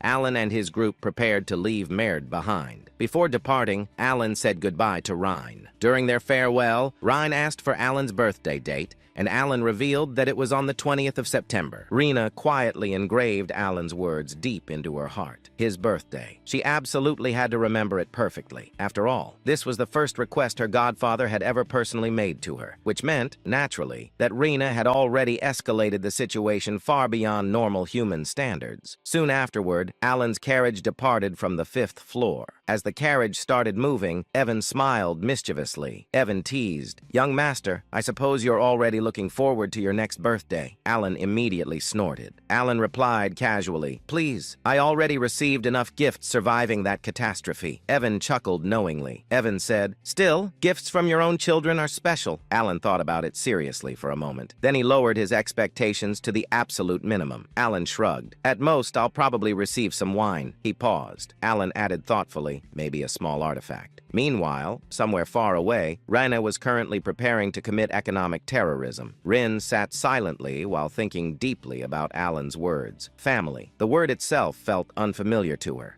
Because the Great Moon was naturally such a different existence compared to ordinary people, absolute faith and devotion toward him had always felt natural to her. To Rhine, victory alongside him had once seemed completely inevitable. However, after receiving Alan's recognition, the word family, which once held no meaning to her at all, finally became something real and attainable. Likewise, the title Godfather, which she had originally chosen out of pure respect, slowly transformed into the symbol of a genuine emotional bond. At that moment, Rhine sincerely wished to remain by Alan's side more than anyone else. She even resolved herself to answer immediately whenever her godfather needed her. The thought alone caused Rhine to become incredibly embarrassed, making her smile and blush uncontrollably. As she continued thinking about Alan's upcoming birthday, she began wondering what kind of gift she could possibly offer someone who considered her family. After thinking carefully, she eventually concluded that, for starters, the Lord of Latania's castle itself should be enough. Meanwhile, Rene continued thinking completely seriously. Rene thought perhaps conquering nearby territories as additional birthday decorations would also be acceptable. As time passed, winter finally arrived at the Palatinate estate. Fortunately, Alan gradually recovered from his mana toxicity, mostly because his body had finally stopped trying to file a resignation letter. One peaceful afternoon, Evan entered while carrying a crystal ball. Evan announced, "Young master,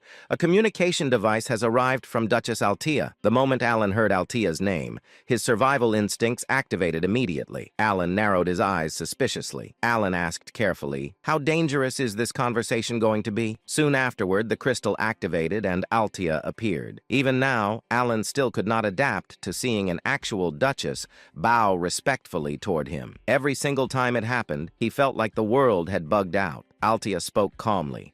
Altia reported, "Kalfa is progressing smoothly." Alan nodded seriously, despite understanding absolutely nothing about what Kalfa was currently doing. Then Altia dropped a nuclear bomb casually. Altia announced, "As of yesterday, we have successfully taken control of Asteria's entire underworld." Silence. Alan blinked, then blinked again, then spiritually disconnected from reality for 3 seconds. Alan thought, "Excuse me?" Altia smiled faintly. Altia congratulated him. "Congratulations on your achievement, Lord Alan." Alan almost collapsed on the spot. Achievement? What achievement? Then suddenly, he remembered something horrifying.